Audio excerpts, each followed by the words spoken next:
The House will be in order. The chair lays before the House a communication from the Speaker.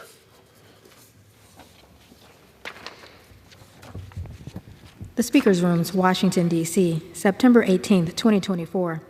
I hereby appoint the Honorable Glenn Thompson to act as Speaker pro tempore on this day. Signed, Mike Johnson, Speaker of the House of Representatives. Pursuant to the order of the House of January 9, 2024, the Chair now recognizes members from lists submitted by the majority and minority leaders for morning hour debate. The Chair will alternate recognition between the parties with time equally allocated between the parties and each member other than the majority and minority leaders and minority whip limited to 5 minutes, but in no event shall debate continue beyond 11:50 a.m. The Chair recognizes the gentlewoman from Ohio, Ms. Beatty, for 5 minutes.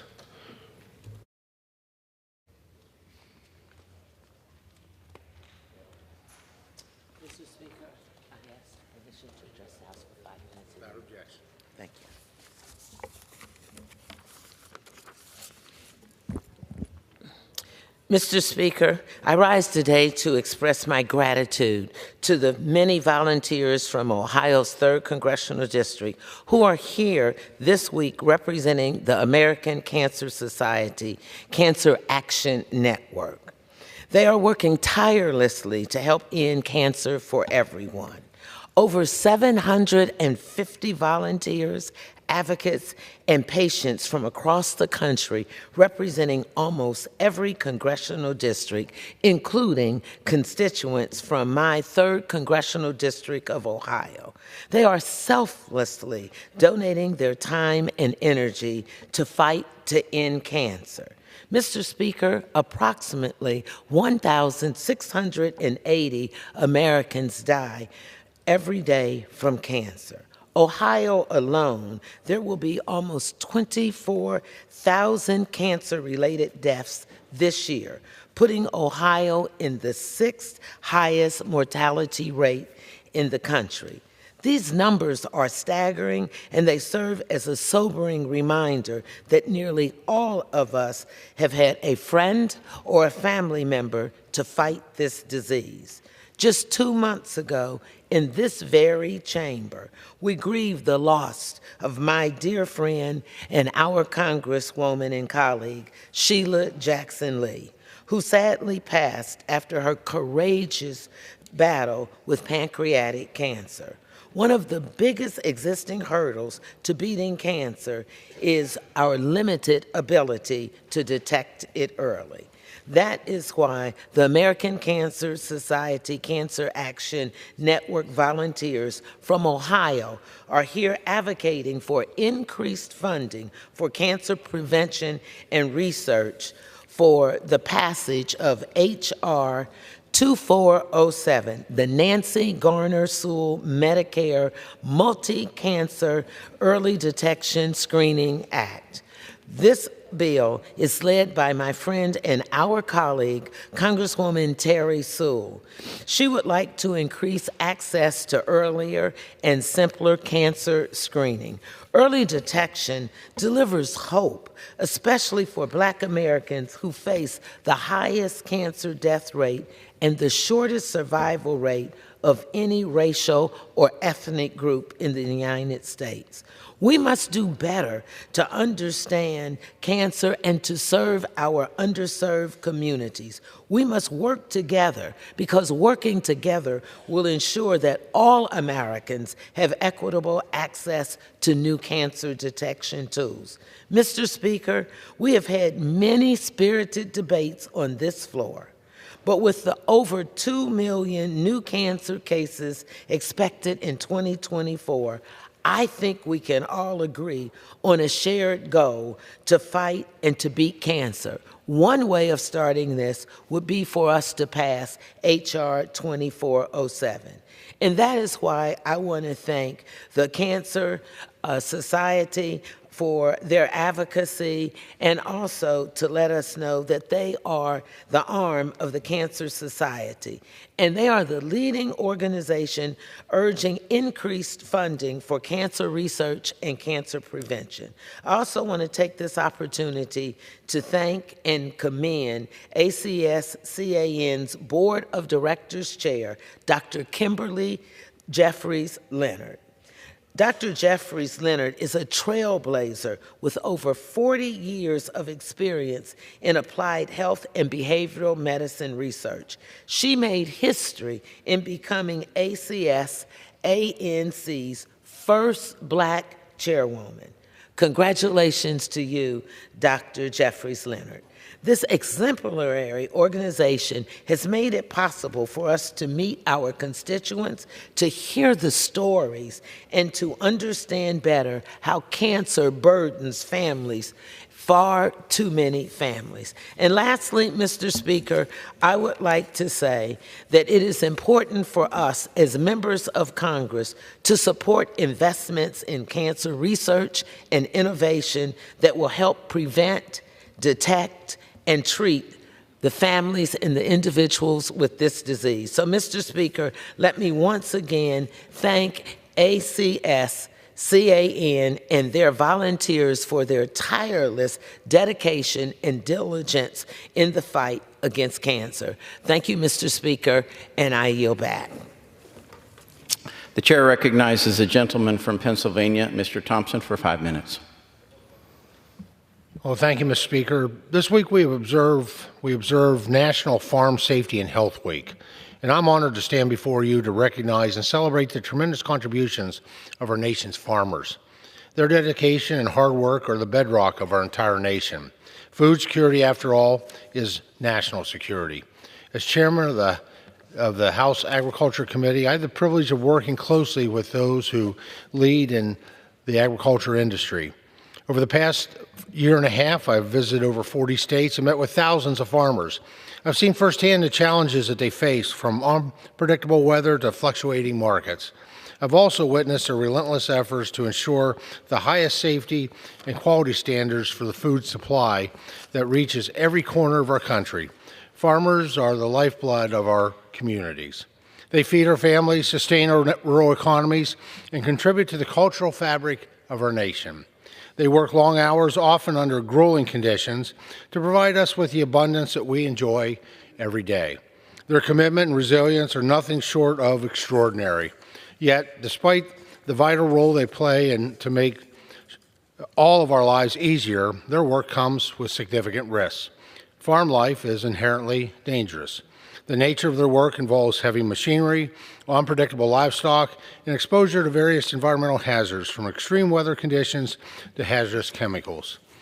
No two grains of wheat are the same, and no two farms are the same, which means the challenges they face are all different.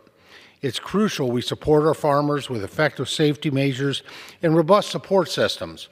That's why the Farm Bill, which we are working to bring to this floor, is so crucial. This legislation is not just another priority policy document.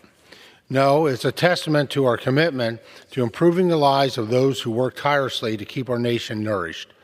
Our discussions on the Farm Bill have been focused on ensuring that it addresses the full spectrum of needs of our agricultural community. This bill represents our dedication to fostering a safer and healthier work environment for our farmers. I ask my fellow colleagues to join me in extending our gratitude to every farmer, rancher, and producer across this great nation during National Farm Safety and Health Week. Their tireless work, dedication, and unwavering commitment does not go unnoticed. We are profoundly grateful for all that they do. Thank you, Mr. Speaker, and I yield back the balance of my time. The chair recognizes the gentleman from North Carolina, Mr. Davis, for 5 minutes.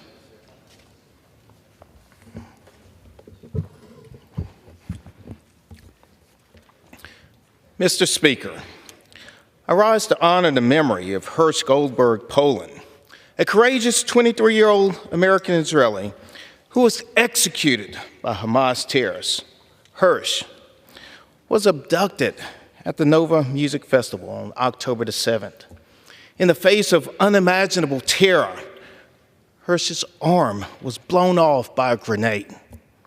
His senseless murder, along with 5 others discovered on September the 1st, is a stark reminder of all innocent civilians killed.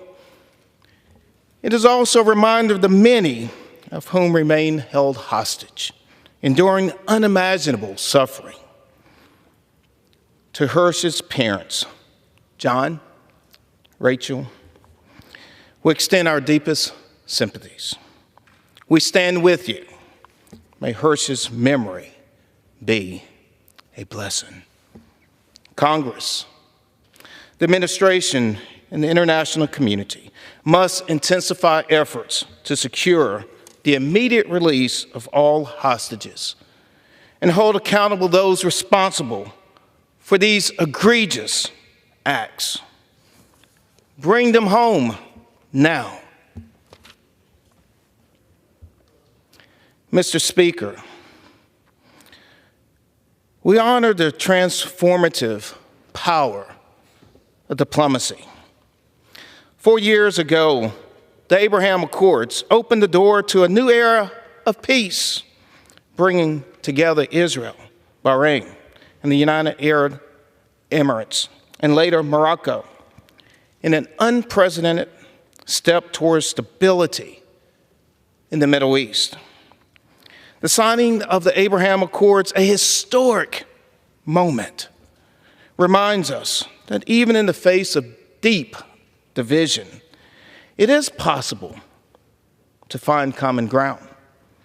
Israel, a beacon of democracy in a region too often defined by conflict, has long been a vital part of our pursuit of security and prosperity.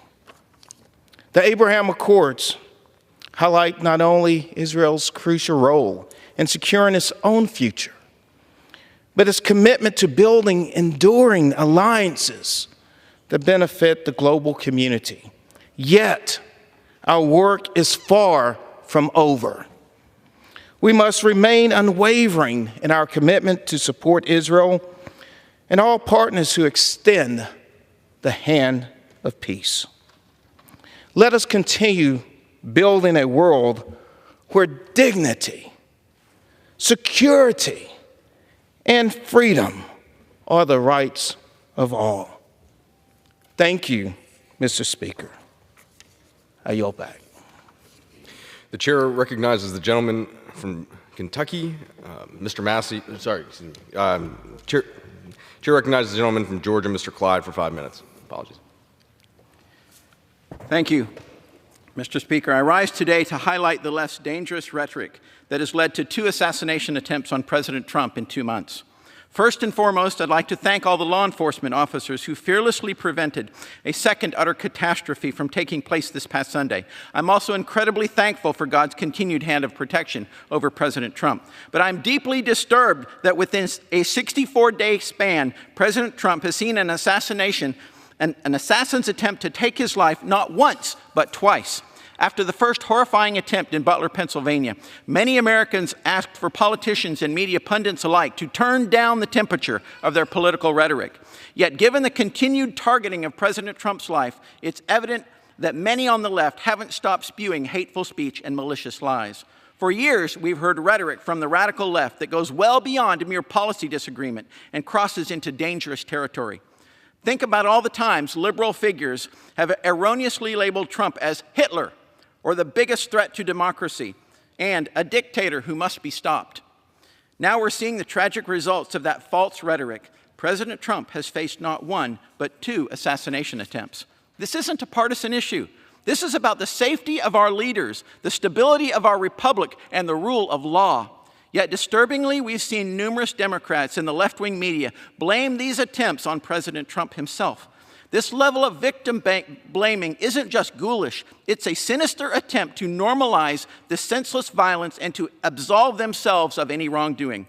There are still many unknowns about both of these attacks, and while I certainly have concerns and questions about the obvious security failures that have taken place, I can't silently sit by as the left, including many of my Democrat colleagues, take no accountability for their incendiary rhetoric and shameless lies that undoubtedly have played a part in inspiring the assassination attempts on President Trump. And since the liberal media won't hold them accountable, I will. Here are examples of the less violence inciting dangerous rhetoric. Quoting Vice President Kamala Harris, Trump is a threat to our democracy and fundamental freedoms. Again, she says it's on us to recognize the threat Trump poses. Governor Tim Walz said, are Republicans a threat to democracy? Yes. Are they going to put people's lives in danger? Yes. Former Speaker Nancy Pelosi said Trump is a threat to our democracy, the kind that we have not seen. Rep. Jasmine Crockett said, MAGA in general, they are threats to us domestically. Rep. Dan Goldman has said he is destructive to our democracy and he has to be eliminated.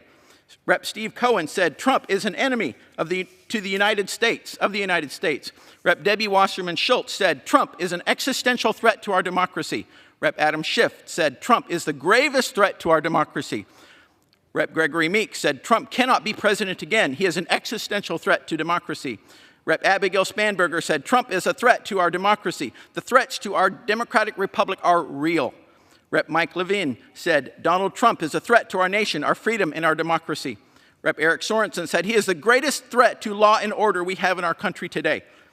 Rep. Jake Auchincloss said, what unifies us as a party is knowing that Donald Trump is an existential threat to democracy. Yesterday, just 2 days after the second assassination attempt, White House Press Secretary KJP said, President Biden has been clear-eyed about the threat that the former president represents to our democracy. Seriously?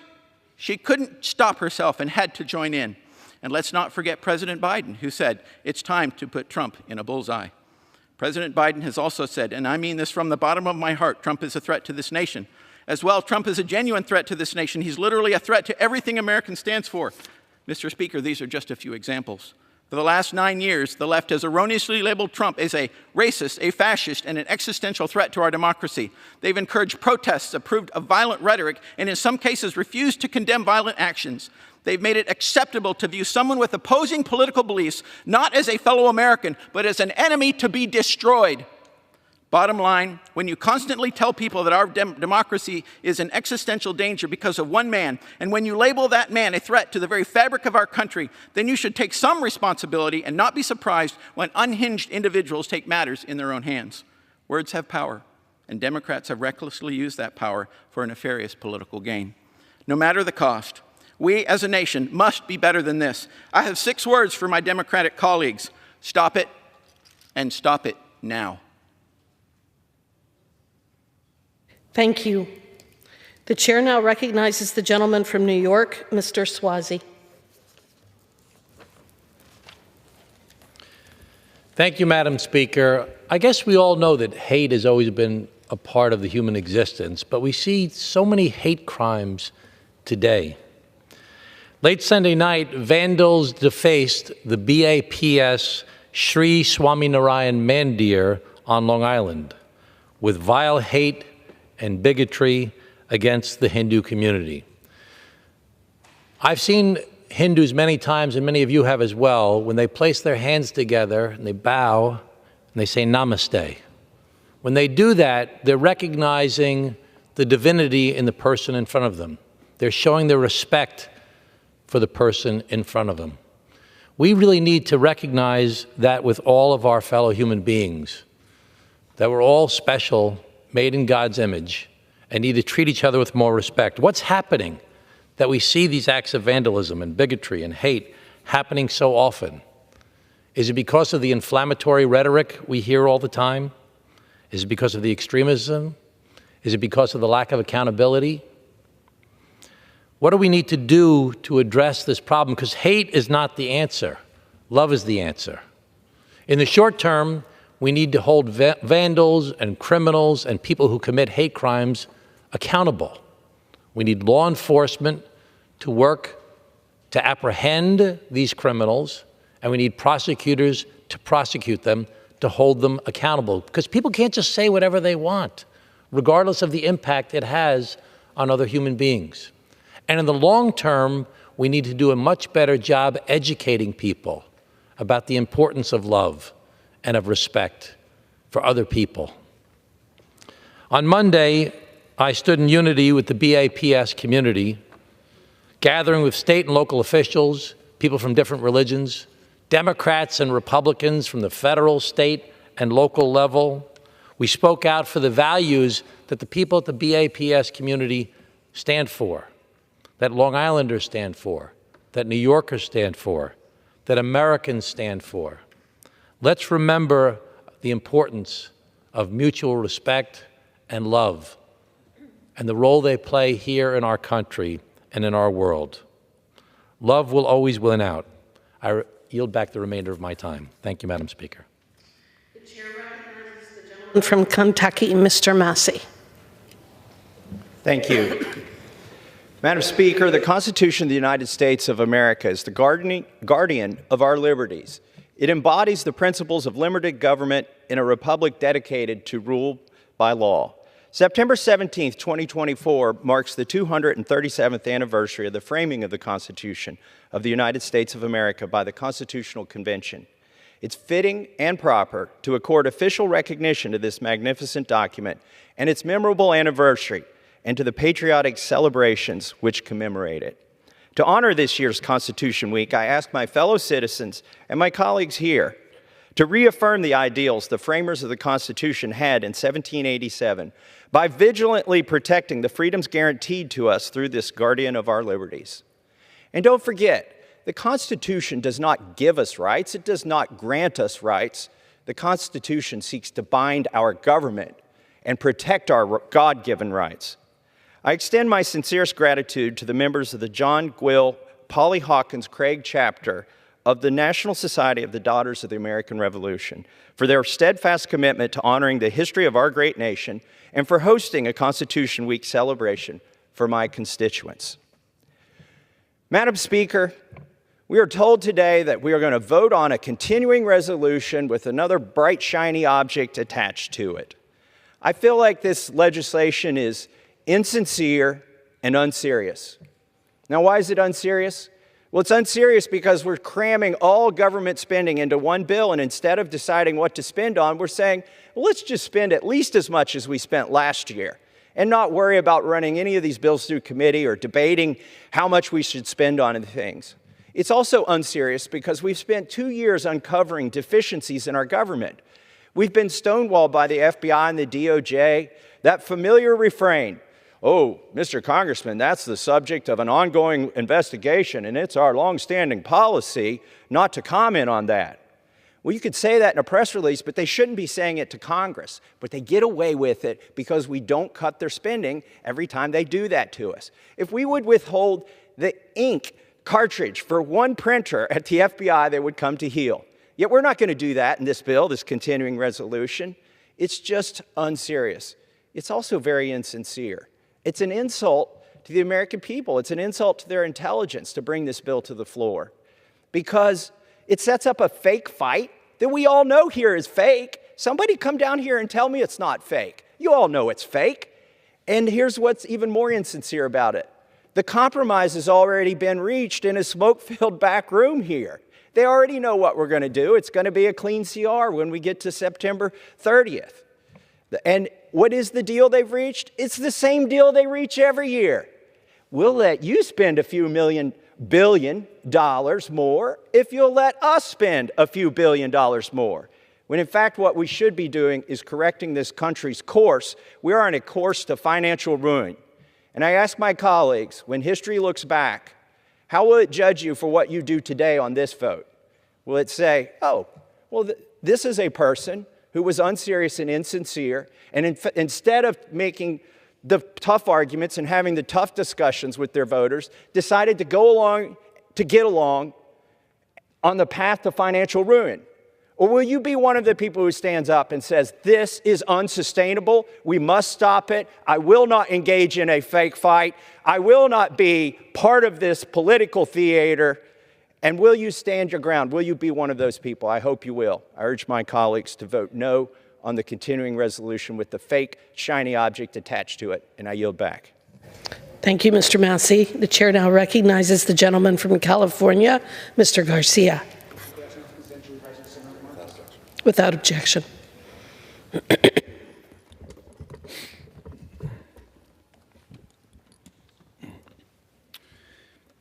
Mr. Speaker, this Hispanic Heritage Month, I want to pay tribute to a legendary Latina singer who crossed genres and generations, Linda Ronstadt.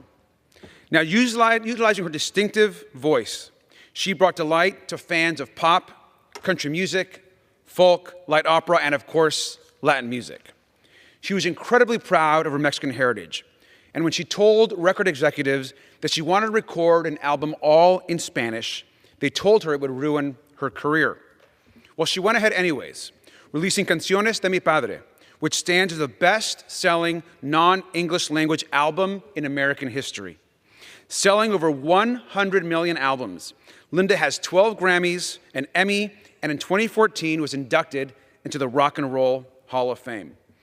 A passionate advocate for the arts, in 2013 she was honored for her work by President Barack Obama with the National Medal of Arts. Now, she announced her retirement in 2011.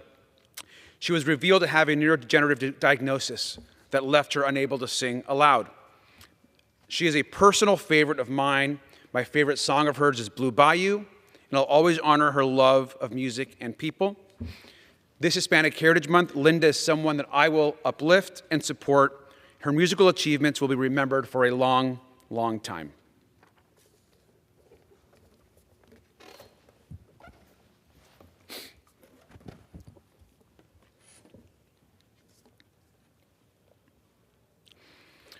Mr. Speaker, I rise to warn the American people about one of the greatest threats we face as a country.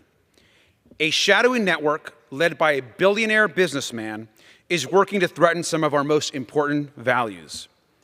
This businessman attacks immigrants from far places and mild-mannered journalists here in our country. And the shadowy network seeks power at all costs. And no, I'm not talking about Lex Luthor and his Legion of Doom, but Donald Trump and his authoritarian and dictator friends who threaten our very democracy and world peace. I'm here to raise the alarm about the massive foreign interference of our politics at the highest levels. We know that recently the Washington Post reported allegations that the Egyptian president, seen right here, may have tried to transfer $10 million to the Donald Trump campaign for president in 2016. And we also know that other foreign governments have also tried to buy influence from the Trumps and the Kushner family.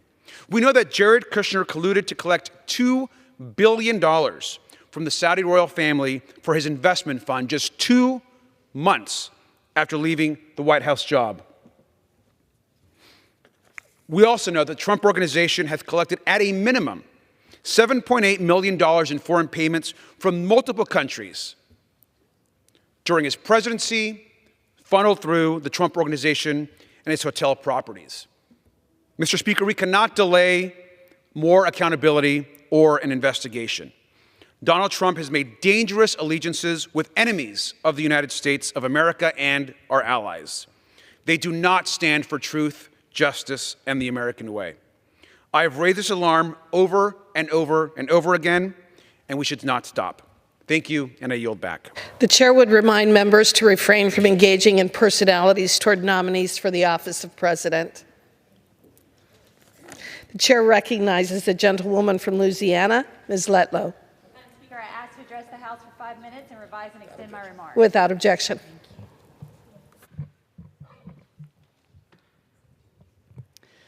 Madam Speaker, I rise today to honor the life of Madeline Connor. There are very few times in life when you meet a person and leave the conversation inspired to do more. But that was Maddie. You see, she was a dream maker.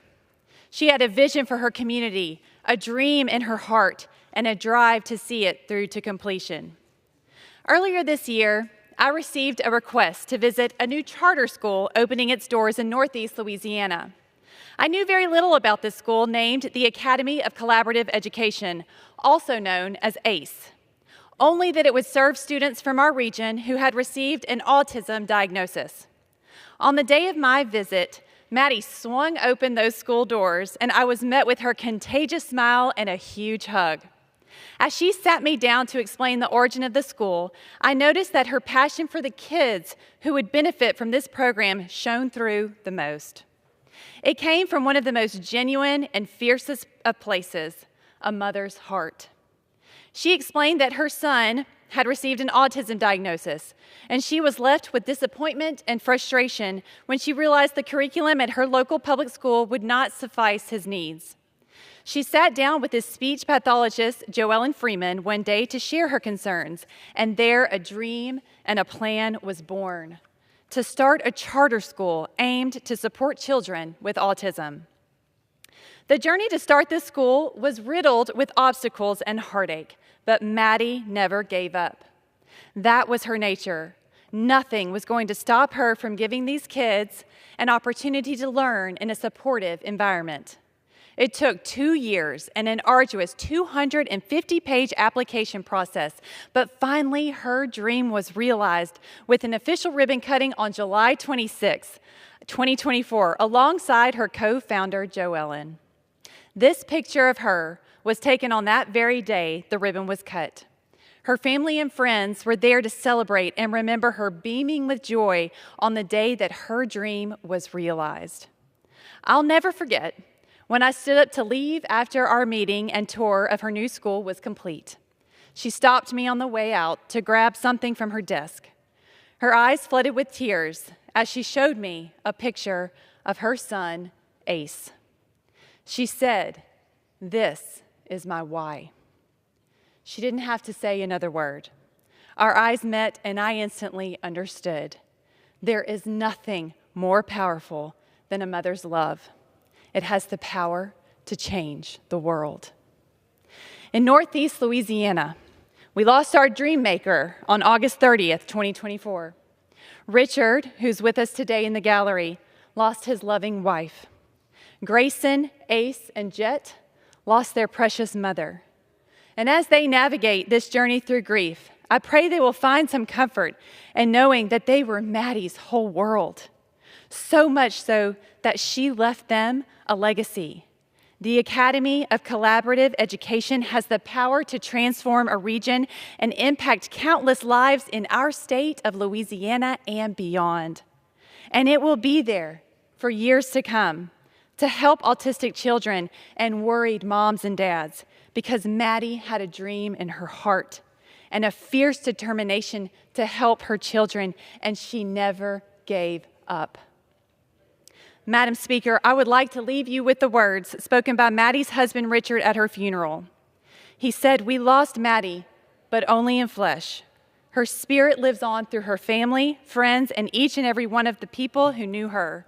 We will all be reunited with her again one day. How sweet that day will be. May we all live each one of our days left inspired by the way Maddie lived hers as a dream maker." Madam Speaker, I yield back.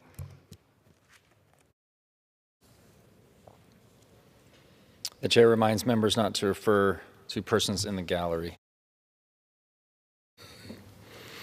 The chair recognizes the gentlewoman from Oregon, Ms. Bonamici, for 5 minutes. Because unanimous consent to address the House for up to 5 minutes. Yes.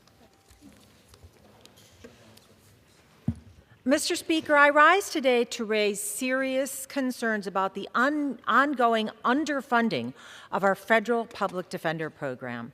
Nearly 90% of defendants in federal court cannot afford their own attorney. Defendants have a constitutional right to an attorney in criminal cases.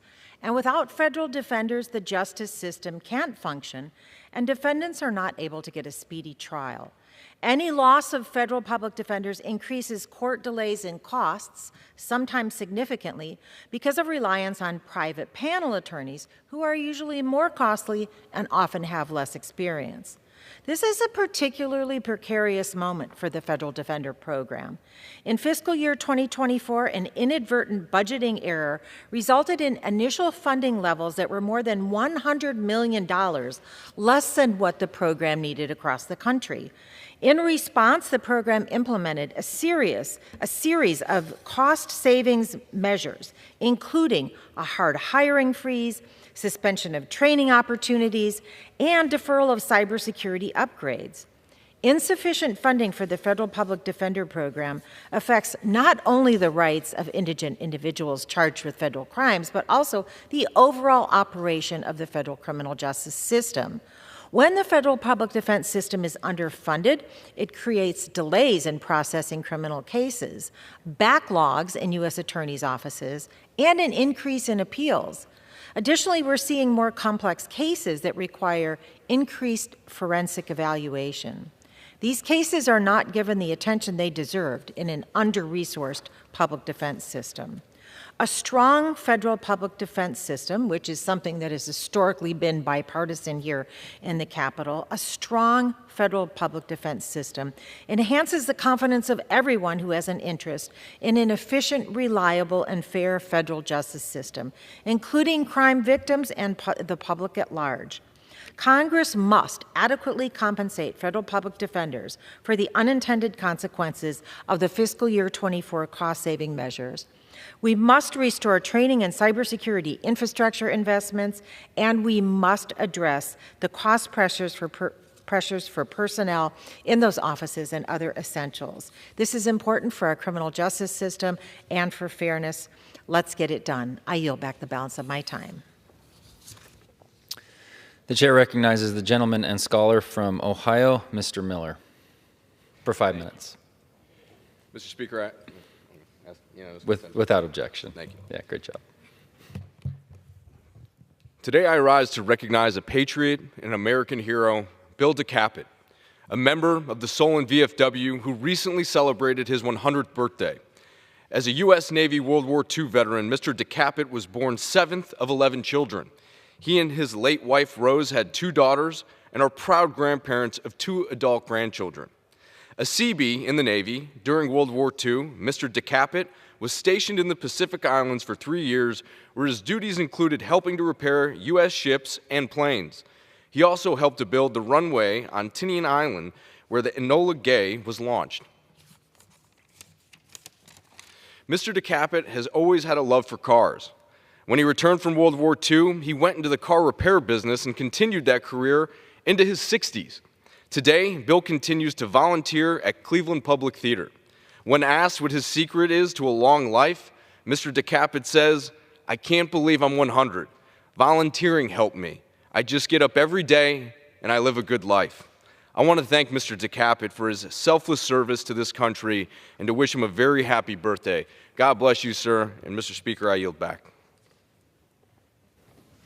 The chair recognizes the gentlewoman from Illinois, Ms. Ramirez, for 5 minutes. Thank you, Mr. Speaker. I ask unanimous consent to address the House for 5 minutes. Without objection. Thank you.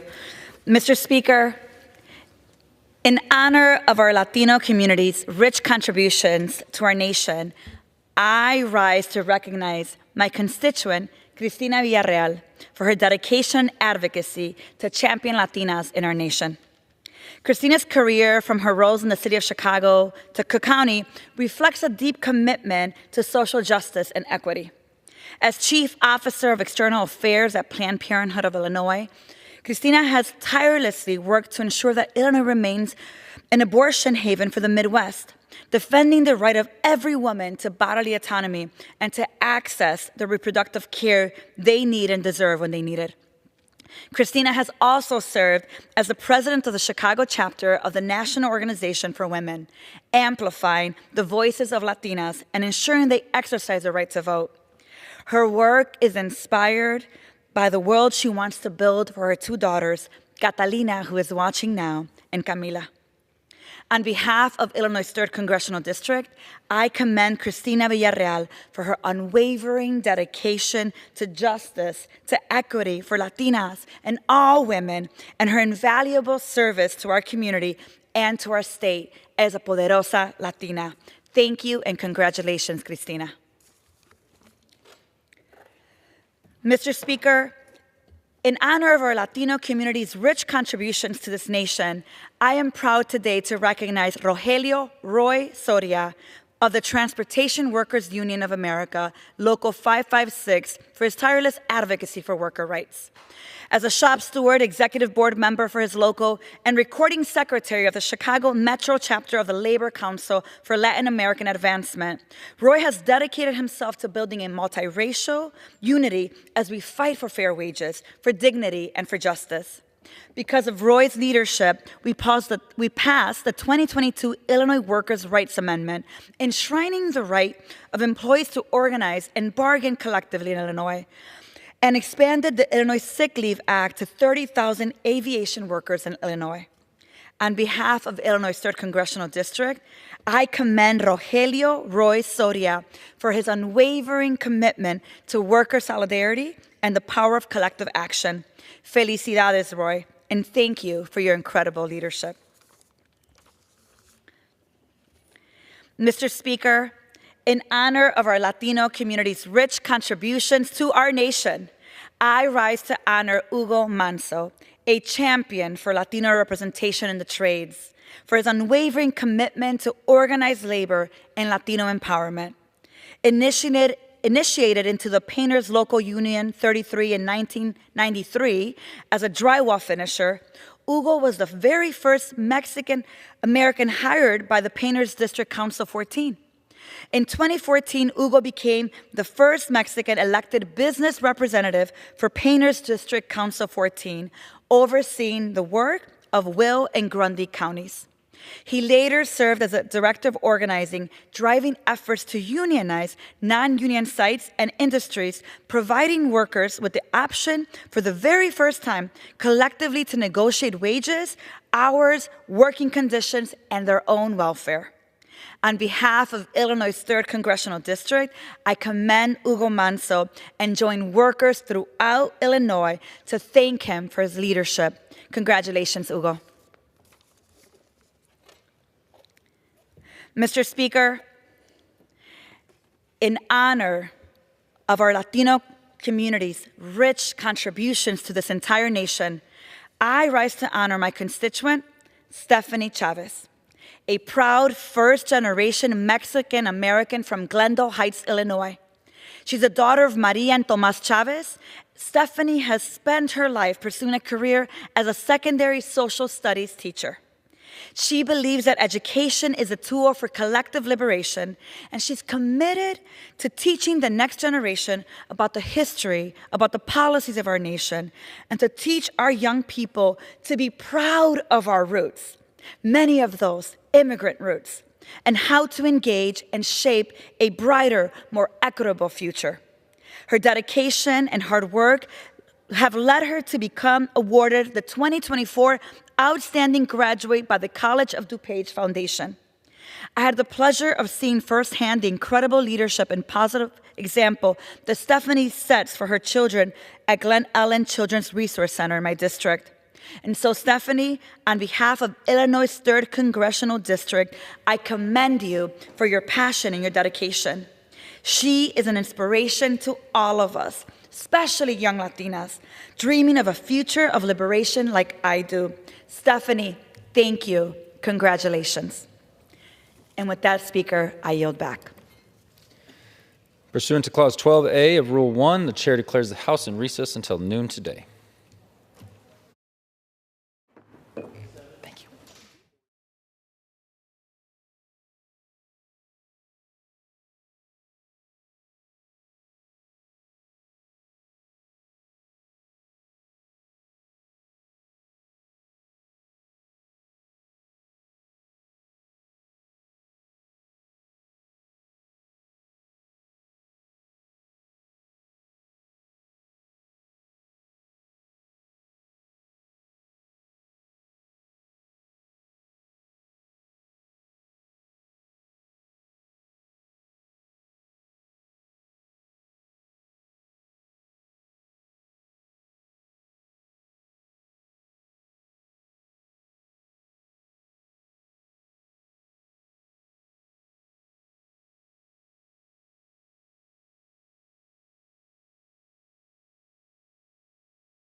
The House will be in order. The prayer will be offered by Chaplain Kibben. Would you pray with me? Lord, our shepherd, we are your people, the sheep over whom you keep watch. It is you who have made us, and we belong to you. Such a relationship is at times too intimate to accept. Such dependence on you is often a challenge to our sense of self-sufficiency. But if we open our eyes to the multitude of blessings you have bestowed on us, if we allow our wills to experience the goodness you desire for us, if we soften our hearts to receive the love you demonstrate to us in countless ways, how can we desire anything but to enter into your presence with thanksgiving?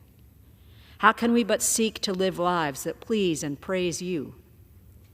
How can we not trust your faithfulness in these days when we realize it has been present with us for generations? May our prayers show our gratitude. May our actions today demonstrate our desire to glorify you. May our thoughts, decisions, and attitudes reveal our faith and trust in you.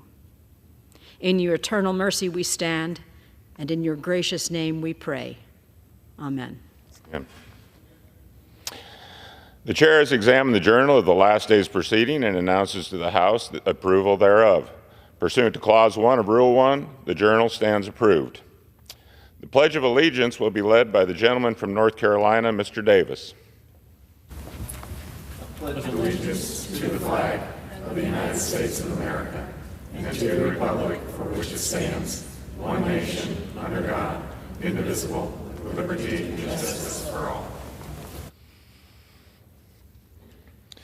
The chair will entertain up to 15 requests for 1-minute speeches on each side of the aisle. For what purpose does the gentleman from Pennsylvania seek recognition? Mr. Speaker, request unanimous consent to address the House for 1 minute and to revise and extend my remarks. Without objection, the gentleman is recognized for 1 minute. Well, thank you, Mr. Speaker. Mr. Speaker, I rise today to recognize the 77th birthday of the United States Air Force. The United States Air Force was established on September 18, 1947, but its beginnings can be traced back to August 1, 1907, when the U.S. Army Signal Corps established a small aeronautical division to handle all matters pertaining to military ballooning, air machines, and related subjects. After the U.S. involvement in World War II, the evolution of the battle made the need for an air-specified military branch evident. For the past 77 years, the Air Force has patrolled the skies protecting citizens here and abroad. Our U.S. airmen embody strength, excellence, and innovation. Their unwavering dedication to our country is demonstrated by their aim high, fly, fight, win motto. I ask my fellow colleagues to join me in recognizing the sacrifices of our airmen, thanking those who serve today and honoring those who have served. Mr. Speaker, I hope you will join me in wishing our U.S. Air Force a happy 77th birthday. Thank you, Mr. Speaker, and I yield back the balance of my time. Absolutely, and the gentleman yields back. For what purpose does the gentleman from Massachusetts seek recognition? Without objection, the gentleman is recognized for 1 minute. Mr. Speaker, I rise today to highlight a recent article in Generations Now, a publication from the American Society on Aging, entitled Food is Medicine, and authored by several experts in both nutrition and aging services. The article makes the case for better leveraging and expertise and broad reach of community-based food programs through the Federal Older Americans Act nutrition program to combat hunger, prevent malnutrition, and reduce diet-related chronic disease among older Americans. Seniors all across the country and from all walks of life trust and rely on Older American Act programs for nutritious meals and community connections. These programs continue to innovate and to bring people together. My home state of Massachusetts is highlighted for its efforts to encourage more locally grown foods and for partnering with local schools to promote intergenerational meals among participants. And I ask unanimous consent to insert the text of the article into the record. And Mr. Speaker, Older Americans Act nutrition programs play an integral role in our efforts to end hunger now. I yield back. Gentleman yields back. For what purpose does the gentlelady from Georgia seek recognition?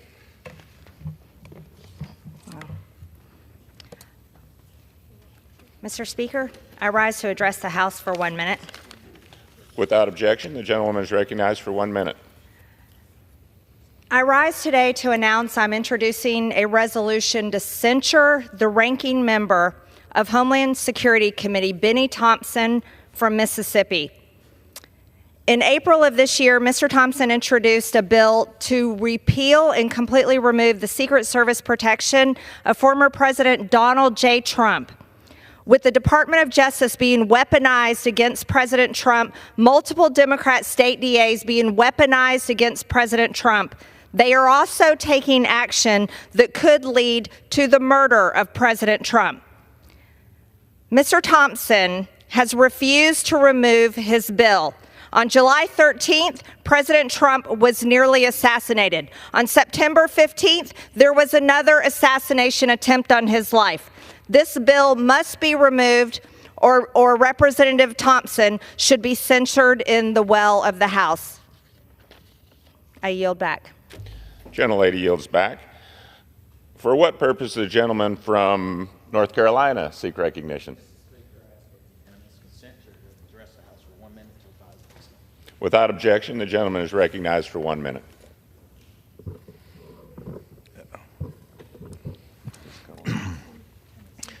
Mr. Speaker, as a dedicated member of the United States House Armed Services Committee, a '94 graduate of the United States Air Force Academy, and a proud United States Air Force veteran, I rise today to celebrate the 77th birthday of the United States Air Force. The United States Air Force was officially established on September 18, 1947, and has since proven to be the best in the world. The United States Air Force has played an essential and unwavering role in defending our nation's security and honor, ensuring the safety and freedom of our citizens. To all those who have served and those who are currently serving in the United States Air Force, to you and your family, thank you for your service to our country.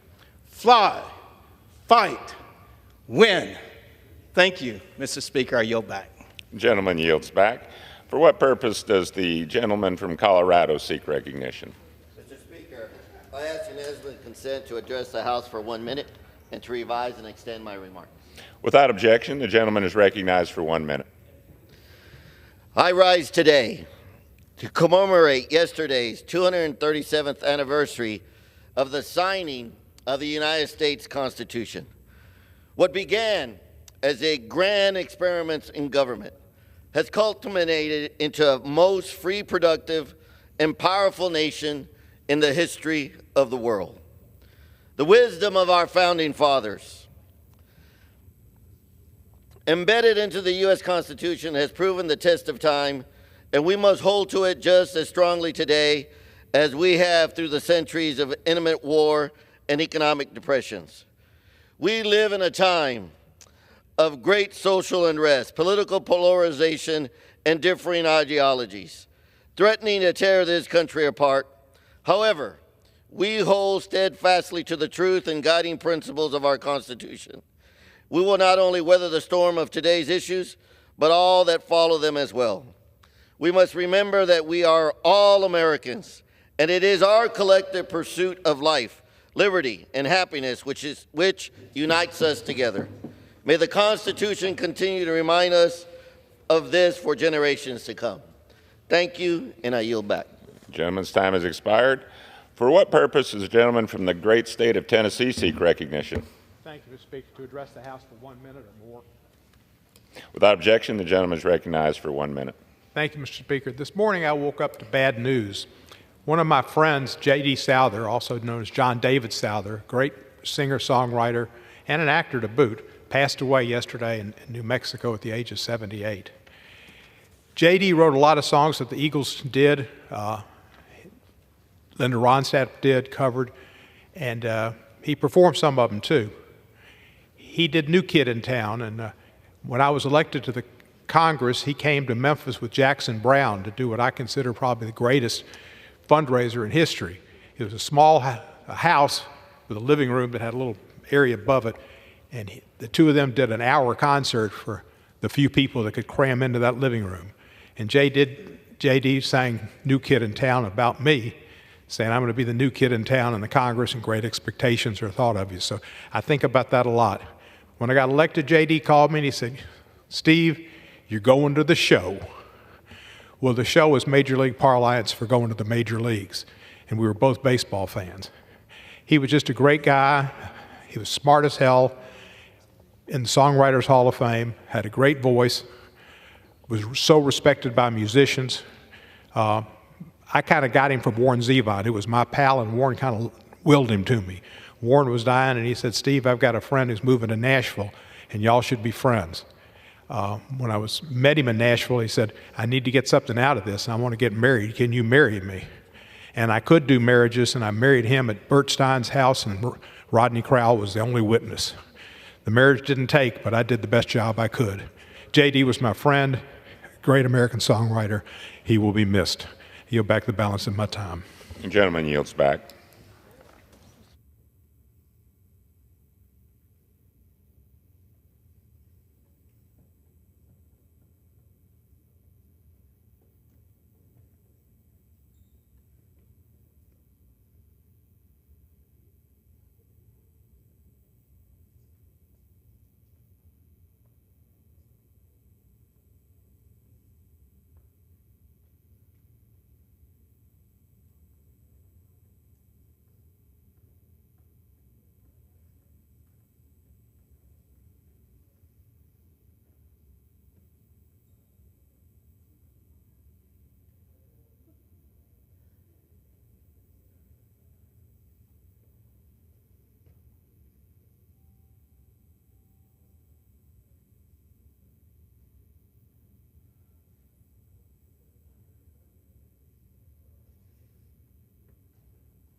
For what purpose does the gentleman from Pennsylvania seek recognition? Thank you, Mr. Speaker. By direction of the Committee on Rules, I call up House Resolution 1455 and ask for its immediate consideration. The clerk will report the resolution. House Calendar Number 90, House Resolution 1455. Resolved that at any time after adoption of this resolution, the Speaker may, pursuant to Clause 2B of Rule 18, declare the House resolved into the Committee of the Whole House on the State of the Union for consideration of the bill, H.R. 3724, to amend the Higher Education Act of 1965 to prohibit recognized accrediting agencies and associations from requiring, encouraging, or coercing institutions of higher education to meet any political litmus tests or violate any right protected by the Constitution as a condition of accreditation. The first reading of the bill shall be dispensed with. All points of order against consideration of the bill are waived. General debate shall be confined to the bill and amendments specified in this section and shall not exceed 1 hour, equally divided and controlled by the chair and ranking minority member of the Committee on Education and the Workforce or their respective designees. After general debate, the bill shall be considered for amendment under the 5-minute rule. In lieu of the amendment in the nature of a substitute recommended by the Committee on Education and the Workforce, now printed in the bill, an amendment in the nature of a substitute consisting of the text of Rules Committee Print 118-49 shall be considered as adopted in the House and in the Committee of the Whole. The bill as amended shall be considered as the original bill for the purpose of further amendment under the 5-minute rule and shall be considered as read. All points of order against provisions in the bill as amended are waived. No further amendment to the bill as amended shall be in order except those printed in Part A of the report of the Committee on Rules accompanying this resolution. Each such further amendment may be offered only in the order printed in the report, may be offered only by a member designated in the report, shall be considered as read, shall be debatable for the time specified in the report, equally divided and controlled by the proponent and an opponent, shall not be subject to amendment, and shall not be subject to a demand for division of the question in the House or in the Committee of the Whole. All points of order against such further amendments are waived. At the conclusion of consideration of the bill for amendment, the committee shall rise and report the bill as amended to the House with such further amendments as may have been adopted. The previous question shall be considered as order on the bill as amended and on any further amendment thereto to final passage without intervening motion except one motion to recommit. Section 2. Upon adoption of this resolution, it shall be in order to consider in the House the bill, H.R. 4790, to amend the federal securities laws with respect to the materiality of disclosure requirements to establish a public company advisory committee and for other purposes. All points of order against consideration of the bill are waived. In lieu of the amendment in the nature of a substitute recommended by the Committee on Financial Services, now printed in the bill, an amendment in the nature of a substitute consisting of the text of Rules Committee Print 118-48, modified by the amendment printed in Part B of the report of the Committee on Rules accompanying this resolution, shall be considered as adopted. The bill as amended shall be considered as read.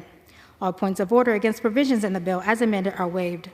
The previous question shall be considered as order on the bill as amended and on any further amendment thereto to final passage without intervening motion except 1 hour of debate, equally divided and controlled by the chair and ranking minority member of the Committee on Financial Services or their respective designees, and 2, 1 motion to recommit. Section 3. Upon adoption of this resolution, it shall be in order to consider in the House the bill, H.R. 5179, to require the maintenance of the country of origin markings for imported goods produced in the West Bank or Gaza and for other purposes. All points of order against consideration of the bill are waived. The amendment in the nature of a substitute recommended by the Committee on Ways and Means, now printed in the bill, shall be considered as adopted. The bill as amended shall be considered as read. All points of order against provisions in the bill as amended are waived.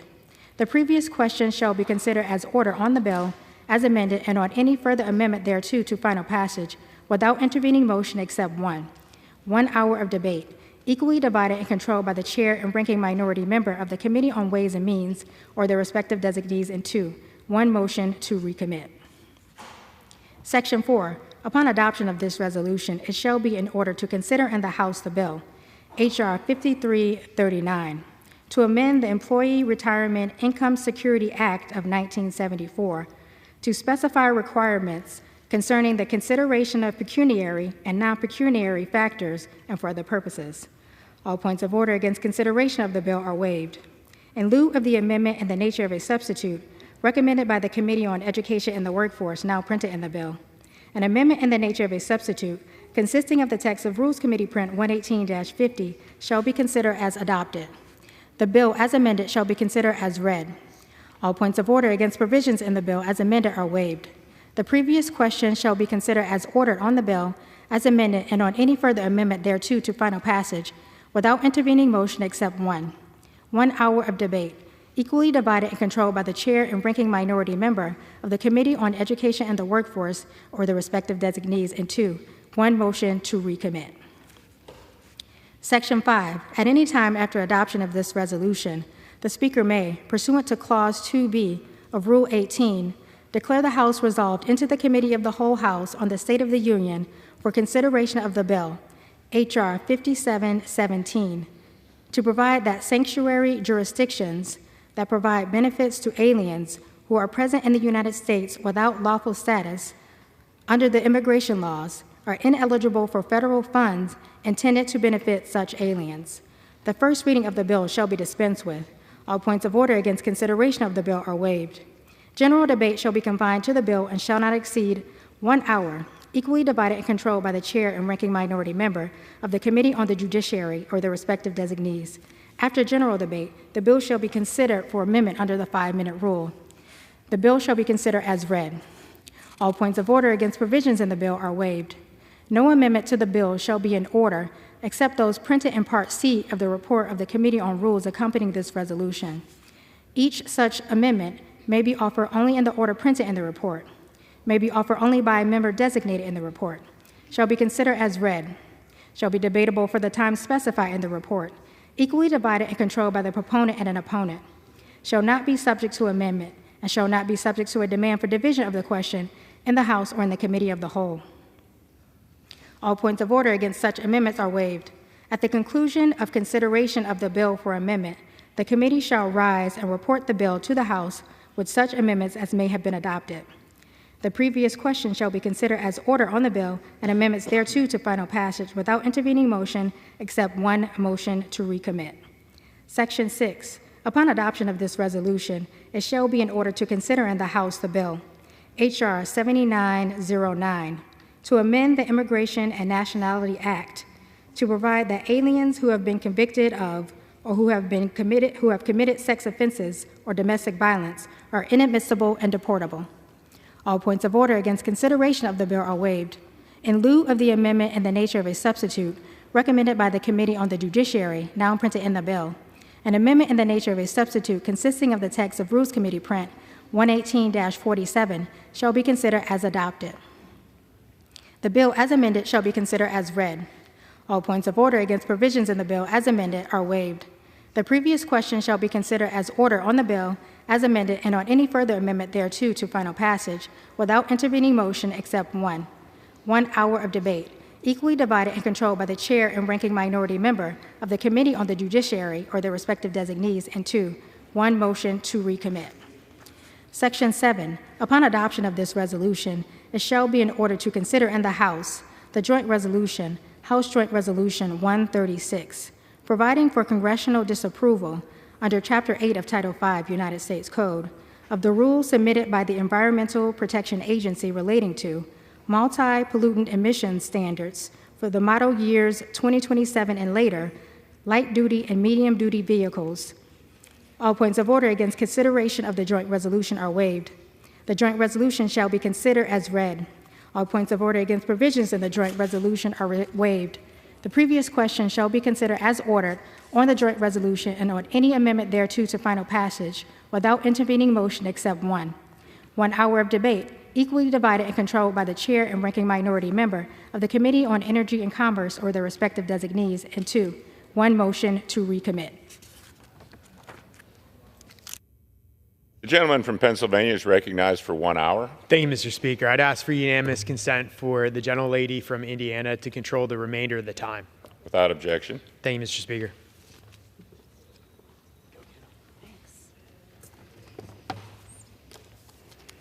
The gentlelady from Indiana is recognized. Thank you, Mr. Speaker. For the purposes of debate only, I yield the customary 30 minutes to the gentleman from Massachusetts, Mr. McGovern, pending which I yield myself such time as I may consume. Gentlelady is recognized. During consideration of this resolution, all time yielded is for the purpose of debate only. Mr. Speaker, I ask unanimous consent that all members have 5 legislative days to revise and extend their remarks. Without objection. Last night, the Rules Committee met and produced a rule, H.Res. 1455, providing for the House's consideration of 7 pieces of legislation. First, the rule provides for H.R. 3724, the End Woke Higher Education Act, to be considered under a structured rule. Second, the rule provides for H.R. 4790, the Prioritizing Economic Growth Over Woke Policies Act, under a closed rule. Third, the rule provides for H.R. 5339, the Protecting Americans' Investment from Woke Policies Act, under a closed rule. Fourth, the rule provides for H.R. 5179, the Anti-BDS Labeling Act, under a closed rule. And the rule provides for H.R. 7909, the Violence Against Women by Illegal Aliens Act, and H.R. 5717, the No Bailouts for Sanctuary Cities Act. Mr. Speaker, I support this rule and the underlying legislation, beginning with H.R. 3724, the End Woke Higher Education Act. As a member of the Education and Workforce Committee, we have spent countless hours addressing the serious issues within higher education under the Biden administration, where activism is often prioritized and differing viewpoints are silenced. These conversations have become increasingly necessary as we've seen waves of anti-Semitic protests where students are supporting terrorist organizations, and these protests are sweeping the nation. Too many institutions of higher education have cowered to the mob of protesters, often compromising the safety and well-being of their students. Freedom of speech is under attack on our campuses nationwide, and it's our students who are paying the price. This mindset weakens what has historically been the strength of America: free-flowing and open debate at our institutions of learning. We must not let campus activists, woke faculty, and partisan administrators turn post-secondary education into DEI indoctrination camps. Denying speech undermines the very fabric of the nation and is against everything our founders intended. I'm glad this legislation includes my Students' Bill of Rights, which aims to address the erosion of First Amendment rights faced by students and provides protections for academic freedom and expression. Our students should never feel afraid to express their point of view or fear retribution or negative consequences for their future. This woke mind virus doesn't stop there, which brings me to H.R. 5339, the Protecting American Investments from Woke Policies Act, protects the retirement savings of workers, retirees, and their families by rolling back woke ESG requirements that have nothing to do with the bottom line. The bill ensures that financial institutions are focused on maximizing returns in retirement plans rather than advancing the Biden-Harris administration's radical agenda at the expense of American workers. Forcing often underperforming and relatively high-risk investments on our seniors is not what they're asking us to do in this chamber. In this spirit, I'm glad the bill includes one of my pieces of legislation, the Retirement Proxy Protection Act. The bill ensures that fiduciaries prioritize economic interests of plan beneficiaries when voting on shareholder proposals. Finally, the rule also provides for consideration of H.R. 4790, a comprehensive bill package targeting unelected bureaucrats. Time and time again, this administration has prioritized, again, an ESG agenda and initiatives that are against the well-being of workers and American businesses. Democrat-appointed bureaucrats are attempting to use regulation to create climate and social policy in our financial markets, ultimately raising costs and limiting growth. This legislation aims to stop unnecessary political reporting requirements for companies, make federal regulators more transparent, and reduce the SEC's power over shareholders. I'm proud that another one of my bills, the No Expensive Stifling Governance Act, or No ESG Act, is included as part of this package. I'd also like to touch on my friend Congressman Nicola Loda's bill, H.R. 5717, the No Bailout for Sanctuary Cities Act. I'm proud to be a co-sponsor of this bill. Despite the Illegal Immigration Reform and Immigrant Responsibility Act of 1966 clearly stating that no restrictions can be placed on communication between local or state authorities and federal immigration officials about someone's immigration status, many cities still choose to not comply.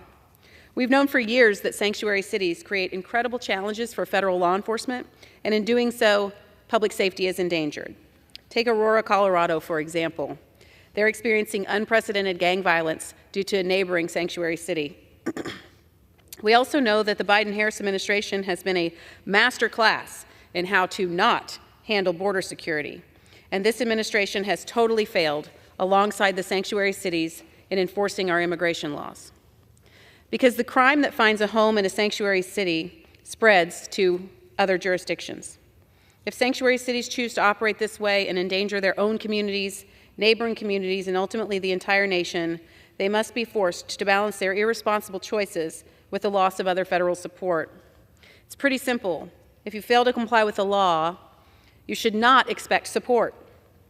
Our constituents understand and also demand that their tax dollars not support sanctuary cities that actively undermine their public safety and our immigration law.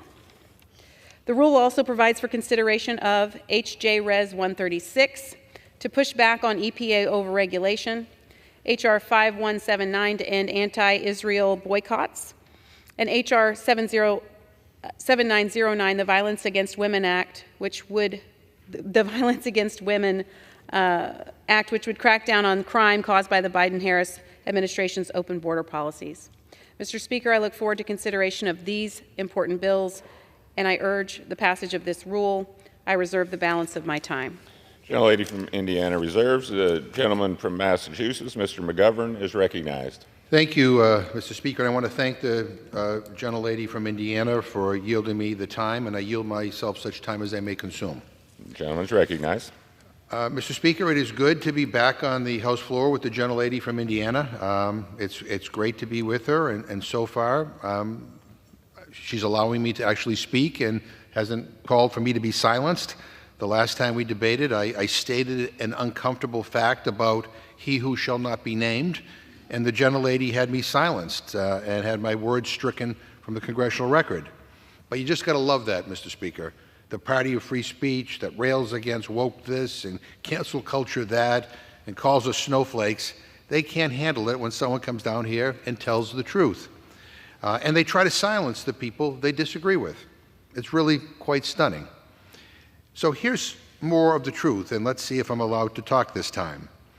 Mr. Speaker, under Republican control, the House of Representatives has become a place where trivial issues get debated passionately and important ones not at all.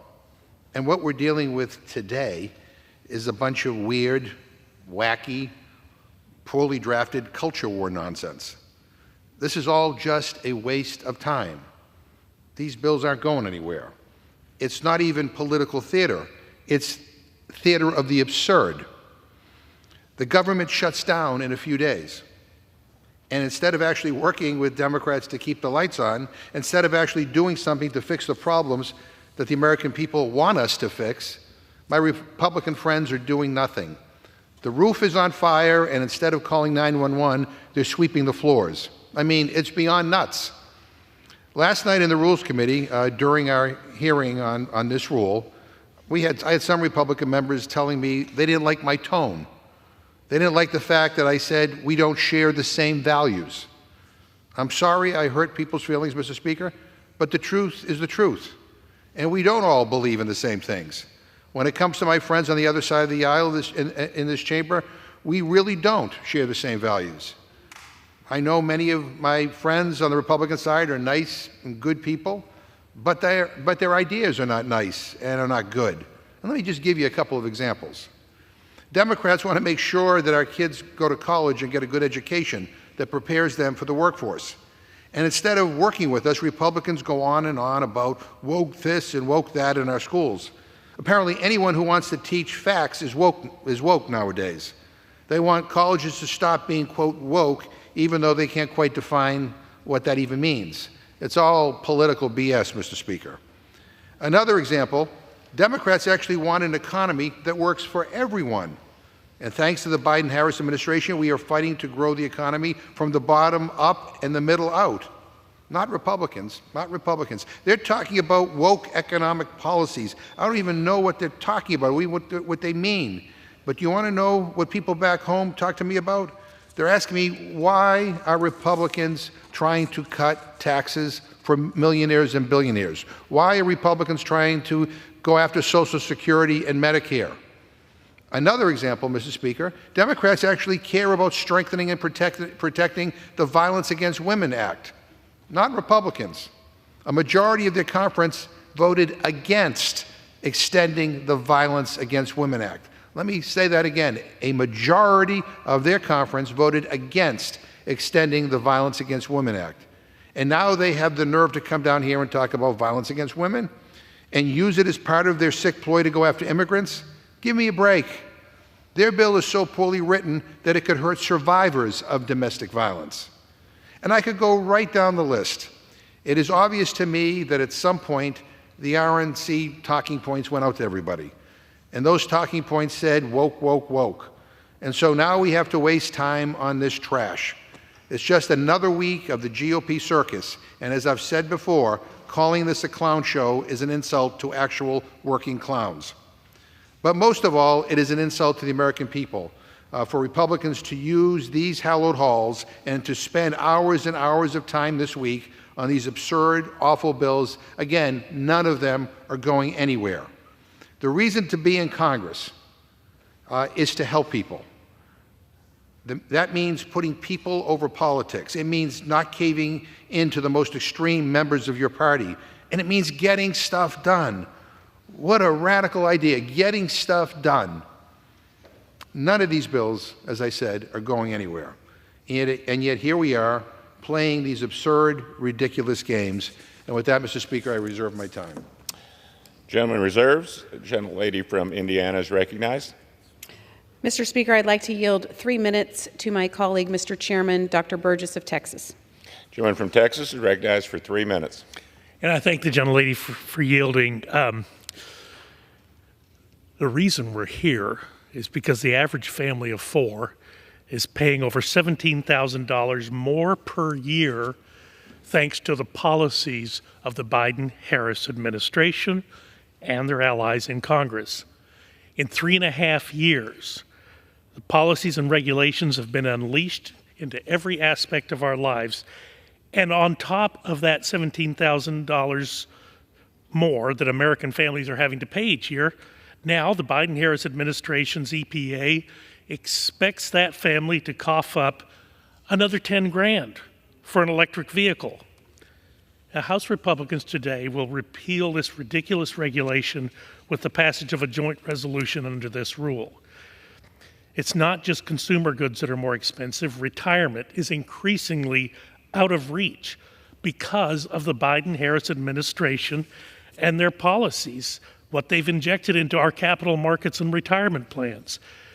The American family will not care how much their retirement fund promoted ESG or DEI when they need to push off their retirement for years under this economy. House Republicans will refocus the financial markets and the retirement funds away from politics and towards maximizing investment returns. Maximizing shareholder value, what a concept. Seems like that is something everyone should be for. And finally, I want to touch on 2 important pieces of legislation under this rule that are affecting Texans. The first of which is the Violence Against Women by Illegal Aliens Act.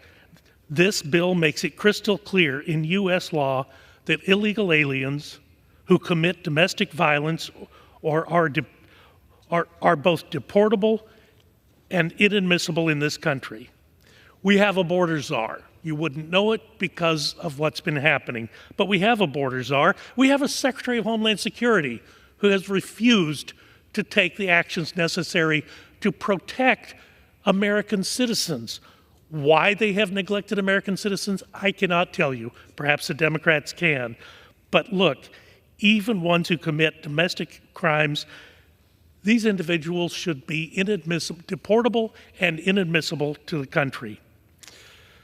Another bill ensures that lax enforcement of immigration law, which has become the hallmark of the Biden-Harris administration, does not extend to criminal domestic conduct. And speaking of lax enforcement, the No Bailout for Sanctuary Cities Act makes it crystal clear that no state or local government that made a conscious choice to disregard federal immigration law will receive federal funds to do so. Sanctuary cities perpetuate the crisis at our border, crisis that my state knows all too well. The No Bailout for Sanctuary Cities Act ensures that taxpayers won't be on the hook for the conscious choices. Mr. Chairman, I'd like to yield 30 seconds. I'm happy to yield back. Thank the Chairman. Thank the Speaker. Gentleman yields back. Gentlelady reserves. Reserves. Gentleman from Massachusetts is recognized. Mr. Chairman, Mr. Speaker, I enjoyed listening to the chairman of the Rules Committee, but let me just state for the record, nothing he talked about will be at all impacted by any of the stuff that we're talking about here today. None of these bills are going anywhere. If you want to pass legislation to address some of the issues that were raised, maybe we ought to work in a bipartisan way. Maybe it ought to be not my way or the highway. So these aren't serious pieces of legislation. These are press releases. Let's all be honest with the American people about that. This is not serious legislating. I haven't done serious legislating here in a long, long time. But, Mr. Speaker, I just want to kind of zoom in a little bit on this Congress in general.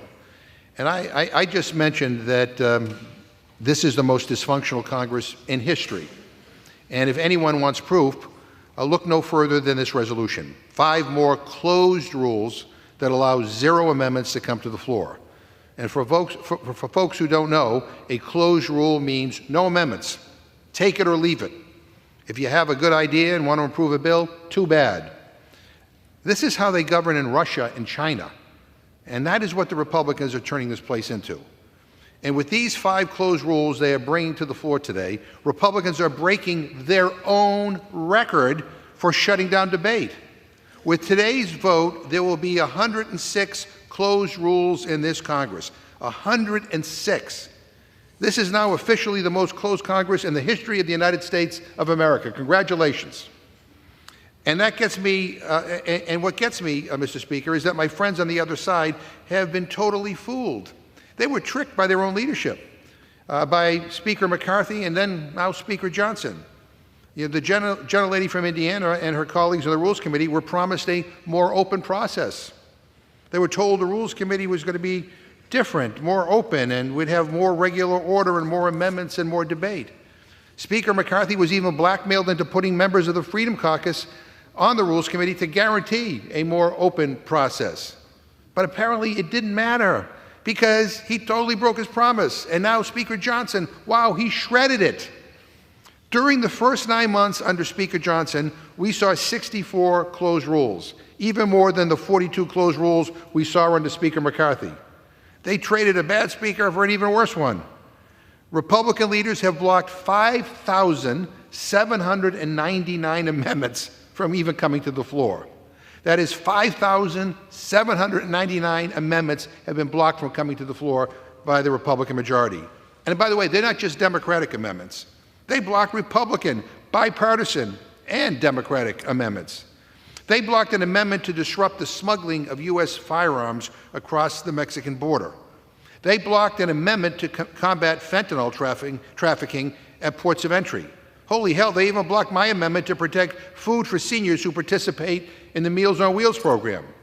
They have blocked, and get this, they have even blocked over half of their own Republican members' amendments. Let me say that again. Most Republican amendments have been blocked by this Congress. These amendments have been prevented from even seeing the light of day or getting a debate on the House floor. And get this, there have been 98 amendments that Rules Committee Republicans have either authored or supported that have been blocked by their own majority. I mean, you got on the Rules Committee, you like to have a little juice, but 98 of your amendments, Republican amendments, have been blocked by your own party. That's almost 100 amendments.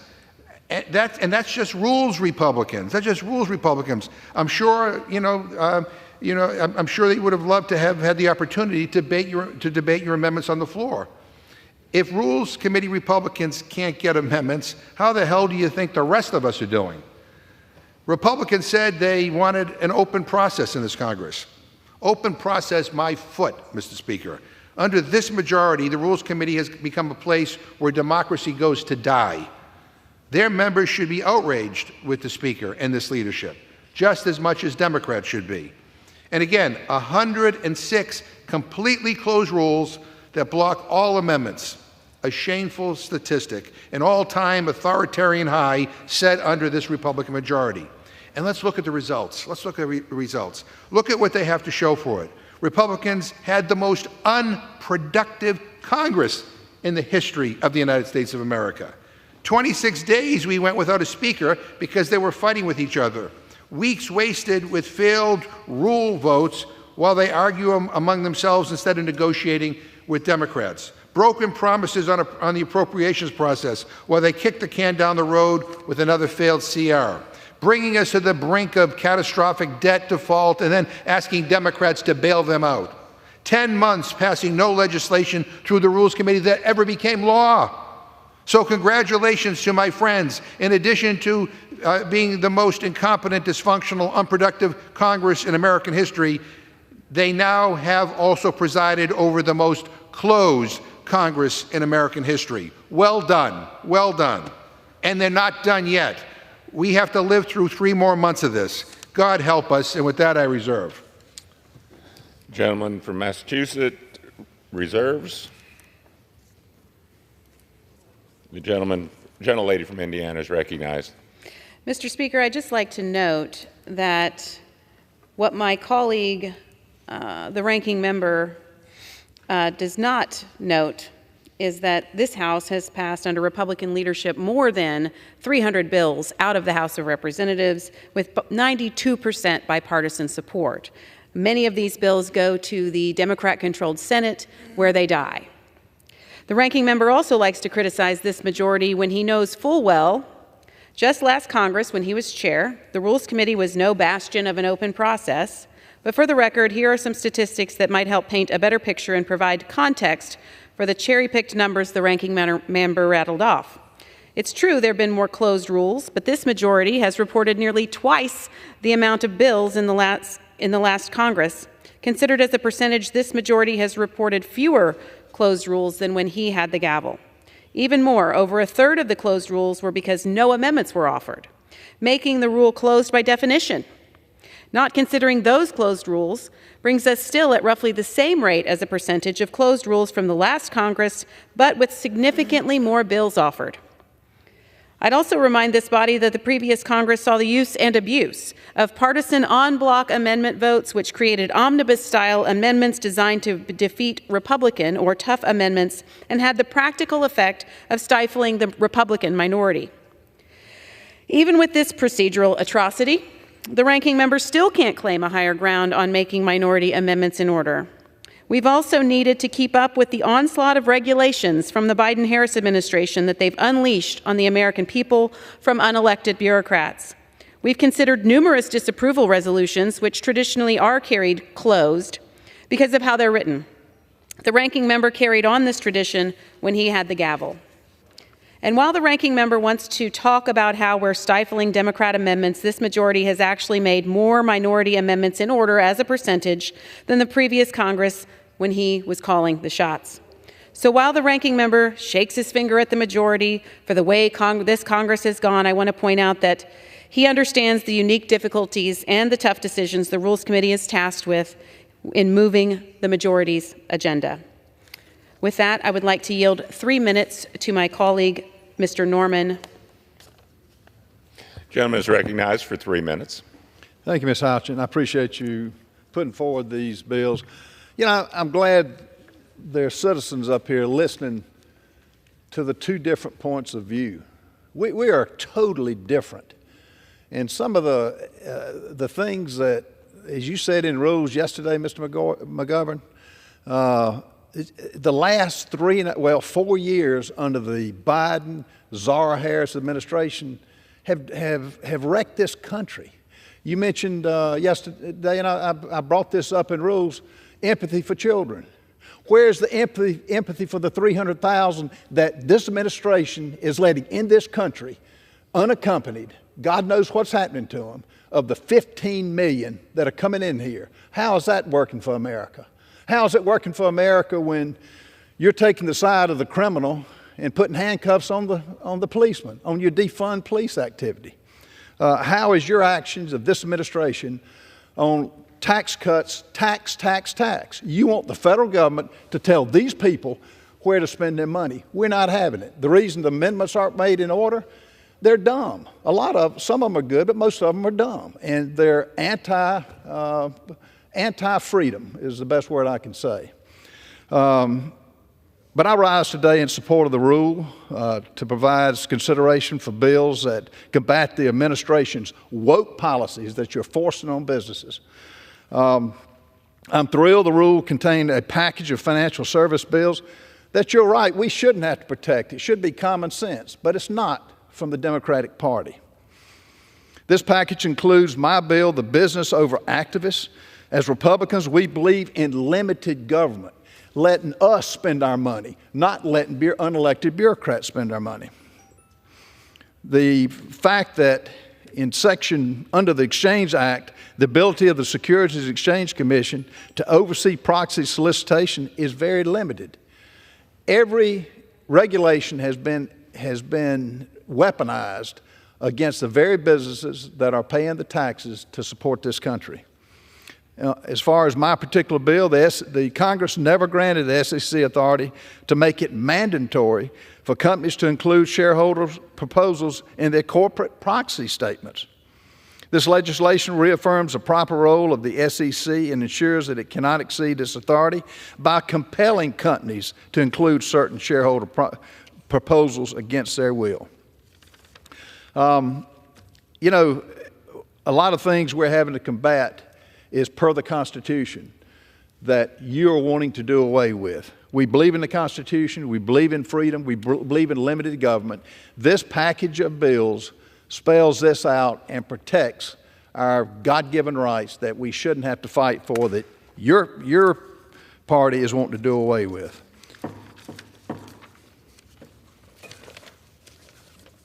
Gentleman's time has expired. Pardon me? Your time's expired. I'm out of time. I yield back. Thank you. Reserve. The gentlelady reserves. Members are reminded to direct their remarks to the chair. Gentleman from Massachusetts is recognized. Yeah, Mr. Speaker, again, I'll reiterate what the gentleman from South Carolina just said. We have different viewpoints and different values. I'm sorry that he feels he lives in a wrecked country. I don't believe that. I think the United States of America is the greatest country on this planet. And I'm proud to serve in Congress to try to help the people of this country. I would never refer to this country as a wrecked country. And again, the gentleman who just spoke, I thought when he was appointed to the Rules Committee, he was appointed to make sure that we had a more open process. And I regret to inform the gentleman that 106 closed rules slipped by him this Congress. I appreciate him standing in the breach. And by the way, when he refers to all the amendments that were rejected as being dumb, 50% of them were of Republican amendments. Yeah, were denied. I think 27 of your amendments were denied. I wouldn't classify them as dumb, even though I may disagree with the intent. And Mr. Speaker, I request unanimous consent to insert into the record a list of the 106 closed rules issued by the Republican majority in the 118th Congress. Without objection. Mr. Speaker, beneath all these statistics about closed rules are actual ideas that are being blocked from being debated on the House floor. These are thoughtful proposals that members have worked hard to develop, ideas to help actual people, and they deserved a debate and an up or down vote. Now, proposals like this: an amendment to disrupt the smuggling of U.S. guns across the Mexican border to help cartels, an amendment authorizing funding for DHS to combat fentanyl trafficking at our ports of entry, an amendment to prevent cuts to Meals on Wheels. That's home-delivered meals to seniors, Mr. Speaker. And that was my amendment, by the way, so I can assure you that it was a very, very good idea. They even blocked an amendment to provide postpartum mental health information to pregnant students, and that was a Republican amendment. Mr. Speaker, Republicans haven't just blocked amendments by reporting out closed rules. They're structured rules. The rules that allowed a few amendments have also continually blocked thoughtful, rule-compliant amendments. And they seem especially focused on blocking Democratic ideas from a debate and an up or down vote on the floor. A quarter of their structured rules, get this, blocked all Democratic amendments, all Democratic amendments. Now, let me quickly just list a few ideas that Republicans were either too afraid to debate or couldn't spare 10 minutes for a consideration on the House floor. An amendment to protect children from getting asthma, amendments to ensure the regulation of dark money in politics and to prevent corrupt pay-to-play political donation deals with federal contractors, and an amendment to provide cancer screenings to federal firefighters as part of their DoD annual physicals when we know they are exposed to cancer-causing chemicals as part of their jobs. There is simply no excuse for this, Mr. Speaker. I reserve my time. The gentlelady from Indiana is recognized. That members are reminded to direct the remarks to the chair. Mr. Speaker, I'd like to yield 3 minutes to my colleague, Ms. Fischbach from Minnesota. Gentlelady is recognized for 3 minutes. Thank you, Mr. Speaker. And I rise today in support of H.R. 5717, the No Bailout for Sanctuary Cities Act, but I do have to comment. The ranking member, I sit on the Rules Committee, and the ranking member and I were there last night, and we're here again on the floor together today, and all I hear is complaining. I don't hear alternatives. I hear about how bad the amendment process is, that their amendments aren't made in order, but I haven't heard them really talk about the alternatives, about what are they proposing. Are there alternatives to what we are doing? What would they do differently? But instead, we hear complaining. And I do want to talk about H.R. 5717. This bill prohibits funds from any sanctuary state or sanctuary city if those funds are being used to benefit illegal immigrants. That seems like common sense to me and to my constituents. We should not spend American tax dollars to help states and cities that are violating U.S. law so they can turn around and dole out those dollars to illegal immigrants. And sometimes those benefits are even more generous than our own citizens receive. I do want to correct something that Ranking Member Nadler said last night in Rules Committee. He said that this bill could prohibit federal funds like COP grants and Burn JAG grants from going to law enforcement officers. I want to state this clearly. That is just not true. Not only are police departments not qualifying jurisdictions under this bill, but the bill applies only to funds being used to provide benefits to illegal immigrants. And let me tell you, using funds to arrest and detain illegal immigrants is not to their benefit, nor is it part of this bill. This is just an attempt to distract from the fact that the Biden-Harris administration has created chaos in communities across this country. Yet rather than help hardworking Americans, they want to take your tax dollars to pay for free flights, free cell phones, and free hotel stays. This bill puts an end to this waste of your taxpayer dollars. Thank you, Mr. Speaker, and I yield back. Gentlelady yields back. Gentlelady from Indiana reserves. Gentleman from Massachusetts is recognized. Yeah, after listening to the gentlelady from Minnesota, I'm confused. She said you don't offer alternatives. That's what amendments are. They're alternative ideas. They're alternative ideas. And I just went through a list, of some of the alternatives that we wanted to offer, dealing with firefighters and cancer screening, and dealing with children and asthma, dealing with making sure senior citizens have adequate access to nutrition. Those are alternatives. Those are ideas. My friends, unfortunately, are in control of this place. So they get to bring the bills to the Rules Committee. We try to present alternatives through the amendment process. But here's another alternative, and that is, if we defeat the previous question, I will offer an amendment to the rule to bring up H.R. 16, the American Dream and Promise Act of 2023. Mr. Speaker, the bigoted hatred that we are seeing directed at immigrants in Ohio and across the country is sickening. And according to research done by the Center for the Study of Hate and Extremism, there has been a rise in conspiracy theories that stigmatize minorities and promote hatred of ethnically diverse communities. And get this, politicians' use of bigoted rhetoric can also play a role in hate crime incidents. And it is sad, but to be frank, we didn't need researchers to tell us this. We can see and we can hear it from the Republican Party every single day. And it does a grave disservice to the dreamers, to TPS holders, and to DACA recipients in this country who only know America as their home. These are taxpayers, small business owners, educators, and critical parts of our communities. Dreamers were brought to the United States as children through no fault of their own, and it is past time to grant them the pathway to citizenship that they rightly deserve. Mr. Speaker, let me be clear. There is a lot of work that needs to be done to fix our broken immigration system and secure our border.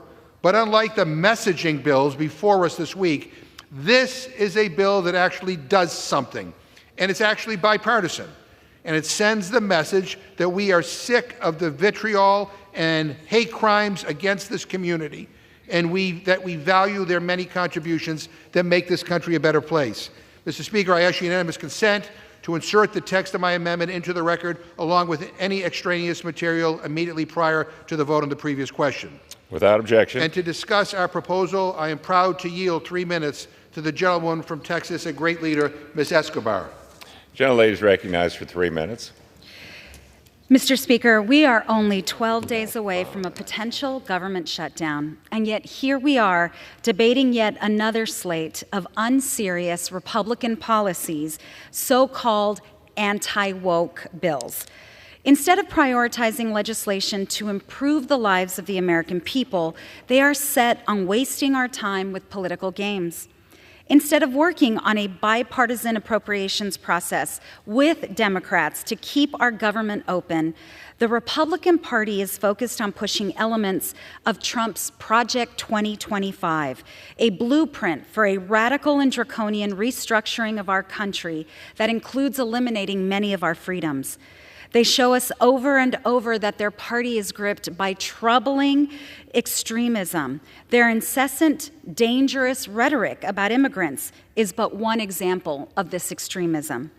My Democratic colleagues and I remain focused and committed to real solutions that improve our country and our economy, which is why if we defeat the previous question, we will come together to pass meaningful, life-changing legislation like the American Dream and Promise Act, a common-sense bill that has bipartisan support. Despite high public support for Dreamers who were brought to the country as children and are proud to call the United States home, Dreamers had the rug pulled out from under them in 2017 when former President Donald Trump abruptly terminated the DACA program. Since then, Dreamers and their families have been caught up in a court battle, not just for the fate of the program, but for their future. The American Dream and Promise Act could put an end to years of fear and uncertainty for Dreamers, as well as TPS and DED recipients, and countless mixed status families who dread the day their loved one may no longer be here. This bill is a vital step toward providing dignity, stability, and security for those individuals who for years have contributed to our communities, to our economy, and our American story. I urge my colleagues to use our limited time here in Washington, D.C. on real solutions. Help us defeat the previous question so we can instead do real work that makes a real impact like the American Dream and Promise Act. I yield back the balance of my time. Gentleman reserves. Gentlewoman from Indiana is recognized. Reserve. Gentlewoman reserves. Gentleman is recognized. Mr. Speaker, I'd like to yield 2 minutes to the gentleman from Illinois, Mr. Garcia, who will also speak on the importance of defeating the previous question. The gentleman is recognized. Mr. Speaker, this week we find ourselves confronted with a series of bills brought by our Republican colleagues that are not only misguided, but also villainize immigrant communities. These proposals attempt to further criminalize those who are seeking a better life and threaten to withhold essential federal funds from cities like Chicago that have policies designed to support the inclusion, safety, and justice of all, regardless of immigration status. Victims of domestic violence will be even more fearful of coming forward if they fear being reported to immigration authorities. Let us be clear. Our immigration system is broken, and simply doubling down on punitive measures will not solve the problem. We need comprehensive solutions that recognize the humanity of those seeking refuge and opportunity in this great nation. Instead of fostering an environment of understanding and compassion, these bills promote fear and division. That brings me to a crucial piece of legislation that deserves our immediate attention, the Dream and Promise Act. This bill is a beacon of hope for dreamers and those with temporary protective status, providing them with a pathway to citizenship. These young people, many of whom have known no other country but ours, are an integral part of our communities and our economy. There are students, teachers, healthcare workers, and leaders who contribute to our nation's prosperity. It's time that we acknowledge their contributions, ensure that they can live without fear of deportation. By prioritizing the Dream and Promise Act, we can send a clear message that we value the lives and aspirations of those who call America home. I urge my colleagues to reject harmful immigration bills on the floor this week and instead to join me in championing the Dream and Promise Act. Time has expired. The gentleman reserves. Gentlewoman is recognized. Mr. Speaker, the other side of the aisle won't even deport violent criminals. That is against the very safety of American citizens. In New York City, under Bill de Blasio, they passed a series of sanctuary city policies between 2014 and 2018 that prohibit the New York Police Department and Correction and Probation Departments from cooperating with U.S. Immigrations and Customs Enforcement agents, except under very limited circumstances. However, now more than 100,000 migrants have passed through New York City since the spring of 22. 58,000 still remain in the city's care. Current Mayor Eric Adams and the governor of New York, Kathy Hochul, have said, we don't have capacity. For years, ICE has warned that sanctuary cities create a public safety threat, and they're one of the biggest impediments to public safety efforts. However, under the Biden and Harris administration, the crisis at the southern border has only worsened the consequences of sanctuary policies and made enforcing current immigration laws even more difficult. So H.R. 5717, despite mischaracterizations from my friends on the other side of the aisle, creates an incentive for local jurisdictions to cooperate with federal immigration officials by prohibiting federal funds to be used to provide sanctuary for illegal aliens from going to sanctuary jurisdictions. Under current law, it creates a perverse incentive for sanctuary cities to willingly flout the law. 5717 holds sanctuary cities accountable for exacerbating the Biden-Harris border crisis and flouting federal immigration law by prohibiting the use of taxpayer dollars to fund housing, health care costs, and other benefits for illegal immigrants in such municipalities. Taxpayers who are at risk due to the border crisis should not be funding local governments not interested in upholding the rule of law. No bailout for sanctuary cities corrects this perverse incentives and ensures that taxpayers are not on the hook for this lawlessness. And with that, I reserve. Gentlewoman reserves. The gentleman is recognized. Mr. Speaker, you gotta love when Republicans try to talk tough about immigration reform. I just want to remind my colleagues that one of the most conservative senators in the United States, Senator from Oklahoma, wrote a comprehensive immigration reform bill that has some very tough provisions in it, and their standard bearer, the man who I cannot name on the floor for fear that my words will be taken down, told Republicans to not allow it to come to the floor for a debate or a vote. They would rather have a campaign issue than solving a problem. I mean, let that sink in. Let that sink in. I also would like to request unanimous consent to enter into the record an article from the National Institute of Justice entitled Undocumented Immigrant Offending Rate Lower Than U.S.-Born Citizen Rate. Without objection. You know, all day long, Republicans spout hateful rhetoric about undocumented immigration and crime because they want us to be scared and they want to divide us. But their claims are simply not rooted in truth. In fact, undocumented immigrants are less likely, not more, than U.S.-born citizens to commit crimes, including violent crime. And I also would like to request unanimous consent to insert into the record an article by the Cato Institute entitled Sanctuary Jurisdictions of Florida Do Not Have Higher Crime Rates. Mr. Speaker, there is no evidence, none, either in Florida or in the rest of the country, that sanctuary cities result in more crime. There's none, zero. But that won't matter to Republicans because they are unmoved by the facts. And Mr. Speaker, earlier I listed some examples of ideas that Republicans blocked from even being considered on the floor. Here are a few more. I just want people to appreciate this. An amendment that would protect access to IVF for federal employees. They blocked it. An amendment to require a study for tribal consultations before enactment of an oil and gas bill that could affect their subsistence resources. An amendment to make critical targeted investments in small-town police departments for the recruitment, retention, mental health support, and training they need to protect themselves and their communities. They blocked that too. And an amendment to ensure continued access to emergency care for pregnant service women at military treatment facilities. Look, maybe Republicans don't believe in IVF or any of these other ideas, but they can just vote no. Why block these ideas from even being debated unless they're afraid they would pass? I reserve. Gentleman reserves. The gentlewoman is recognized. Mr. Speaker, I'd like to inquire if the gentleman, Mr. McGovern, is prepared to close. The gentlewoman reserves. The gentleman is recognized. I'm not prepared to close yet. There may be some. Gentleman is not prepared to close. The gentleman from Massachusetts is recognized. Mr. Speaker, I want to get back to this extraordinary closed house. I just want everybody to appreciate on how awful this process is. Here are yet more examples of ideas that were too scary, too revolutionary, too controversial to even be debated on the House floor, according to this Republican majority. An amendment to provide grants to organizations who are helping to transition service members to civilian life, including job recruitment training. They blocked that. I mean, what are they thinking? Who does that? An amendment to ensure that students with dietary restrictions like lactose intolerance can have an alternative to whole milk at lunch.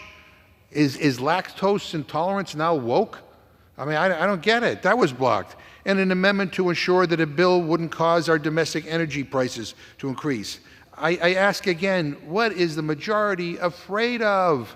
I mean, look, I mean, we have our differences. We ought to have substantive debate on the floor and then have votes. And I would be willing to bet that there are some thoughtful Republicans who would support some of these amendments that I mentioned here. With that, I reserve my time. The gentleman reserves. The gentleman is recognized. I reserve. Gentleman reserves. The gentleman is recognized. So the gentlelady has no other speakers, am I? Okay, well, then I will close. How much time do I have left, Mr. Speaker? The gentleman has 5.5 minutes remaining. Okay. I yield myself the remaining time. Mr. Speaker, we have heard a lot about wokeness here today, but I want to focus on the woke democratic ideas that Republicans have blocked in this record-breaking closed Congress. I mean, ideas like protecting IVF, fighting fentanyl trafficking, and making sure lactose-intolerant students have something nutritious to drink at lunch. Wow. I mean, that those ideas are woke is crazy. 106 closed rules is a big number, a record-breaking number, but much more important is what that number represents. These ideas and all the other blocked amendments I highlighted would have helped everyday Americans. Is that woke? Is it woke to try and keep kids from getting asthma, to provide job training to veterans, to provide cancer screenings to firefighters? Is that woke? I don't know what my Republican colleagues are afraid of. Maybe they're afraid to vote no. Maybe they're afraid to vote yes. But this is Congress, Mr. Speaker. We're here to take hard votes. And this record-breaking number of closed rules is a disservice to the people the Republicans represent. And Mr. Speaker, while Republicans want to talk about being woke, I wish instead they'd wake the hell up and do the people's business. For example, I don't know, maybe pass a bill to prevent a government shutdown. You know, what we are doing today is merely a political exercise. Their obsession with trying to inject politics and culture wars into everything is getting really old. Almost old as the presidential nominee. Let me just say, I love this place, and I love all the different things that we've been called on to do. And I will just say this, Mr. Speaker, I want everybody to join with me, and let's end this. With that, I yield back the balance of my time. The gentleman has ended this. The chair would remind members to refrain from engaging in personalities towards the president and nominees for the office of president. The gentlewoman is recognized. Thank you, Mr. Speaker. I yield myself the balance of my time. Gentlewoman's recognized. Despite what my colleagues on the left have to say, the American people know that the Biden-Harris administration has been a relentless, woke assault on the American economy, the education system, and even Americans' retirement accounts. The American people know the Biden-Harris administration has resulted in crippling inflation, a wide-open border, decreasing public safety, and increasing drug overdose deaths. With the bills before us today, we continue to deliver for the American people. House Republicans are fighting at every turn to secure our borders, restore our economy, protect free speech and free markets. The Violence Against Women by Illegal Aliens Act and the No Bailout for Sanctuary Cities Act are common sense bills that would immediately make our communities safer, something the Biden-Harris administration has repeatedly failed to do. I would hope that our colleagues on both sides of the aisle would support these important bills. I look forward to moving these bills out of the House this week, and I ask my colleagues to join me in voting yes on the previous question and yes on the rule. Mr. Speaker, I yield back the balance of my time and move the previous question on the resolution. The gentlewoman has yielded her time. The question is in ordering the previous question on the resolution. Those in favor say aye. Those opposed say no. In the opinion of the chair, the ayes have it. Speaker? The gentleman is recognized. I ask for the yeas and nays. The yeas and nays are requested. Those favoring a vote by the yeas and nays will rise. A sufficient number having risen, the yeas and nays are ordered. Pursuant to Clause 8 of Rule 20, further proceedings on this question will be postponed. Pursuant to Clause 12A of Rule 1, the chair declares the House in recess for a period less than 15 minutes.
Sorry. The House will be in order. Proceedings will resume on questions previously postponed. Votes will be taken in the following order. Ordering the previous question on HR Resolution 1455, adoption of House Resolution 1455, if ordered. In motion to suspend the rules and pass S 1146, HR 9076, HR 7213, and HR 1513. The first electronic vote will be conducted as a 15-minute vote. Pursuant to Clause 9 of Rule 20, remaining electronic votes will be conducted as 5-minute and 2-minute votes. Pursuant to Clause 8 of Rule 20, the unfinished business is the vote on the ordering of the previous question on House Resolution 1455, in which the ayes and nays are ordered. The clerk will report the title of the resolution.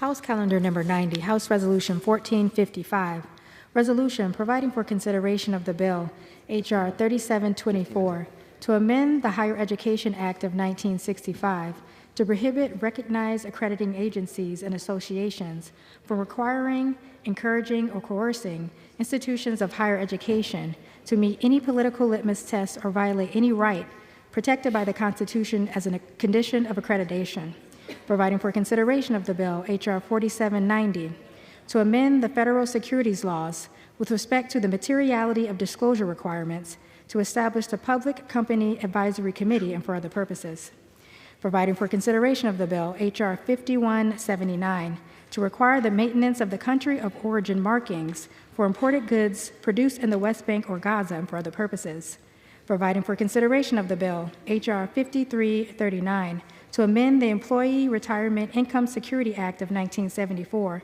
to specify requirements concerning the consideration of pecuniary and non-pecuniary factors and for other purposes, providing for consideration of the bill, H.R. 5717, to provide that sanctuary jurisdictions that provide benefits to aliens who are present in the United States without lawful status under the immigration laws are ineligible for federal funds intended to benefit such aliens, provided for consideration of the bill, H.R. 7909, to amend the Immigration and Nationality Act to provide that aliens who have been convicted of or who have committed sex offenses or domestic violence are inadmissible and deportable, and providing for consideration of the joint resolution, House Joint Resolution 136, providing for congressional disapproval under Chapter 8 of Title V United States Code of the rules submitted by the Environmental Protection Agency relating to multi-pollutant emissions standards for model years 2027 and later, light-duty and medium-duty vehicles.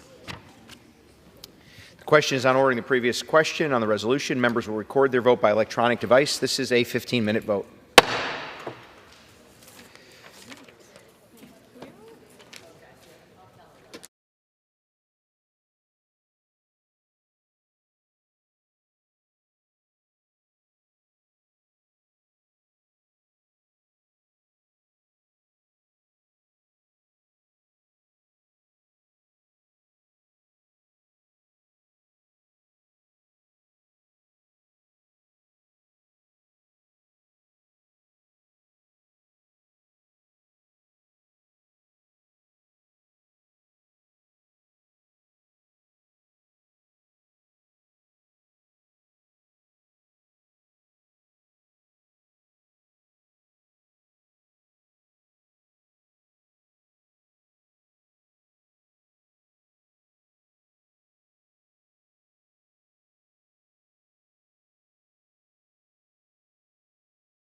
On this vote, the yeas are 206, the nays 196. The previous question is ordered. The question is on the adoption of the resolution. Those in favor say aye. Those opposed say no. In the opinion of the chair, the ayes have it. The gentleman from Massachusetts. I ask for a recorded vote. Recorded vote is requested. Those favoring a recorded vote will rise. A sufficient number having risen, a recorded vote is ordered. Members will record their votes by electronic device. This is a 5-minute vote.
On this vote, the yeas are 214, the nays are 200. Resolution is adopted without objection. Motion to reconsider is laid on the table.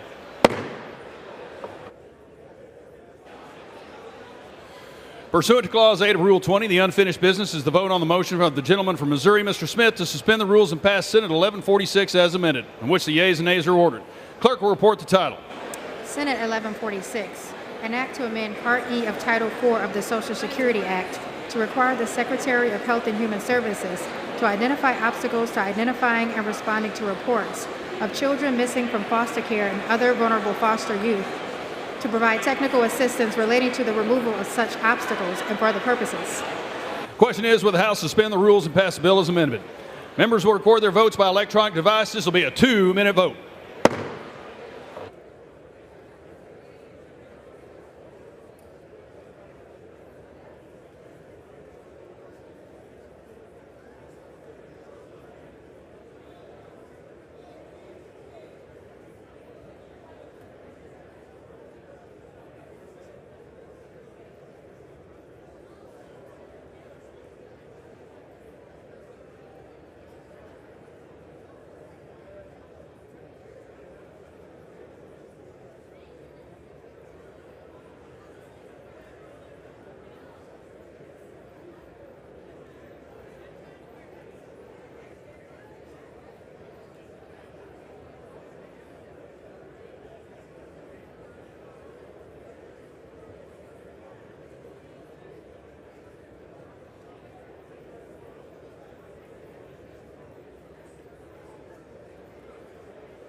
All members voted.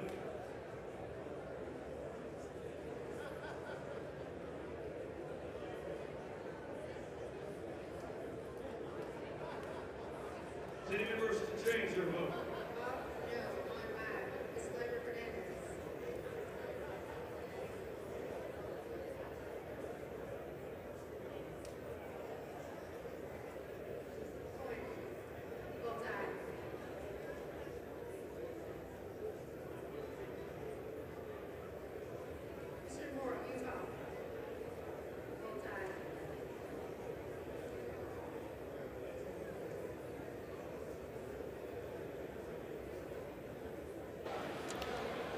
On this vote, the yeas are 408, the nays are 7, 2/3 being in the affirmative. The rules are suspended. The bill is passed, and without objection, the motion to reconsider is laid on the table.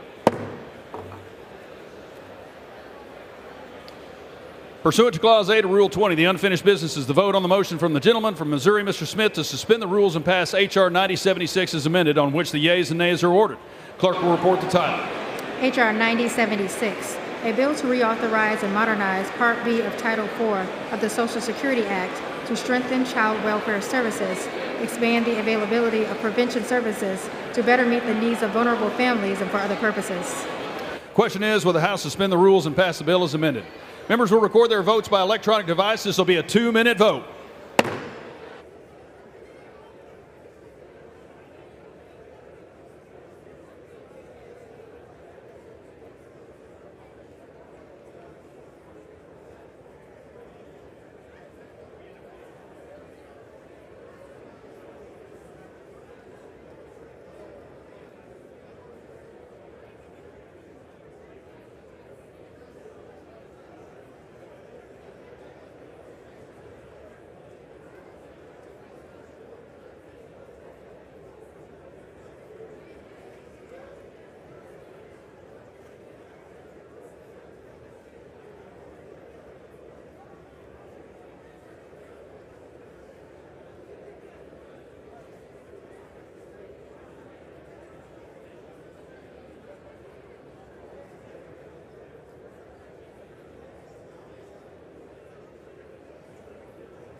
On this vote, the yeas are 405, the nays are 10, two-thirds being in the affirmative. The rules are suspended, the bill is passed, and without objection, the motion to reconsider is laid on the table. Without objection, the title is amended. Pursuant to Clause 8 of Rule 20, the unfinished business is on the vote of the motion with the gentlewoman from Washington, Ms. Rogers, to suspend the rules and pass H.R. 7213 as amended, on which the yeas and nays are ordered. Clerk will report the title. H.R. 7213, a bill to amend the Public Health Service Act to enhance and reauthorize activities and programs related to autism spectrum disorder and for other purposes. The question is, will the House suspend the rules and pass the bill as amended? Members will record their votes by electronic device. This will be a 2-minute vote.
On this vote, the yeas are 402, the nays are 13, two-thirds being in the affirmative. The rules are suspended, the bill is passed, and without objection, the motion to reconsider is laid on the table. Without objection, the title is amended.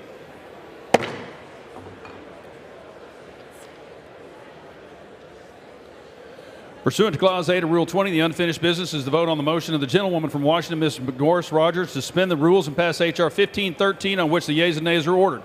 Clerk will report the title. Union Calendar Number 421, H.R. 1513, a bill to direct the Federal Communications Commission to establish a task force to be known as the 6G Task Force and for other purposes. Question is, will the House suspend the rules and pass the bill? Members will record their votes by electronic device. This will be a 2-minute vote.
393, the nays are 22.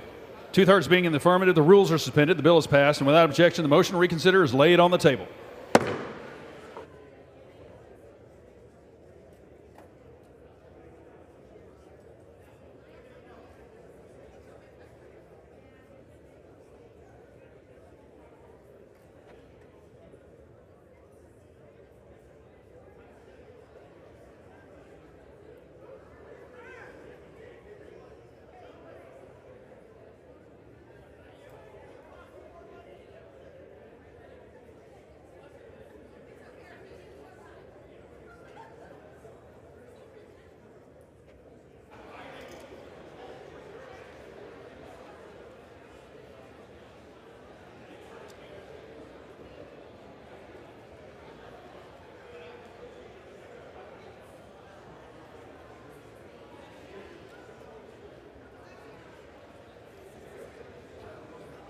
Hey, buddy. How you?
That's new.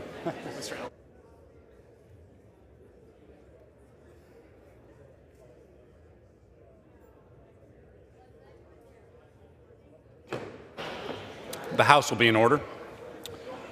For what purpose does the gentlewoman from North Carolina, Mrs. Fox, seek recognition? Mr. Speaker, the House is not in order. The gentlewoman is correct. The House is not in order.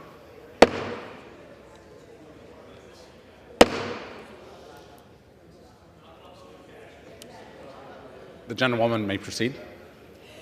Thank you, Mr. Speaker. Pursuant to House Resolution 1455, I call up the bill H.R. 5339, the Protecting Americans' Investments from Woke Policies Act, and ask for its immediate consideration in the House.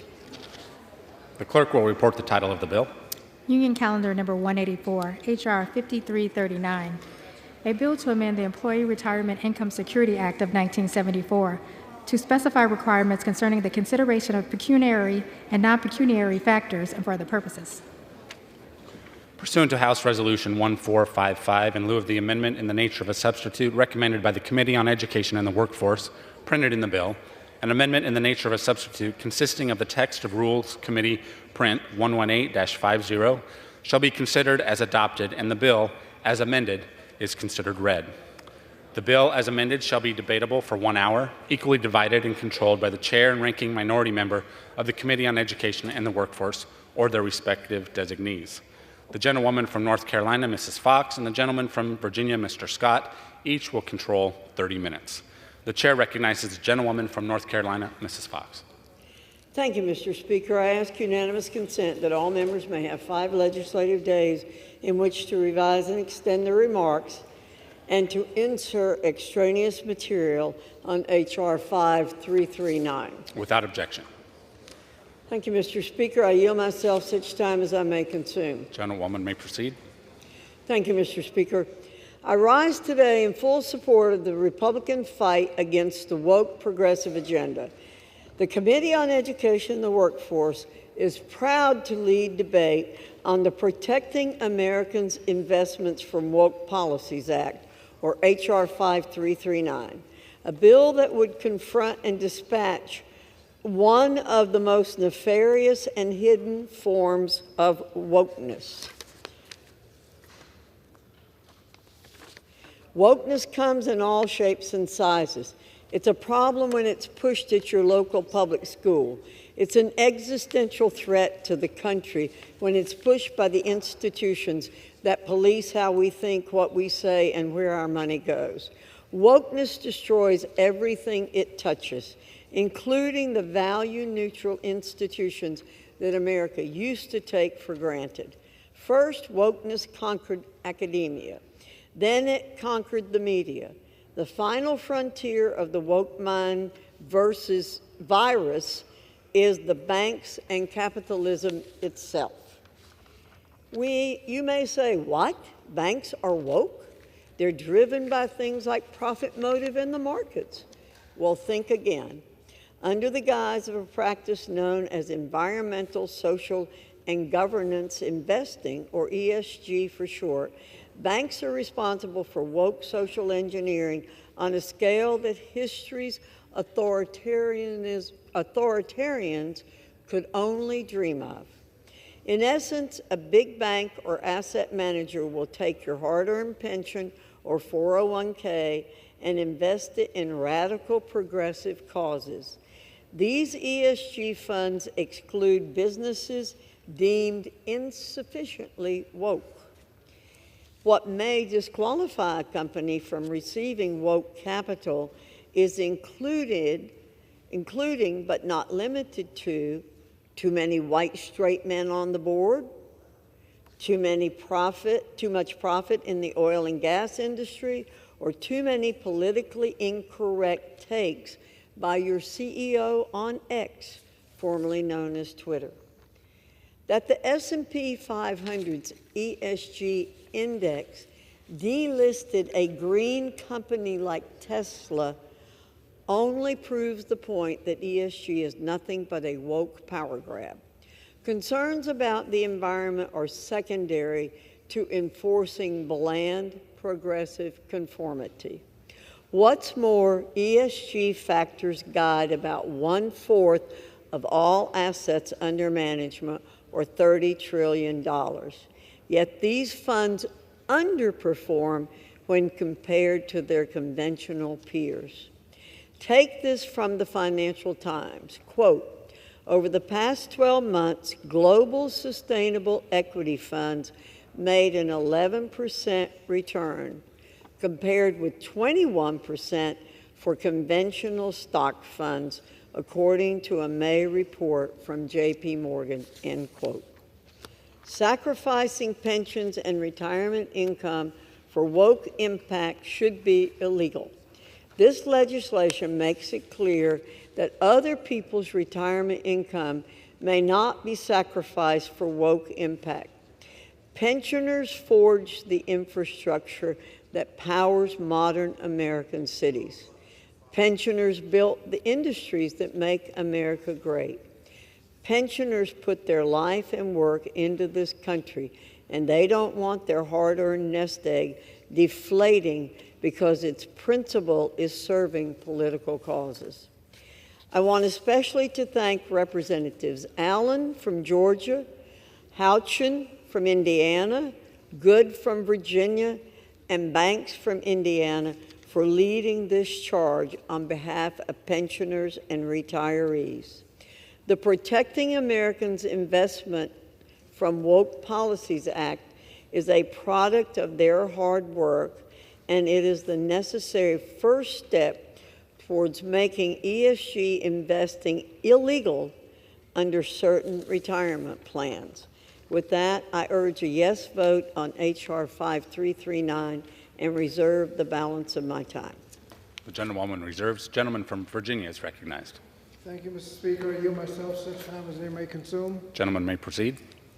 Mr. Speaker, I rise in opposition to H.R. 5339, the so-called Protecting Americans' Investments from Woke Policies Act. This bill packages 4 separate bills that the Committee on Education and Workforce reported on party line votes. The H.J.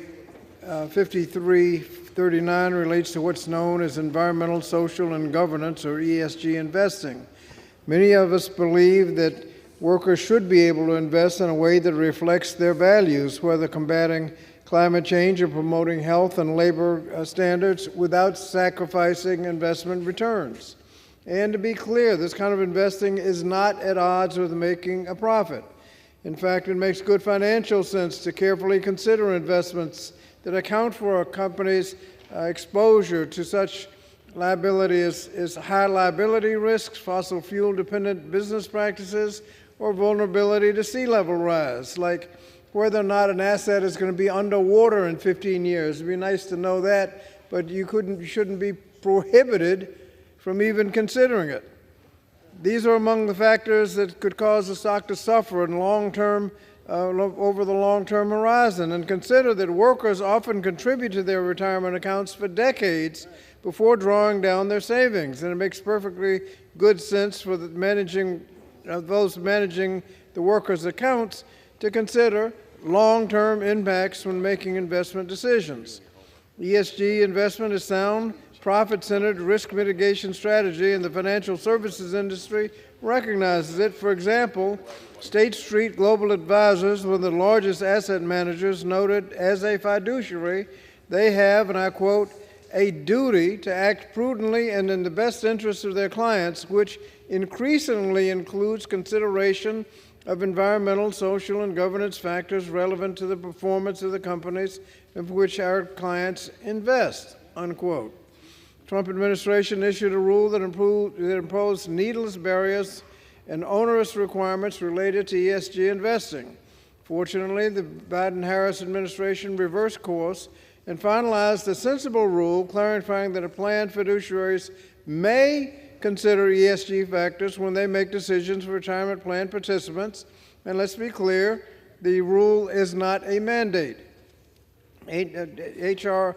5339 codifies the Trump-era ESG rule. It also codifies the Trump-era rule that would disenfranchise planned fiduciaries from exercising their shareholder rights on behalf of workers. The bill also undermines efforts to increase diversity among asset managers. This is a worthwhile endeavor, as the GAO noted a few years ago that only 1% of the $7 trillion in global assets under management are managed by firms owned by women or people of color. There's also research to suggest that non-diverse firms do not outperform diverse firms across all asset classes. In some, H.R. 5339 takes us backwards and undercuts retirement professionals who are legally bound to make prudent decisions for workers and retirees. So I urge opposition to the bill and reserve the balance of my time. The gentleman reserves. The gentlewoman from North Carolina is recognized. Thank you, Mr. Speaker. I yield 3 minutes to the gentleman from Georgia, Mr. Allen. Gentleman from Georgia is recognized for 3 minutes. Thank you, Mr. Speaker, and I thank the gentlelady from North Carolina for yielding the time. I rise in support of my bill, H.R. 5339, the Protecting Americans' Investments from Woke Policies Act. The Committee on Education and Workforce has worked diligently this Congress to hold the Biden administration accountable for their destructive policies that only serve to harm American families, workers, and retirees. That's why I proudly partnered with many of my committee colleagues to put together this package of bills before us today that stops this administration's assaults on the retirement security of millions of Americans. Saving for retirement has become increasingly difficult as prices continue to skyrocket. Over the last 3.5 years, we have witnessed a sharp rise in the cost of basic necessities, putting a significant strain on household budgets. The average household in Georgia is paying over $1,000 per month to purchase more per month to purchase the same goods and services as in January of 2021, and cumulatively, the average Georgia household has spent over $27,000 more due to inflation in that same time frame. Because of the Biden-Harris administration's out-of-control spending policies, inflation is soaring, many seniors are living paycheck to paycheck, retirement savings are in jeopardy, and hardworking Americans are struggling to secure their financial future. One example of how the Biden administration is jeopardizing retirement savings is through a Department of Labor rule that allows financial advisors to ignore their responsibility to prioritize financial returns in favor of investing America's retirement savings into risky climate-related environmental, social, and governance, or ESG funds. Now, let's be clear. This mandate came from the Department of Labor. It did not come from the financial investment community. ESG funds are proven to carry higher risk and charge steeper fees, and financial institutions have become more brazen in professing partisan and ideological preferences while investing America's hard-earned retirement savings. As families continue to struggle to afford basic necessities like gas and groceries due to record inflation, the last thing hardworking taxpayers need is for their retirement savings to be depleted due to politically motivated mismanagement. That's why I was proud to introduce the Rollback ESG to Increase Retirement Savings, or RETIRE Act. This bill rolls back this overreaching rule and ensures ERISA retirement plan sponsors prioritize financial returns over ESG factors when making investment decisions on behalf of their clients as mandated by the Department of Labor. My RETIRE Act makes clear what ERISA intended. Retirement plan sponsors should invest their clients' hard-earned money in a manner that maximizes financial returns and minimizes risk, period. We must get back to a point where financial institutions make investment decisions based on standards of return, credit, collateral, raw data, and balance sheet numbers. Gentleman's time has expired. We can do so by passing today's legislation. I strongly urge the yes time has vote expired. on H.R. 5339, and I'll yield back. The gentleman's time has expired. The gentlewoman from North Carolina is recognized. Mr. Speaker, I yield 2 minutes to the gentleman from Rhode Island, my good friend, Mr. Magaziner. Gentleman from Rhode Island is recognized for 2 minutes. Well, I thank you, Mr. Speaker, and thank you to the gentleman from North Carolina for yielding. I rise in opposition to H.R. 5339, a misguided bill that will hurt the retirement savings of millions of hardworking Americans. The evidence is clear. Companies that adopt thoughtful policies to manage their environmental risks, their social risks, and have sound corporate governance policies outperform those that don't. As a former state treasurer and an investor in the private sector, I can tell you that companies that take steps to mitigate their environmental footprint, to do right by their customers, to do right by their employees, and to promote corporate diversity tend to outperform their peers. And any investor who knows what they are doing would be foolish to ignore those factors. But even if you disagree with me, even if you don't think that those factors matter in company performance, you ought to believe that in a free market, investors should have the right to consider whatever factors they believe are relevant to performance without Congress getting in the way. Why is the Republican majority, which claims to be the party of small government, so obsessed with walking away from free markets and taking away Americans' freedoms? This is yet another example of this trend. House Republicans want to tell you what books you can and can't get from the library, who you are and aren't allowed to marry, what reproductive health care decisions women have the right to make, and now they want to try to make it illegal for investors to even think about a company's environmental or social performance when doing their jobs. And the people who are going to get hurt are the American workers whose retirement savings will take a hit if this bill takes effect. And by the way, no one is asking for this bill. There's no constituents back home who are saying, you know, the biggest problem in our country today is ESG investing. So how about my Republican colleagues do their job, focus on keeping the government funded and open, and not take away the freedom of investors to do their jobs the way they see fit. I yield back the balance of my time. The gentlewoman from North Carolina is recognized. Thank you, Mr. Speaker.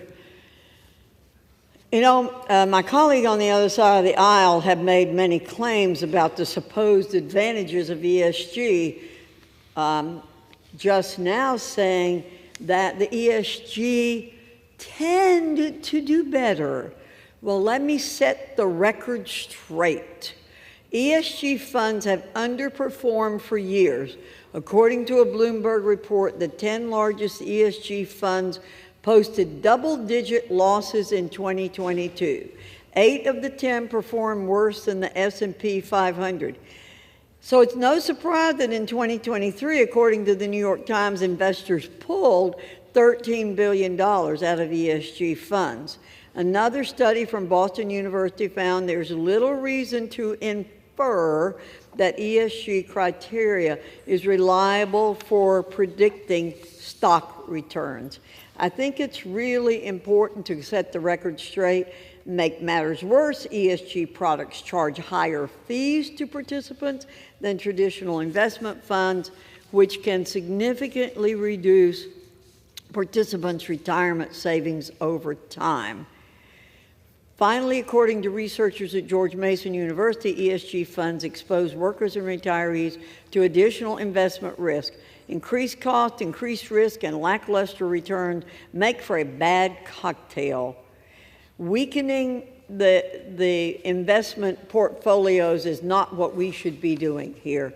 I yield now 3 minutes to the gentleman from Virginia, Mr. Good. The gentleman from Virginia is recognized for 3 minutes. Thank you, Mr. Speaker. As the Madam Chair said, if ESG funds performed better, investors would choose those based on their performance, not because of their ESG compliance. Mr. Speaker, I support passage of 5339. This legislation will protect Americans' retirement savings from the left's woke agenda. On day one, the Biden administration pursued a radical agenda focused on so-called diversity and equity instead of truly helping everyday Americans. This agenda infiltrates every sector of our society under the Biden-Harris administration, including the way people invest their hard-earned money. For decades, federal law has required fiduciaries, or those we trust to invest on our behalf, to adhere to principles of prudence and loyalty to the investor's best interests. The prudence and loyalty of the fiduciary to the investor protects the American public. Now the Biden-Harris administration has decided these principles are no longer the primary concern. No, under Biden-Harris, your best interest is not the main priority. Investments must now meet certain radical environmental standards and support the left's equity agenda. This could mean investing in a solar energy company and overlooking an oil or a gas stock that might be a better financial investment. It might mean that the company overseeing your portfolio needs to adhere to DEI practices and hire people because they look a certain way, not because they are the most qualified. This is called ESG investing, and of course, this is wrong. The bill today includes one of my bills, the No Discrimination in My Benefits Act, which amends the law to say that any fiduciary must be selected without regard to race, color, religion, sex, or national origin. Adding this language will preserve the merit-based standard that Americans expect employers to use when hiring. Instead of addressing the state of the economy, which would be a much better way to ensure that individual retirement plans are doing well, Democrats double down on DEI and believe, or at least claim to believe, that a lack of diversity is why your pension or your 401k isn't getting the rate of return you expected. They, of course, don't want to blame the Biden-Harris economy. For example, Senate Democrats actually sent a letter to 25 companies requesting information about the gender and race, the DEI makeup of the asset managers of their pension plans. The letter voiced concern over the problem of white men dominating the industry and demanded answers from the companies on their plans to diversify their employees based on sex and race rather than their skills and expertise. The American people don't care about the diversity makeup of someone who is flying a plane or who is performing surgery on them, and they don't want it with respect to the management of their life savings. But the Democrat Party wants to force companies to make decisions in direct contradiction to the longstanding Civil Rights Act, which they claim to support. Using someone's race or sex to determine their eligibility for a position is wrong, and civil rights law agrees, even if the Democrat Party does not. Hardworking Americans want the most competent and knowledgeable person to manage their benefits. They want to know their assets are safe and they will have a good return on investment. The ESG investing agenda is in direct opposition to this, so I urge passage of H.R. 5339, and I yield back. Gentleman's time has expired. The gentlewoman from North Carolina. Madam Speaker, I yield 3 minutes to my friend, the gentleman from Michigan, Mr. Kildee. The gentleman from Michigan is recognized. Thank you, Madam Speaker. The bill before us is really nothing more than a distraction. It's the distraction from the real issues facing American seniors and retirees. What seniors want is their government to lower the cost of everyday necessities, groceries, gas, water, and electric bills. They want their hard-earned savings protected. They don't want Congress dictating to them where and how to invest their retirement. If Republicans were truly serious about protecting American retirees, they'd be working to restore the pensions of Americans who have lost their retirement, their pensions, or seen them cut, like the thousands of Delphi salaried retirees across the country. Americans who work their whole lives should not have to worry if they'll be able to retire in dignity. But when General Motors filed for bankruptcy during the Great Recession, the U.S. Pension Benefit Guaranty Corporation, the PBGC, unfairly cut retirement benefits by as much as 70% for more than 20,000 Delphi salaried retirees.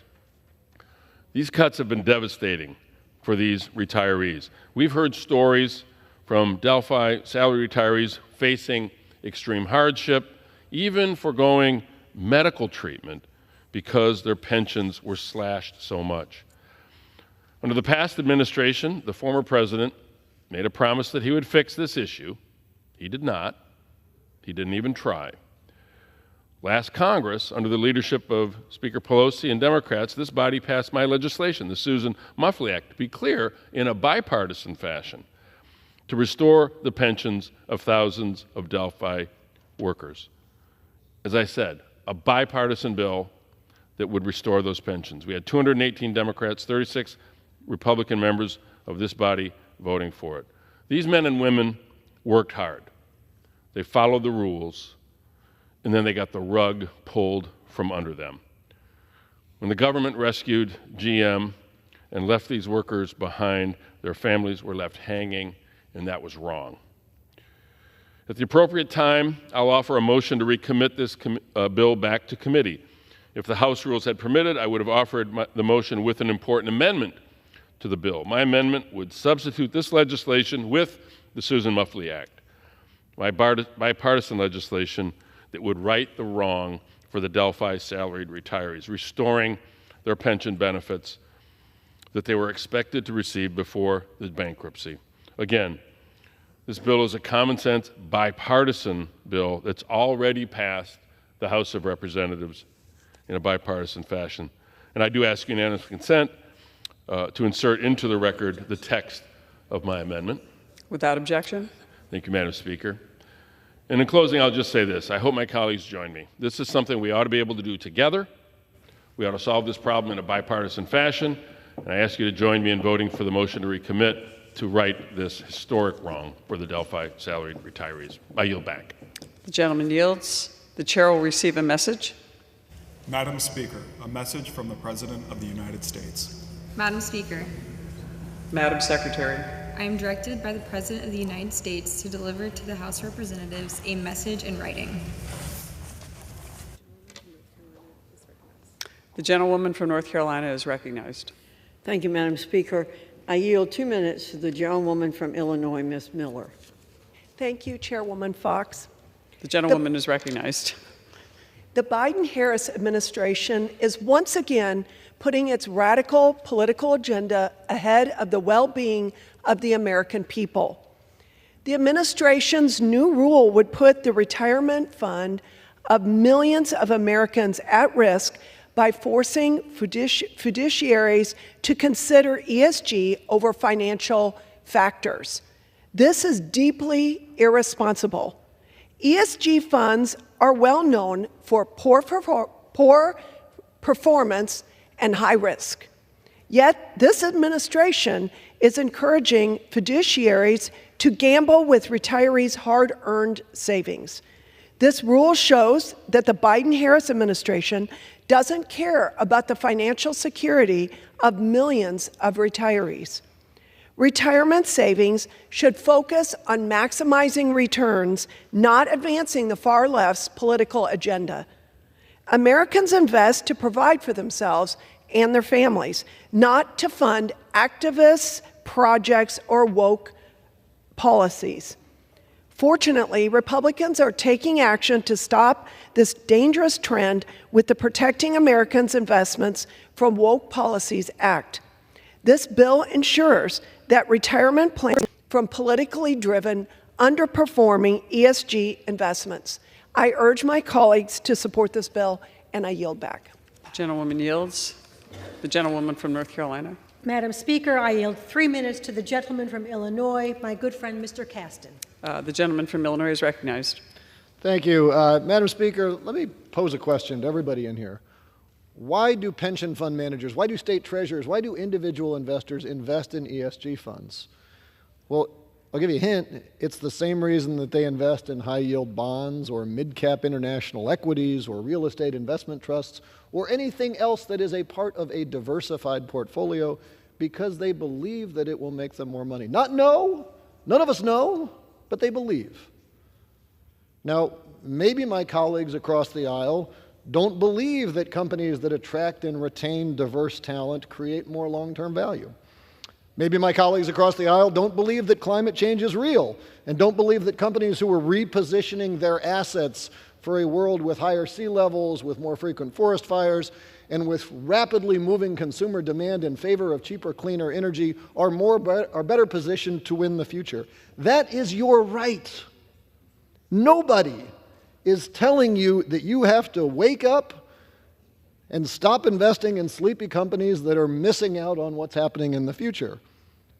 And yet here we are, having defended your right to invest however you want. You are now saying that fiduciaries with opinions different from your own should not be free to invest as they see fit. That is not pro-market. And let me tell you, if you've fallen in love with state-directed capitalism, I would encourage you to talk to, I don't know, maybe some Chinese or Soviet economic leaders who can tell you how that plays out. And so yet we find ourselves here with the Republican Party introducing legislation that not only rips off the policies of Lenin and Mao, but also, unsurprisingly, rips off Project 2025. Because what all those have in common is you would like to use the power of the state to protect your political allies against the vicissitudes of a competitive market. Let's be really clear, though. This is not just about politics. Real Americans in red states, I would point out, are losing money today because of these policies. In Texas, anti-ESG laws like the one you're proposing are costing the state nearly $700 million in lost economic activity and more than 3,000 jobs. In Kansas, the state budget office has estimated that anti-ESG laws there would cost retirees $3.6 billion in lost returns over 10 years. That is what you are imposing on the rest of the world if you got this done. Madam Speaker, I get it. Competition is hard. It's scary. Climate change is real. And no matter how nightmarish certain white folks of low character might find the realization of Martin Luther King's dream, it is the only way that we move forward as a society. In the name of free markets and For a what brighter purpose is the tomorrow, gentlewoman from North Carolina I rise? urge a no vote. I ask that the speaker's words be taken down. On what basis? The gentleman will suspend. The clerk will report the words. The gentleman will take a seat.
purpose does the gentlewoman from North Carolina seek recognition? Thank you, Mr. Speaker. I withdraw my demand. The demand is withdrawn. Illinois is recognized. Thank you, Mr. Chair. And I would reiterate, as I hope was clear from the plain text of my remarks, they were not directed at anybody in the chamber. I'll close just by saying that in the name of free markets and a brighter, more tolerant tomorrow, I urge a no vote on this bill, and I yield back.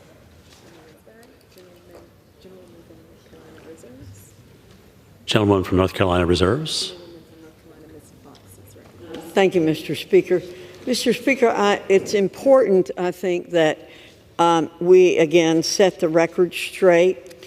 The Retire Act codifies the principles in the Trump Labor Department rule on retirement plan ESG investing. Under this bill, as with the Trump rule, if a fiduciary finds that an ESG factor is a pecuniary or financial factor, then that factor can be considered when investing and exercising shareholder rights. Nothing in the Trump rule prevents a fiduciary from appropriately considering any material risk with respect to an investment. Like the Trump rule, the Retire Act recognizes ESG factors can present an economic risk or opportunity which qualified investment professionals would appropriately treat as material economic considerations under generally accepted investment principles. This bill neutrally applies financial investment principles to all investment decisions. To suggest that this bill bars a fiduciary from appropriately considering any factor that may be material to an investment is blatantly false. Unlike the Biden-Harris rule, this legislation is neutral regarding fiduciaries' prudent decisions. And with that, I reserve. Gentlewoman from North Carolina, Ms. Fox reserves. The gentlewoman from North Carolina, Ms. Manning, is recognized. Mr. Speaker, I am ready to close.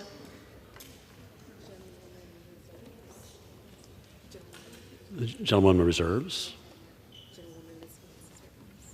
Mr. Speaker, I understood that the gentlewoman from North Carolina was ready to close, and I'm ready to close also. Ms. Manning is recognized. Thank you, Mr. Speaker. I yield myself the balance of my time.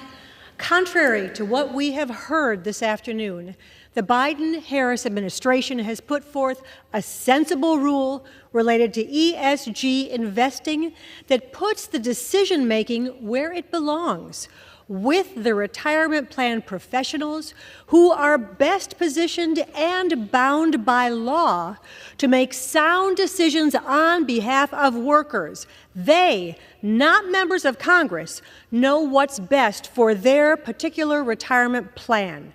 H.R. 5339 reflects a mistaken premise that House Republicans, not retirement plan professionals bound by fiduciary responsibilities, know what's best. A diverse group of stakeholders, including the AFL-CIO, AFSCME, Americans for Financial Reform, League of Conservation Voters, National Women's Law Center, Oxfam America, and others, weighed in against this bill. And I ask unanimous consent to enter two letters into the record. Without objection. We should reject this bill. I yield back the balance of my time. Gentlelady yields back. Gentlewoman from North Carolina, Ms. Fox, is recognized. Thank you, Mr. Speaker. I yield myself the balance of my time. Gentlewoman is recognized.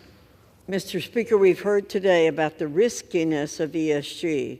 We've heard about the radicalness of ESG, and we've heard about the racism inherent in ESG investing. If today's debate has proven one thing, it's that wokeness will not be satisfied until the country thinks the same way. To my colleagues, I urge that we return to the neutral fiduciary standard. Let's quit playing ideological games that have a real impact on workers' livelihoods. To my banking sector friends, I'll put it this way. There's no alpha in ESG. Our adversaries will surpass the American financial industry if we continue down this path. The Protecting Americans Investment from Woke Policies Act would safeguard our financial system from politically driven agendas, ensuring that capital is allocated based on merit and performance, not ideology. For these reasons, I support its passage, and I yield the balance of my time. The gentleman from North Carolina yields the balance for time. All time for debate has expired. Pursuant to House Resolution 1455, the previous question is ordered on the bill as amended. The question is on engrossment and third reading of the bill. Those in favor say aye. Those opposed say no. The ayes have it. Third reading. A bill to amend the Employee Retirement Income Security Act of 1974 to specify requirements concerning the consideration of pecuniary and non-pecuniary factors and for other purposes. For what purpose does the gentleman from Michigan seek recognition? Mr. Speaker, I have a motion to recommit at the desk. Clerk will report the motion. Mr. Kildee of Michigan moves to recommit the bill H.R. 5339 to the Committee on Education and the Workforce. Pursuant to Clause 2B of Rule 19, the previous question is ordered on the motion to recommit. The question is on the motion. All those in favor say aye. Those opposed say no. The noes have it. The motion is not agreed to. Mr. Speaker. For what purpose? Mr. Speaker, I ask for the yeas and nays. The yeas and nays are requested. Those favoring a vote by the yeas and nays will rise. A sufficient number having risen, the yeas and nays are ordered. Pursuant to Clause 8 of Rule 20, further proceedings on this question will be postponed.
For what purpose? For what purpose?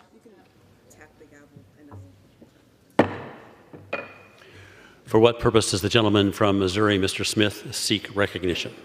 Mr. Speaker, pursuant to House Resolution 1455, I call up the bill H.R. 5179, the Anti-BDS Labeling Act, and ask for its immediate consideration in the House. The clerk will report the title of the bill.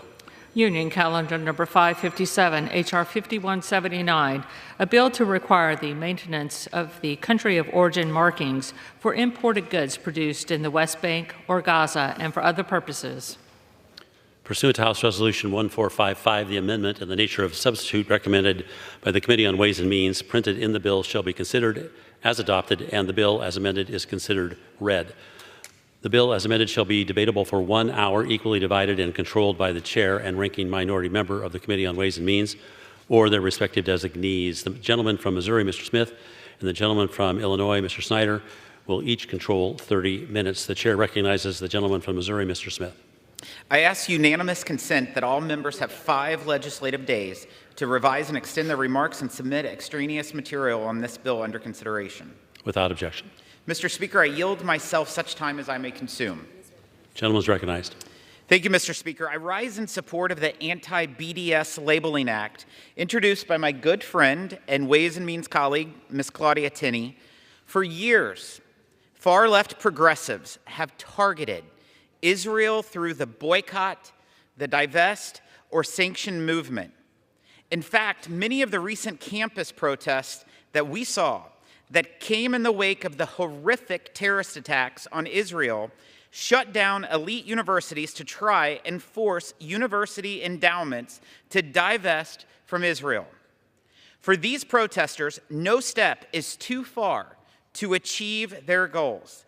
The incidents of harassment, bullying, and intimidation of Jewish students are at this point too numerous to count. The Ways and Means Committee will not stop holding. We will not stop holding these elite universities accountable until every Jewish student feels safe on campus. This small, loud minority does not speak for the vast majority of Americans. Let me be clear. America stands with Israel. Under President Trump, the alliance between the United States and Israel was stronger than ever before. He moved the U.S. Embassy to Jerusalem. He brokered the Abraham Accords, sending a message to Iran that Israel does not stand alone. He canceled President Obama's disastrous Iran nuclear deal, and the list goes on and on. One of the items on that list of accomplishments was a move to counter the same BDS movement fueling the chaos on college campuses. In 2020, the Trump administration's Customs and Border Protection clarified the labeling of items imported from Israel. Items coming from regions of the West Bank under Israeli authority must be labeled as coming from Israel, just as labels on items coming from Hamas-controlled Gaza or areas of the West Bank outside of Israeli control must reflect its origin as coming from one of those two areas. This bill before us codifies this Trump rule into law and bans the use of any federal dollars to reverse or alter it. American families should have this information in order to buy products that support Israel's economy, particularly in a time of war. Conversely, people should know if an item comes from a region controlled by terrorists that kidnapped and killed their fellow Americans. Public reports earlier this year indicated that the Biden-Harris administration considered reversing this policy. Once again, Mr. Speaker, Democrats are putting the demands of radical progressives ahead of our best ally and our largest trading partner in the Middle East. I urge my Democrat colleagues to vote yes on this legislation and join us in empowering Americans looking to show their support for Israel. I reserve the balance of my time. The gentleman from Missouri reserves. The gentleman from Illinois is recognized. Thank you, Mr. Speaker. I rise today to oppose H.R. 5179, the Anti-BDS Labeling Act, or the so-called Anti-BDS Labeling Act. Let me start with an observation. Since October 7th, President Biden, the United States Congress, the United States people have overwhelmingly stood in support of Israel as they fight an existential war on multiple fronts. President Biden has stood with Israel longer than any U.S. president in a time of war throughout Israel's 76-year history. Let me also be clear. The BDS movement is inherently anti-Semitic. It is a harmful, discriminatory effort aimed at delegitimizing Israel, the democratic Jewish state of Israel, and undermining Israel's right to exist as a Jewish and democratic state. I'll agree with my colleague, Chairman Smith, when he says there is no place for harassment or intimidation of Jewish students, or for that matter, any students on campus, for what they believe in. The protesters are loud. They scream, they yell. They've yelled outside of my house in the middle of the night. Being loud does not make them right. It just means they're loud. So while this body here, Republicans and Democrats, stand united in opposing BDS, today's debate is much less about genuine support of Israel and much more about political posturing. I have consistently opposed BDS and worked to ensure U.S. policy does not endorse its discriminatory aims. However, H.R. 5179 is a symbolic gesture with no real path forward in the Senate. It does little to combat the global BDS effort and distracts from the meaningful action required to strengthen our partnership with Israel and promote a peaceful future for the region and all the people in the region. This issue isn't just about geopolitics or trade. It's about consumer transparency. Americans want to know under what conditions their products are made. Whether it's Israeli law in a settlement, Palestinian Authority control, or formerly Hamas-controlled Gaza, consumers deserve to understand the governance and standards behind the products they buy. The lack of clarity in the current framework doesn't meet their demand for nuanced information about environment, labor, human rights, or the quality of inspections of their purchases on products from anywhere around the world, including within Israel. H.R. 5179 fails to address these concerns. It is a short-term political move that ignores the complexity of the region and the demand for thoughtful policy. This bill won't help consumers make informed decisions, nor will it move the needle on the broader challenges facing Israel. More broadly, it doesn't help dismantle Hamas, rescue the hostages, or restore the political horizon for a two-state solution. While I share the goal with my colleagues of countering BDS, H.R. 5179 does not achieve that. It is about showmanship, not about substance. We need real, bipartisan solutions that reflect the region's complexities and offer the transparency consumers demand. I urge my colleagues to vote no and focus on actions that will make the real difference. Mr. Speaker, I reserve the balance of my time. The gentleman from Illinois reserves. The gentleman from Missouri is recognized. I yield as much time as she may consume to the gentlelady from New York, Ms. Tinney. Gentlelady is recognized. Thank you, Mr. Speaker. I rise in support of my bill, H.R. 5179, the Anti-BDS Labeling Act. The Anti-BDS Labeling Act would codify the Trump administration's 2020 U.S. Customs and Border Protection rule entitled Country of Origin Marking of Products from the West Bank and Gaza.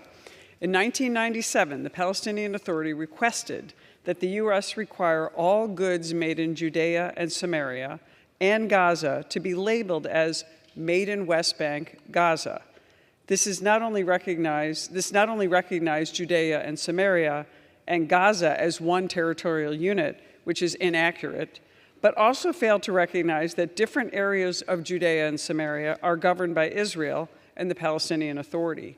The Trump administration rule required goods made in Area C of Judea and Samaria, which is fully controlled by Israel under the Oslo Accords, to be labeled as Made in Israel.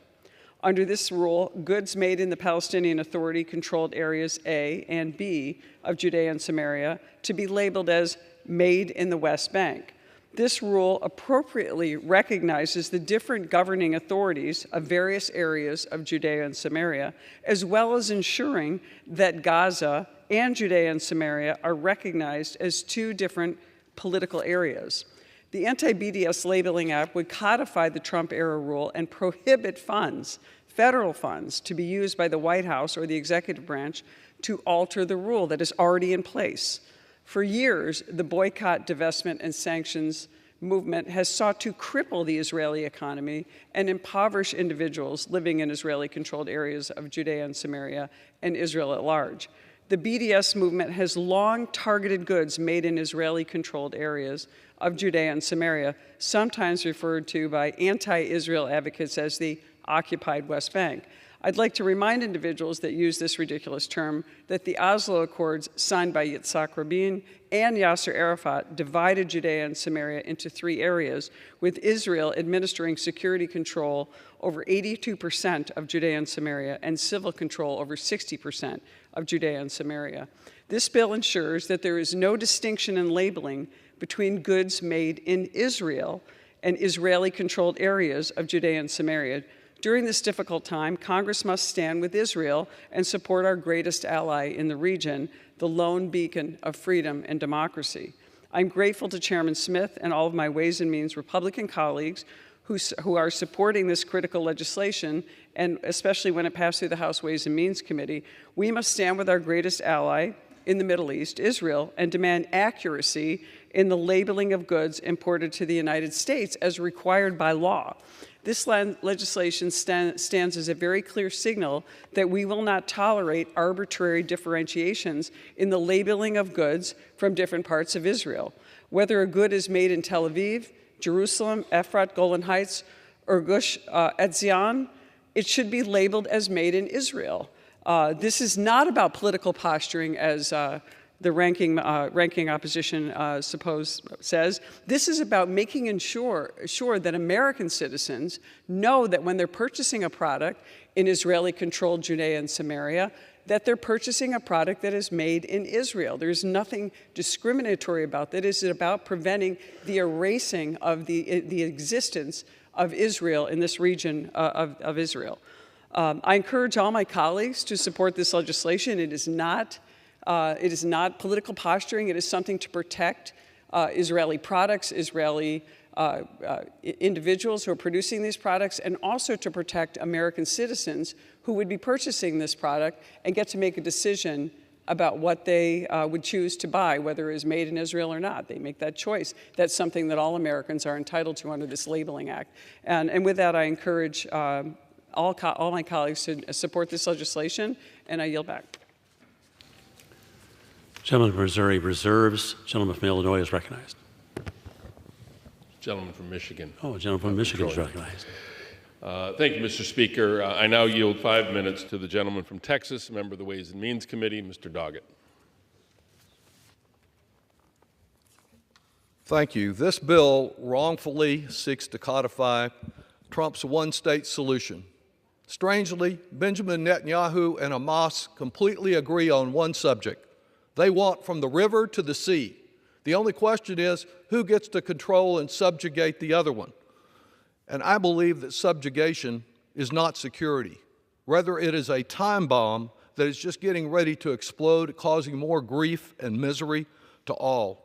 As we are seeing now with the repeated rocket firing into Israel, the ongoing destruction of Gaza, and the escalating settler violence in the West Bank. I strongly believe in Israel as a democratic Jewish state. The Hamas attackers were not martyrs. They were murderers and rapists. They can never be a partner for peace.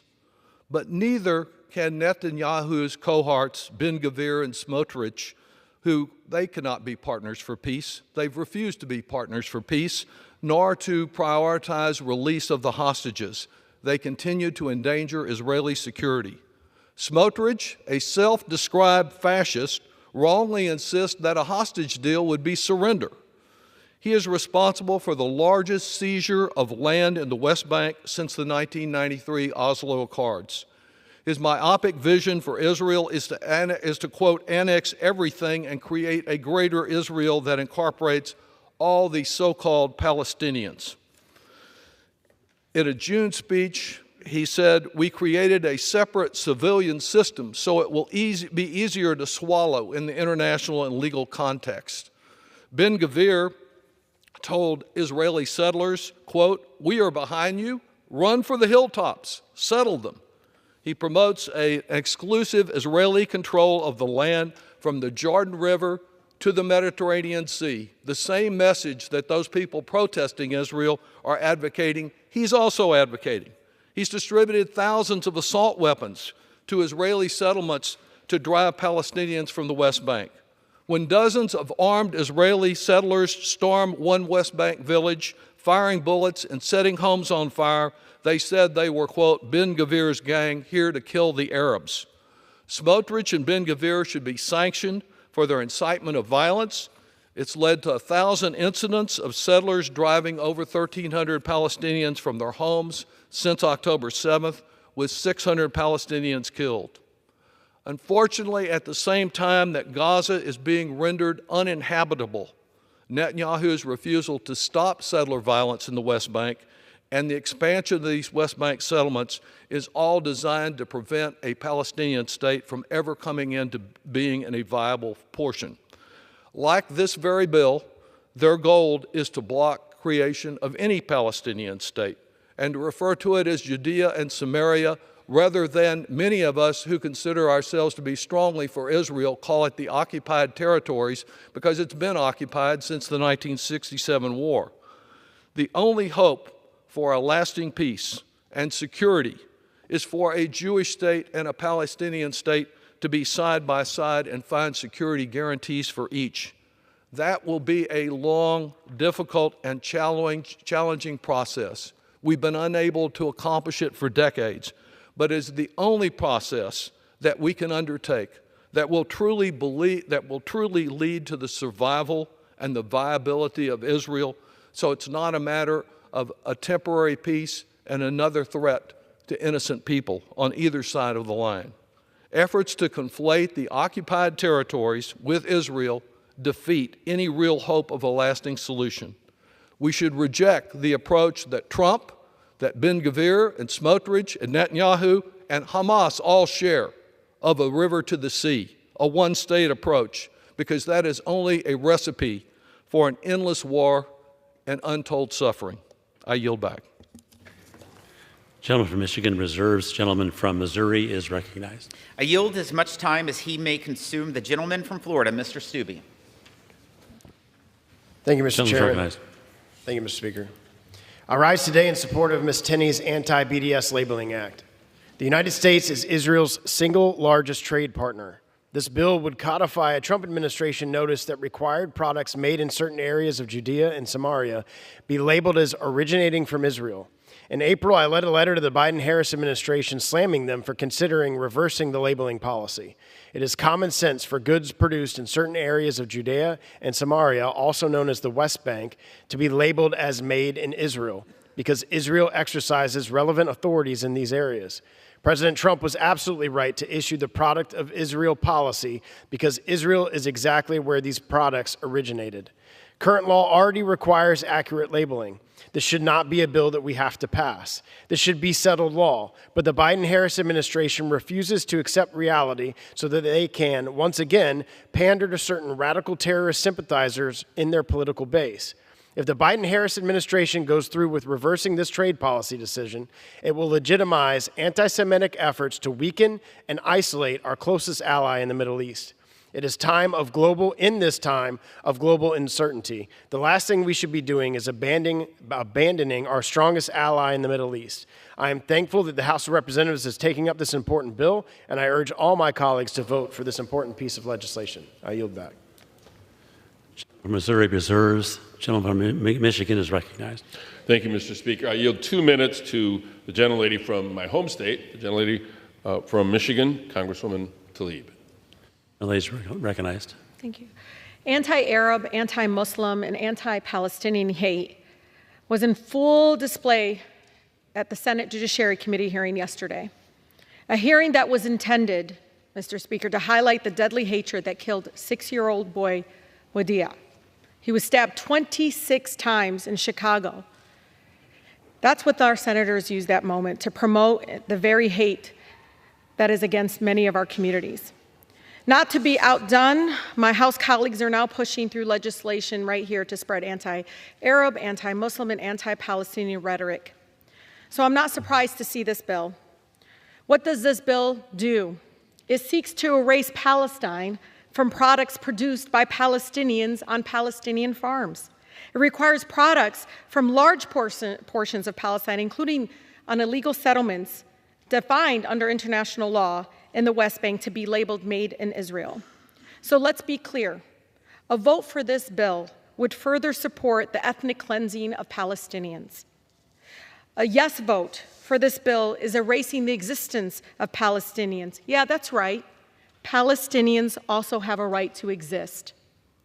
The provisions of this bill, Mr. Speaker, has hateful and discriminatory implications. We must stand against it and vote no. Thank you, and I yield back. Gentleman from Michigan reserves. Gentleman from Missouri is recognized. Thank you, Mr. Speaker. I yield as much time as he may consume. The gentleman from Florida, Mr. Bean. Gentleman is recognized. Thank you very much, Mr. Chairman, and thank you very much, Mr. Speaker. Before I begin debate, I want to remind everybody that's watching America, Hamas is still holding Americans hostage, and just recently they executed an American. We still want to urge this administration to do all they can to bring not only Americans, but release all of the hostages. Mr. Speaker, anti-Semitism has no place in America. Disturbingly radical activists and members of the anti-Semitic BDS movement continue to wage economic warfare against the Jewish state. In a world where anti-Semitism and active violence against the Jewish people are more and more commonplace, we need to reassure our close ally that the United States will not delegitimize her authority nor punish her economy. Rather, we must send a clear message that the United States stands with Israel.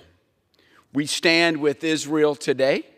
We will stand with Israel tomorrow. We will stand with Israel always. That's why I'm proud to support Congresswoman Claudia Tenney and Chairman Jason Smith's bill prohibiting the Biden-Harris administration from assisting the anti-Semitic BDS movement in their efforts to target specific goods made in portions of the West Bank controlled entirely by Israel. I encourage my colleagues on both sides of the aisle to join me in denouncing the anti-Semitic BDS movement, standing with Israel by voting in favor of H.R. 5179, the Anti-BDS Labeling Act. Thank you, Mr. Speaker. I yield back.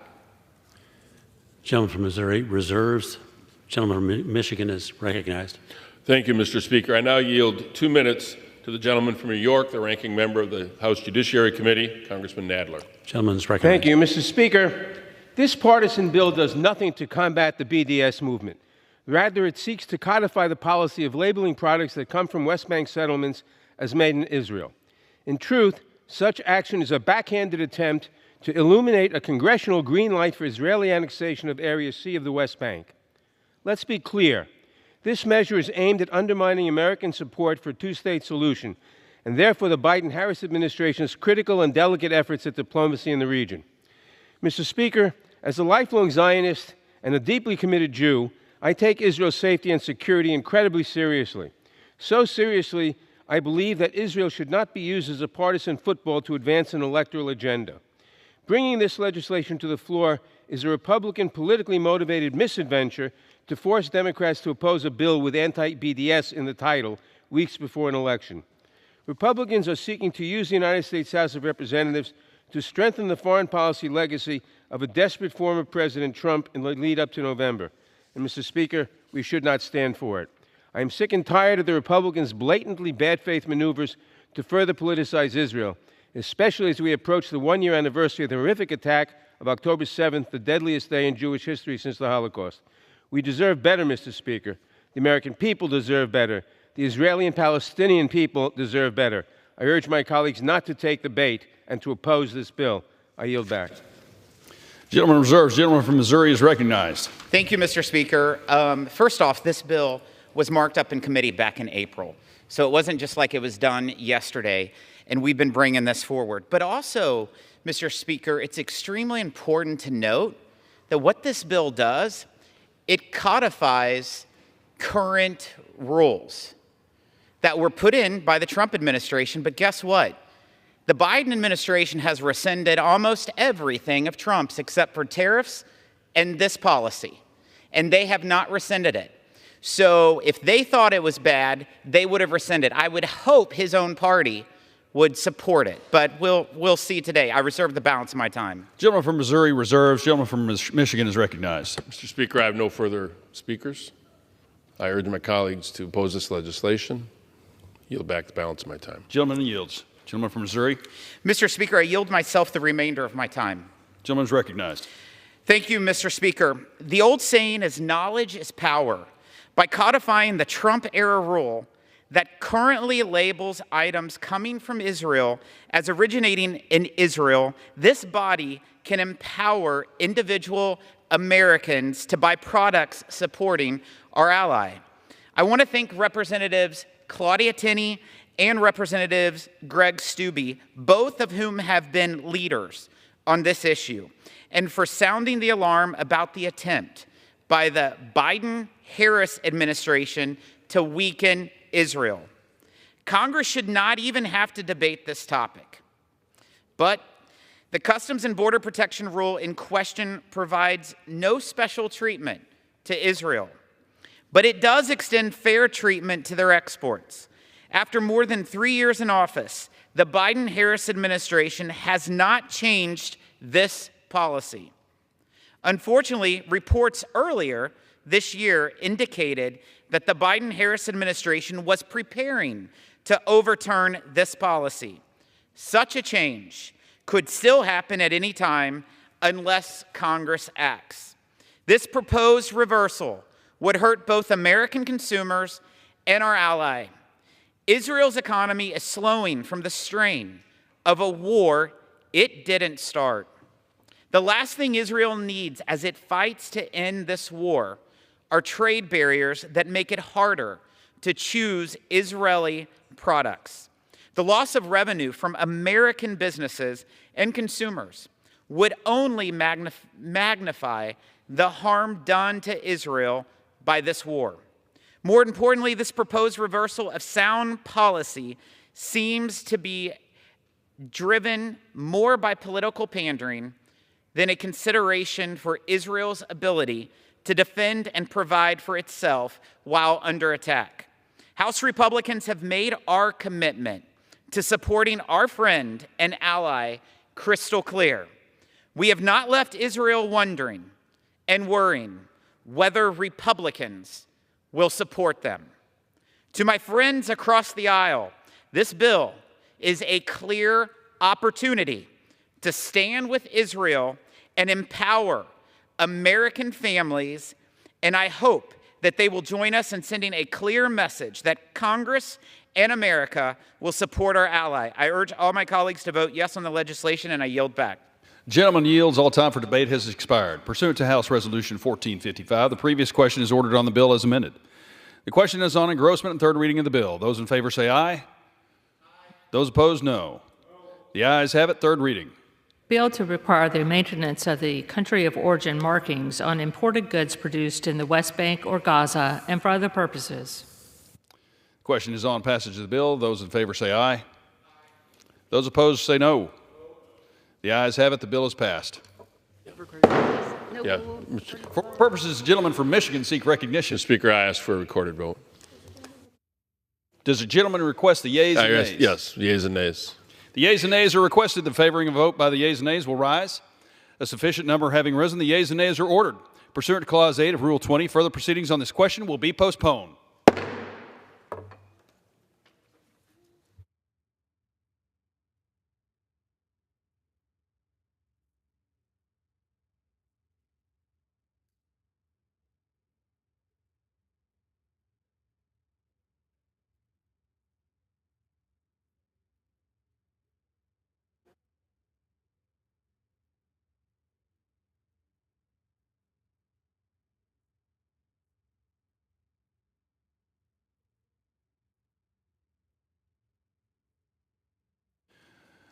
The chair lays before the House a message.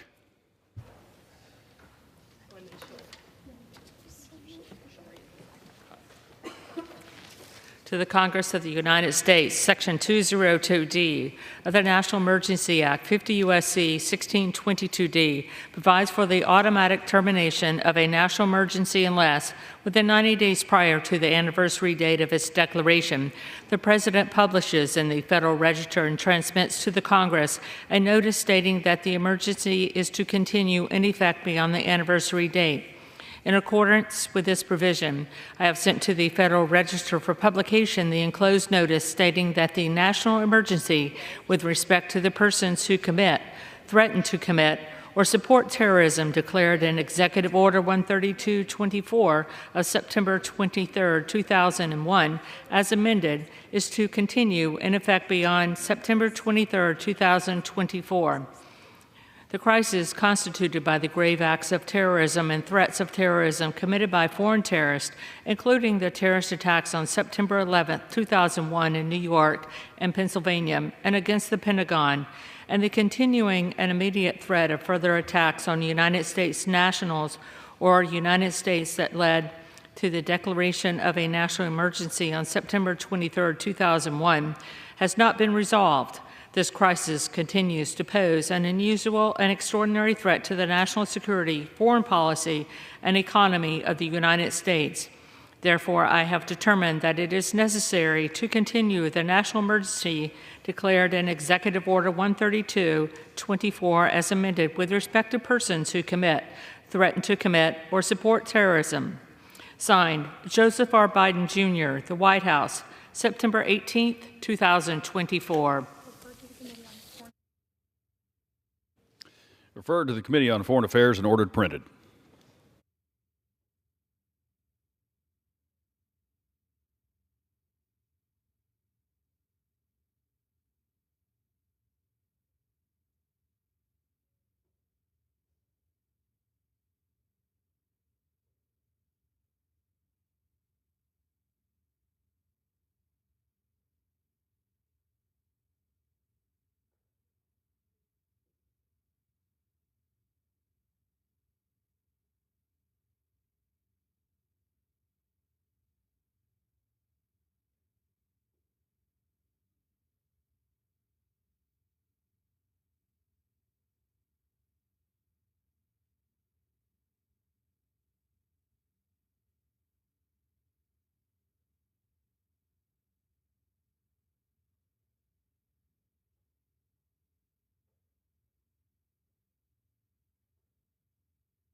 Without objection, the resignation is accepted.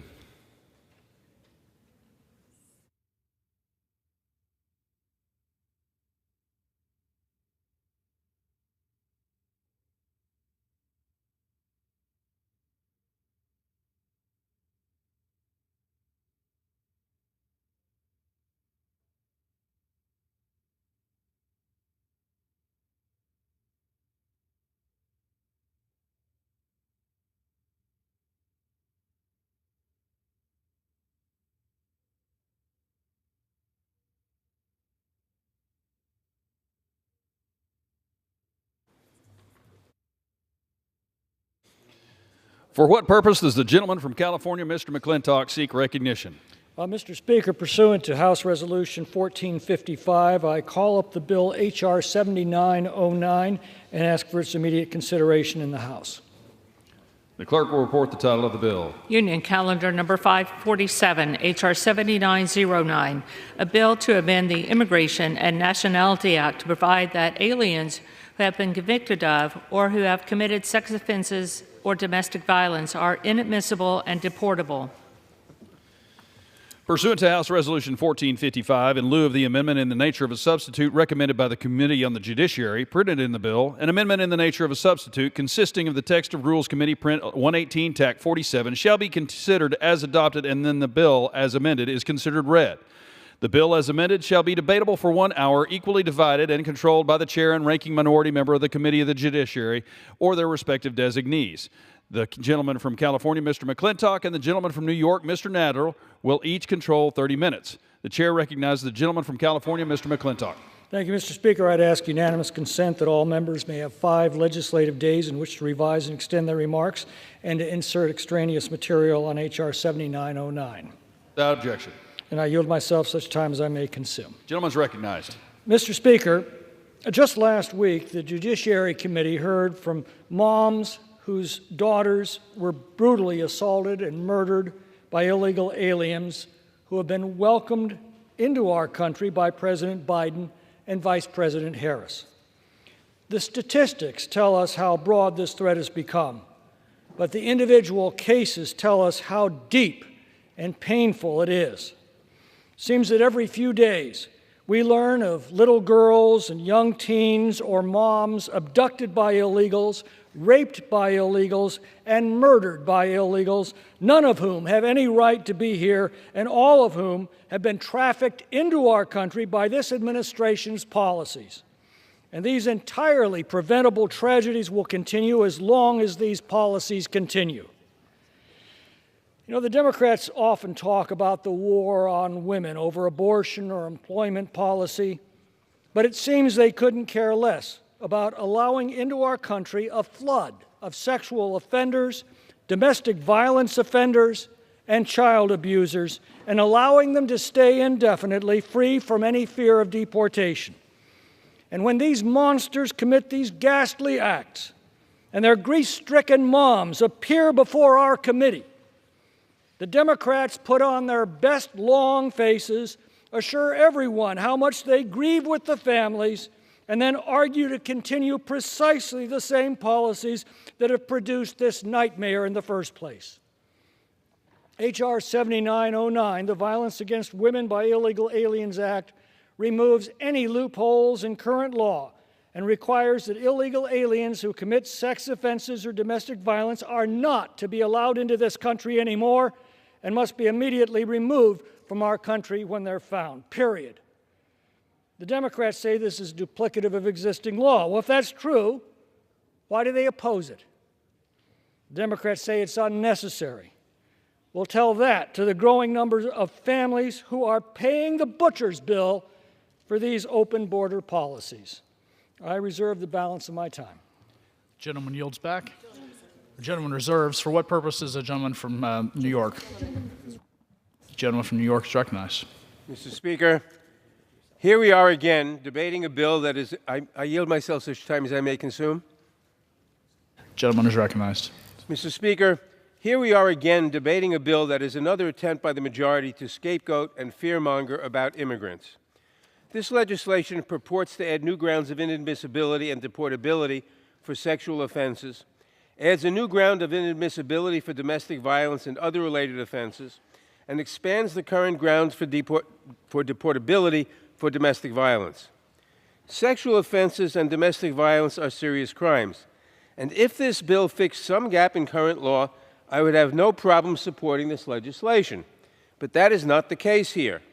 In reality, the redundancies in this bill all but ensure that no additional dangerous individuals would face immigration consequences if it were to become law.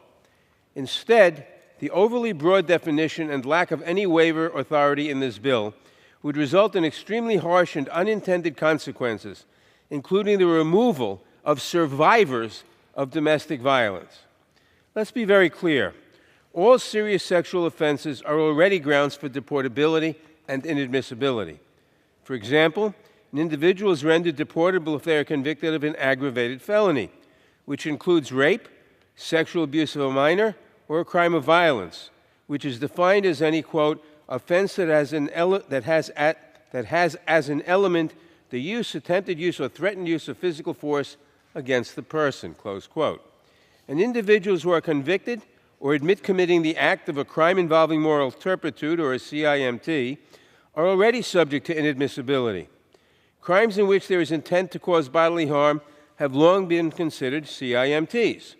As such, people who are convicted or admit committing any crime where there is an intent to cause bodily harm, like sexual assaults, are already inadmissible.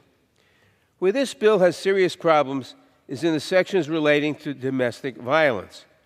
Under current law, people are rendered deportable if they are convicted of domestic violence and other related crimes, and can be deemed inadmissible if they commit the acts or are convicted of a crime involving moral turpitude, where the domestic violence or related offense has intent to cause bodily harm. So the crime of domestic violence is already well covered by current law. However, this bill attempts to significantly expand the definition of domestic violence to include the Violence Against Women Act definition that is used for grants and funding. This is a much broader definition that was never meant to be used in criminal law. We know that because the definition explicitly says it covers conduct, quote, that may or may not constitute criminal behavior, close quote.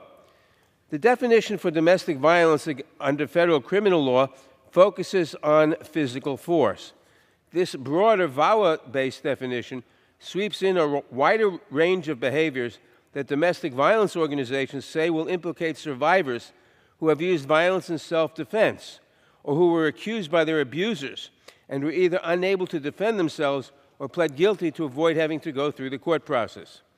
The bill will also make it less likely that immigrant communities will report incidents of domestic violence. We recently celebrated the 30th anniversary of the passage of VAWA, and we should continue our work to combat domestic violence. But this legislation would actually set back our efforts to protect survivors. That is why over 200 national and local groups, as part of the National Task Force to End Sexual and Domestic Violence, the experts in the field, oppose this legislation. I think we ought to listen to them. We need to work together to solve our immigration problems, but this bill takes us in the wrong direction. It attempts to fearmonger and demonize immigrants, just like the disgusting and absurd comments by former President Trump and many of his colleagues related to Haitians eating pets in Springfield, Ohio, a claim that has been thoroughly debunked, including by the Republican mayor of Springfield and Republican Governor DeWine of Ohio. Those comments have led to Springfield City Hall and several of its schools being evacuated and closed, and multiple hospitals being locked down due to bomb threats. My Republican colleagues may think that their words and lack of care have no impact, but sadly we have seen that they can set off a deadly chain reaction. I urge my colleagues to oppose this misguided bill, and I reserve the balance of my time.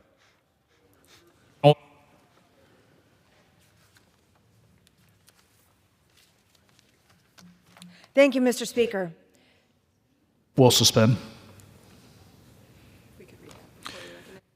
The chair would remind members to refrain from engaging in personalities toward nominees for the office of president. The woman from Florida is recognized. Thank you, Mr. Speaker. I rise in support of H.R. 7909, the Violence Against Women by Illegal Aliens Act. In 3.5 years, President Joe Biden and border czar Vice President Kamala Harris have allowed more than 7.5 million unvetted illegal aliens into the United States. At the same time that they facilitated the collapse of our southwest border, President Biden and Vice President Harris have abandoned any semblance of interior immigration enforcement.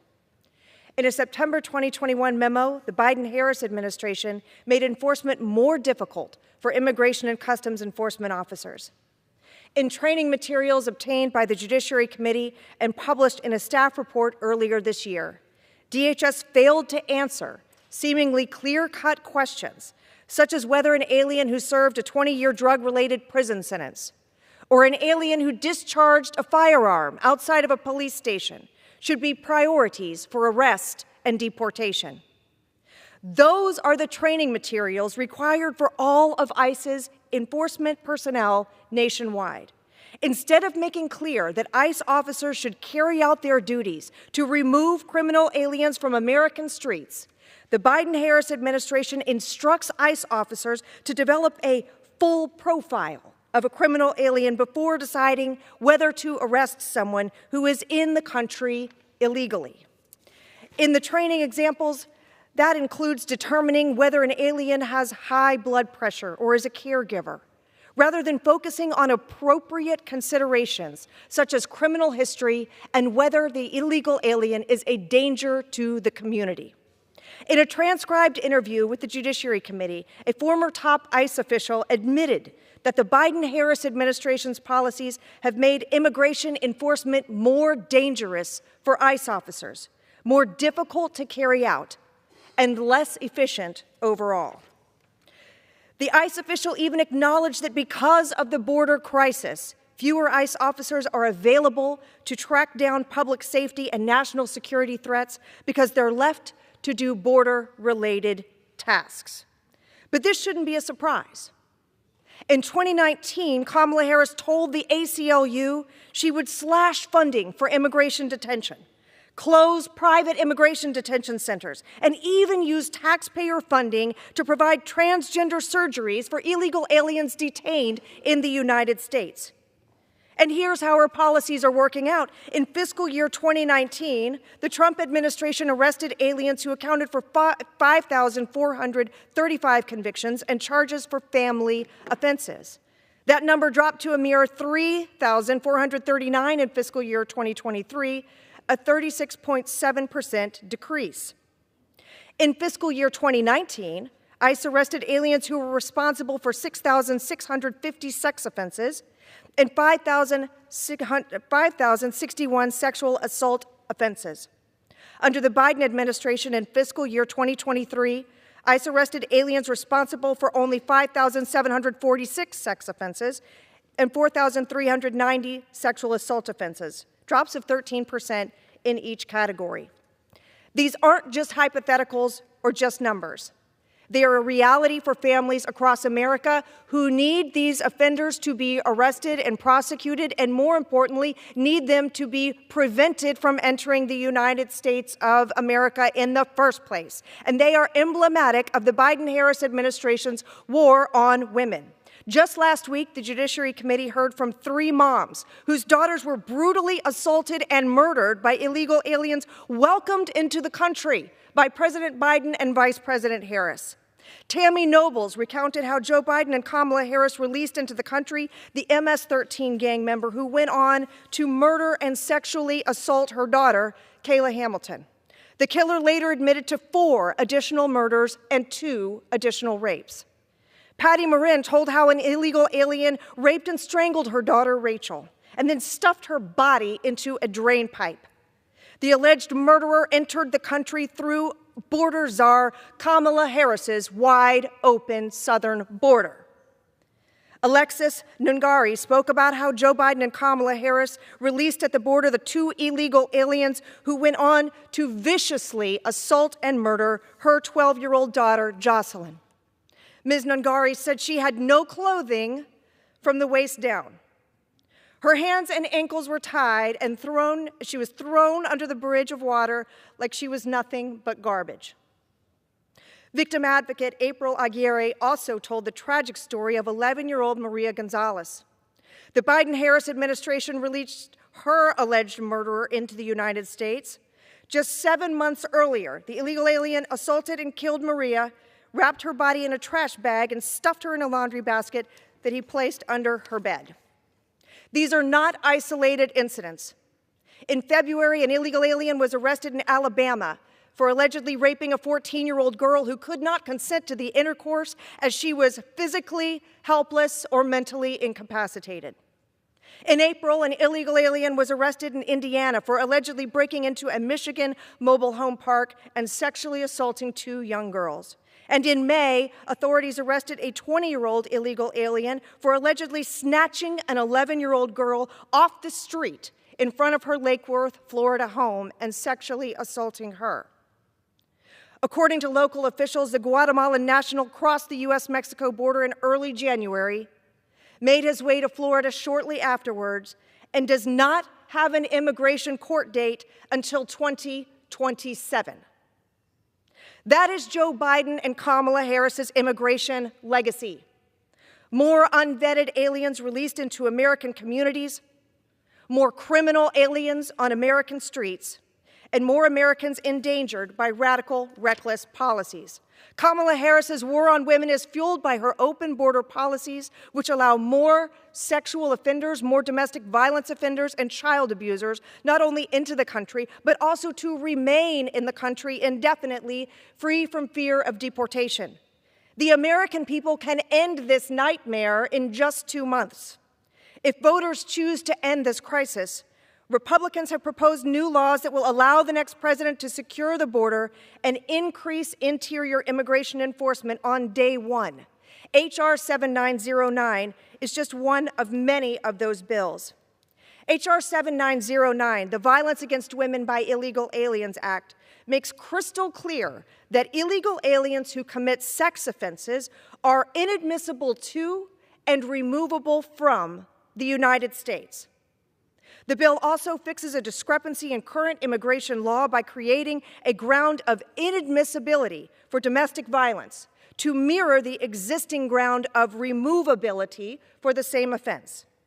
In addition, the bill expands the current ground of inadmissibility for domestic violence by cross-referencing the existing statutory definition for sex offenses. Although many aliens can already be found inadmissible to and removable from the United States for certain sex offenses and domestic violence offenses, H.R. 7909 expands and clarifies the conduct for which an alien can be found removable from the country. The time is now to take seriously the danger of criminal aliens in the United States. Anything that makes it easier for adjudicators and officials to ensure a criminal alien's arrest and removal should receive overwhelming bipartisan support, particularly when it comes to sex offenses and domestic violence. I urge my colleagues to support the Violence Against Women by Illegal Aliens Act, and I reserve the balance of my time. Gentlewoman reserves. A gentleman from New York is recognized. Mr. Speaker, I must say I find the gentlelady's references to the Harris or the Biden-Harris war on women ironic, coming from a representative of a political party, the Republican Party, whose abortion policies have caused countless women to die, to bleed out while the doctors wait to operate, fearing felonies because of the anti-abortion laws in various states. I now yield 5 minutes to the gentlelady, distinguished gentlelady from Washington, member of the Judiciary Committee, Ms. Jayapal. The gentlelady from Washington is recognized. Mr. Chairman, here we are again, debating another partisan bill that fearmongers about immigrants instead of working together to fix the immigration system. I probably shouldn't be too surprised. Scapegoating immigrants and attempting to weaponize the crime of domestic violence is appearing to be a time-honored tradition for Republicans. The Trump administration reversed protections for asylum seekers who were fleeing unspeakable domestic violence in their home countries. And that's exactly what will happen again under another Trump presidency, as described in Trump's Project 2025. Aminta Cifuentes is emblematic of the many survivors of gender-based violence who would be harmed by this legislation. For over 10 years, Aminta Cifuentes' husband beat, raped, and tormented her. He tried to set her on fire. It resulted in her permanent hearing loss. He once hit her so hard that she gave birth prematurely, and she still has difficulty breathing and speaking. Ms. Cifuentes tried to get protection from Guatemalan law enforcement multiple times, but the police dismissed her complaints as marital problems. And when she tried to leave her husband, he hunted her down. She finally fled to the United States, where even here, her husband's threats still followed her.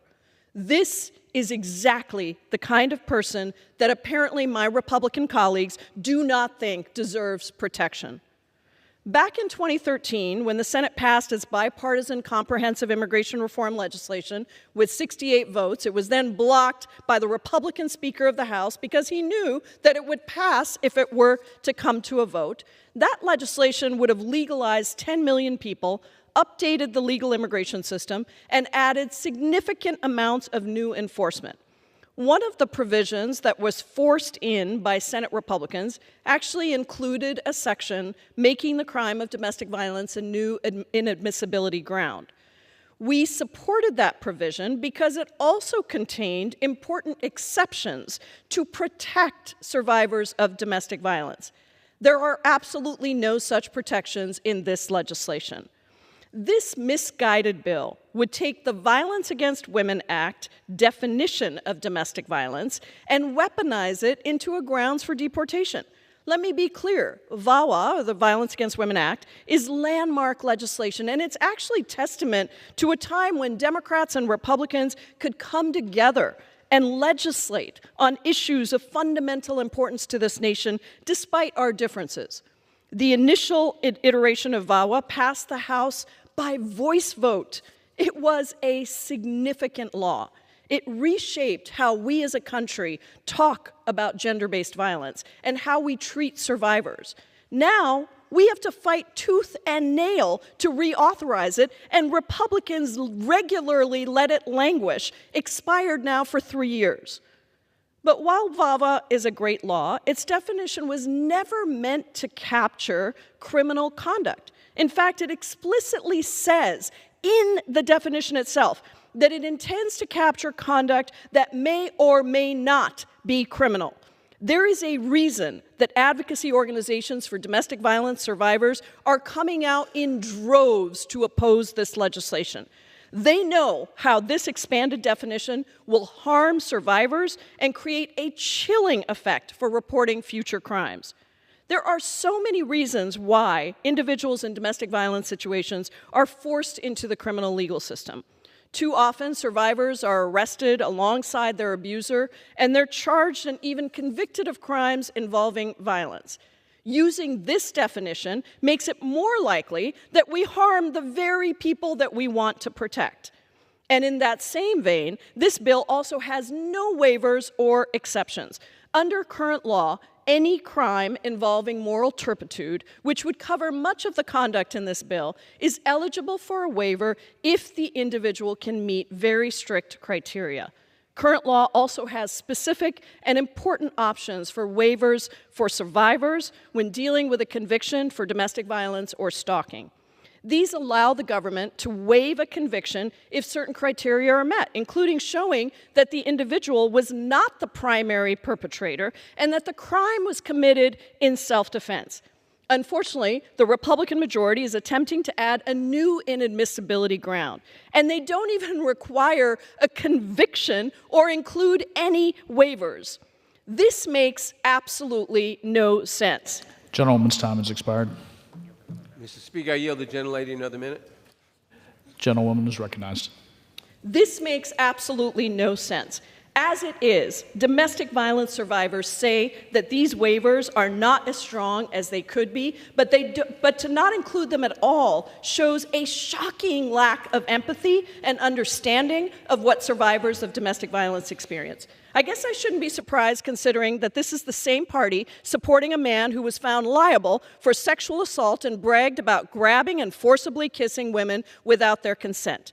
Last week, we celebrated the 30th anniversary of VAWA's enactment, and now, as Trump's Project 2025 threatens to decimate key protections enshrined in VAWA, congressional Republicans are attempting to contort the law to hurt the very people that it was designed to protect. What a disgrace. I urge my colleagues to oppose this misleading bill, and I yield back.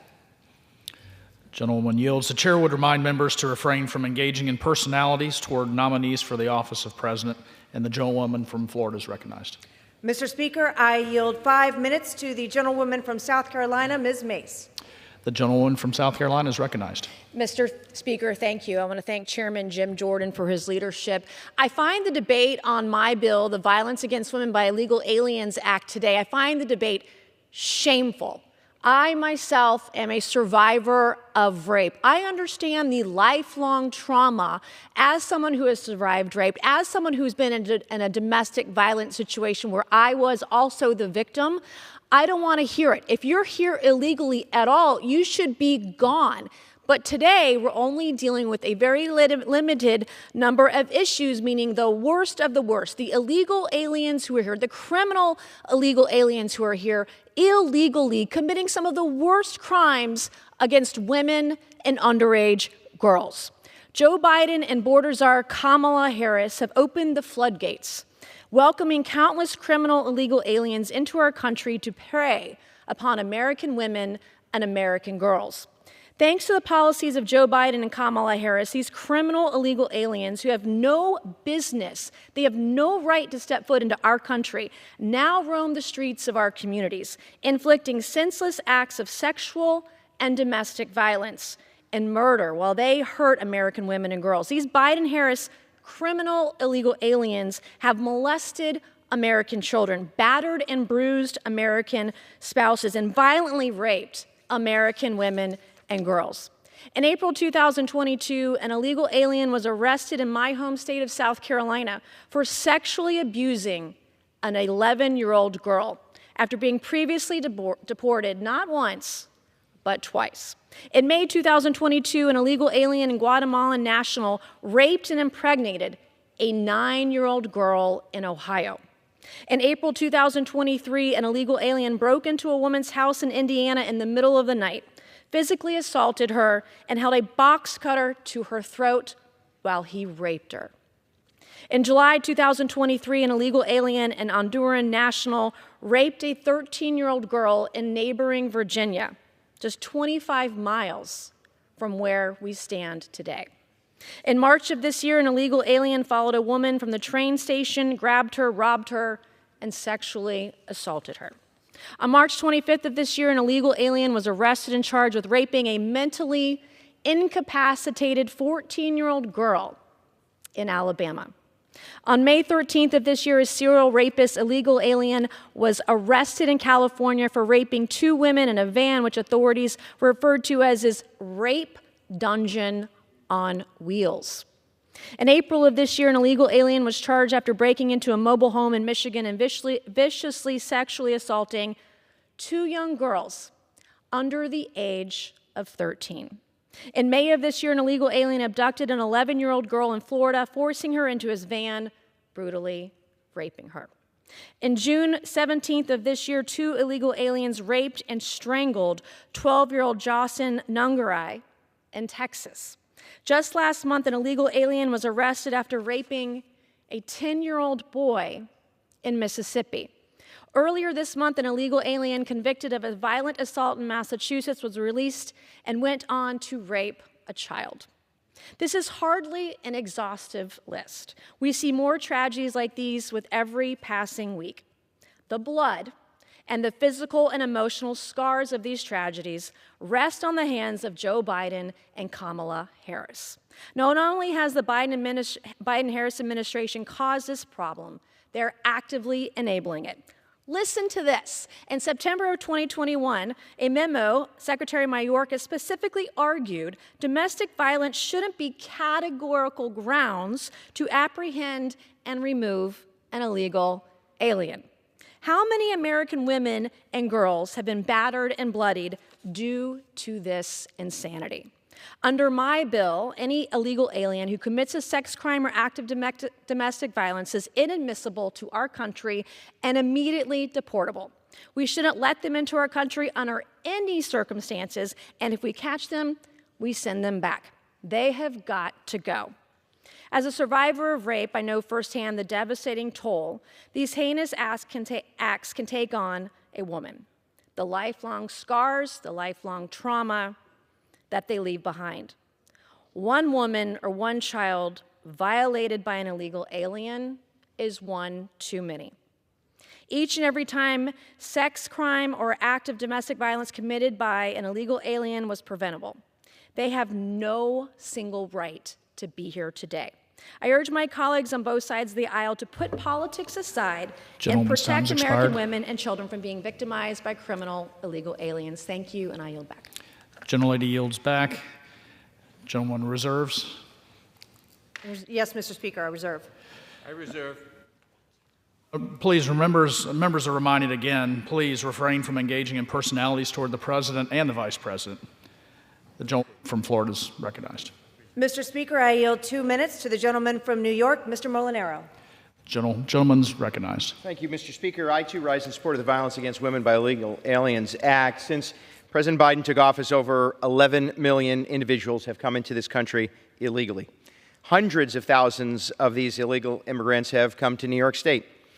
Thanks to sanctuary cities policies established both in the city of New York and in the state of New York, the governor of New York allowed the mayor of the city to transport illegal immigrants to hotels and motels across upstate New York, forcing Democrats and Republicans to take executive action to block this action.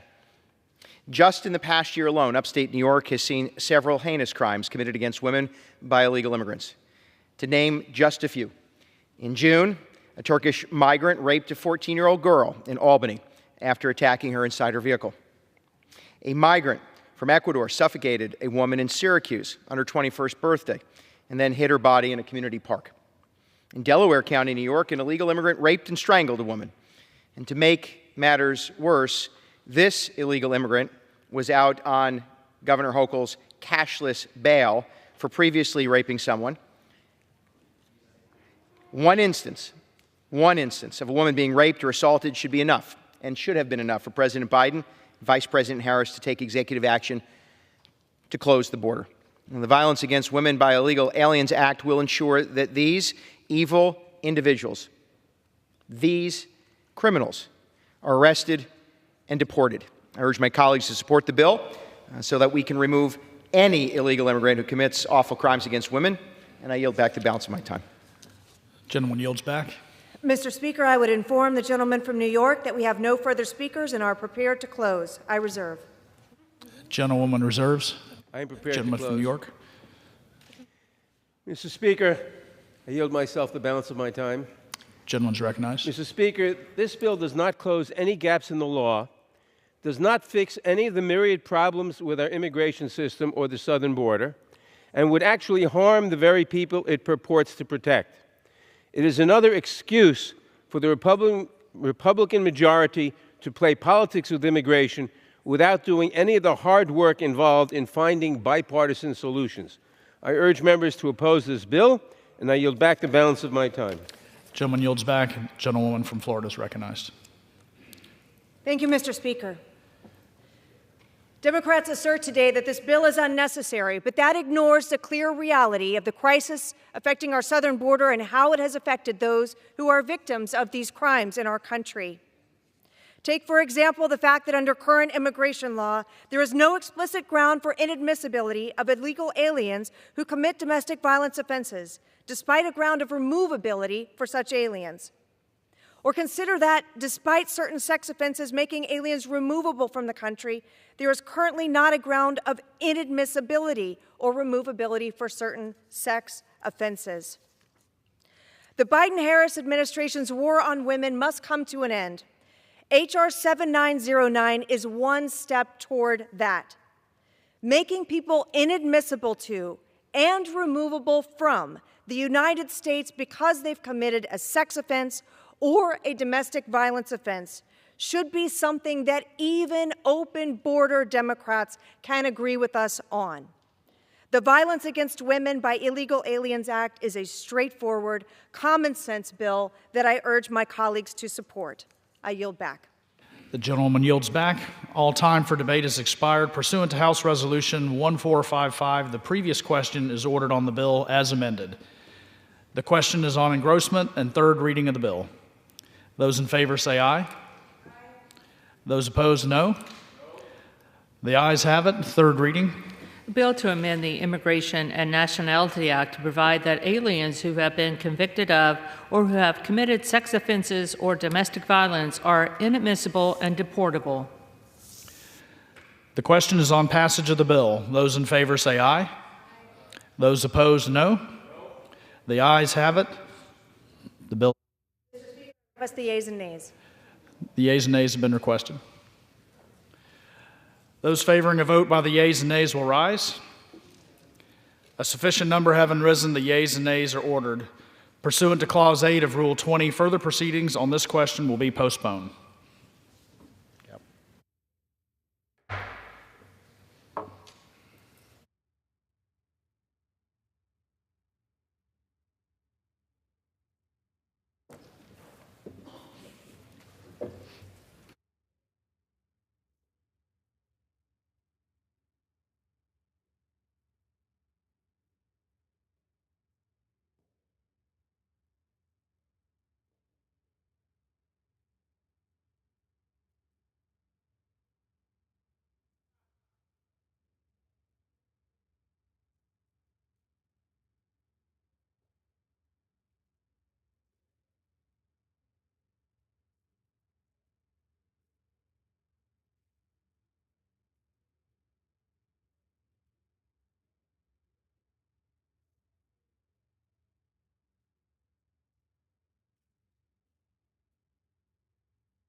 For what purpose does the gentleman from Oklahoma seek recognition? Mr. Speaker, pursuant to House Resolution 1430, I call up Bill H.R. 9494 and ask for its immediate consideration in the House. Clerk will report the title of the bill. H.R. 9494, a bill making continuing appropriations for fiscal year 2025 and for other purposes. Pursuant to House Resolution 1430, the amendment printed in Part D of House Report 118-656 is adopted, and the bill as amended is considered read. The bill as amended is debatable for 1 hour, equally divided and controlled by the chair and ranking minority member of the Committee on Appropriations or their respective designees. The gentleman from Oklahoma, Mr. Cole, and the gentlewoman from Connecticut, Ms. DeLauro, will each control 30 minutes. The chair recognizes the gentleman from Oklahoma. Mr. Speaker, I ask unanimous consent that all members have 5 legislative days to revise and extend their remarks and include extraneous material on the measure under consideration. Without objection. Thank you, Mr. Speaker. Mr. Speaker, I rise today in support of H.R. 9494, the Continuing Appropriations and Other Matters Act of 2025. Today's bill arises at a particularly challenging time for our country. For 4 years, President Biden and Vice President Harris's self-inflicted border crisis has caused chaos in communities across our country. Our national debt has risen to over $35 trillion, threatening the future financial stability of our country. Across the world, America's adversaries continue to march forward, threatening our friends and democratic partners. And now we're facing a looming deadline to fund the government and keep it serving the American people. Given the state of the world and our approaching election, this is no time to shut the government down. That means Congress needs to act, and we need to do so today. The appropriations process is one that is never easy. It requires time and hard work to complete, and frankly, I'm proud of what this body has accomplished this year. Even after a late start due to the delay of the fiscal year 2024 process and a late President's budget request, the Appropriations Committee succeeded in passing all 12 of our fiscal year 2025 bills out of committee. The House also passed 5 of those bills across the floor, representing nearly 71% of overall discretionary spending. But unfortunately, time is drawing short, and our colleagues in the Senate, who've yet to pass a single fiscal year 2025 bill across the floor, have not kept pace with the House. It's clear that we're unable to complete the full appropriations process by September 30th. That means that a continuing resolution is needed. The bill before us extends government funding through March 28, 2025, ensuring that the government remains open and providing critical services to our constituents. This extension will not only give us the time we need to complete our appropriations process for 2025, but also will allow the American people to have a say in the appropriations process. The bill includes certain key extensions, including essential programs like flood insurance, WIC, and TANF. It also provides needed funding for disaster relief, helping communities across the country that have faced natural disasters this year or that will face them in the coming months. Lastly, Mr. Speaker, in just 2 short months, Americans will go to the polls to elect a new President of the United States. This is a critical time for American democracy, and it's more important than ever that our elections are secure. That's why H.R. 9494 includes the text of the Safeguard American Voter Eligibility, or SAVE Act, which will ensure that only American citizens may vote in federal elections. This common-sense legislation is necessary to protect the sanctity and security of our elections, making sure that it's American citizens alone who will choose the future direction of our country. This is as the Founding Fathers intended and as it should be. Mr. Speaker, governance by continuing resolution is not ideal. It's always better to pass full-year appropriations bills through regular order. But we are out of time, and we cannot afford a government shutdown which would be greatly damaging to our national security, to critical government programs, and to the American people. The stakes could not be higher. That's why I urge all of my colleagues to vote in support of H.R. 9494 today. Thank you, Mr. Speaker, and with that, I reserve the balance of my time. Gentleman from Oklahoma reserves. Gentlewoman from Connecticut is recognized. Mr. Speaker, I yield myself such time as I may consume. The gentlewoman is recognized. Thank you. Mr. Speaker, I oppose this continuing resolution which would shortchange our veterans, absolve the House Republican majority of their responsibility to govern, and move us closer to a shutdown. And I urge my colleagues to vote against it. The majority's proposal completely abandons our nation's veterans. We have been informed by the Department of Veterans Affairs and the Office of Management and Budget that $12 billion more is required to provide necessary medical care for veterans who have been exposed to toxic substances. Despite the urgency, the majority has decided to provide nothing, zero, for veterans' medical needs. I cannot understand how anybody who can support this bill go home to look at their veteran constituents in the eye and tell them that they voted to shortchange the medical care they earned with their service. I'm glad that the majority heard House Democrats' protest when we pointed out how cruel and misguided this bill was when it was first introduced. The original proposal would have shut off all funding for the Temporary Assistance for Needy Families program, which would have undercut support for over 1 million families. And while the majority may have fixed that, House Republicans' bill demonstrates the belief that the need to care for veterans who have been exposed to burn pits and other toxic substances is less of a priority than everything else in this bill. It is disgraceful. We could have solved this issue had the majority considered a bipartisan path forward at any point in this entire process. But instead, just like last year, House Republicans squandered an entire year by taking us down a partisan path, forcing us to waste time considering extreme funding bills based on Trump's Project 2025 that they could not pass and that have no chance of becoming law.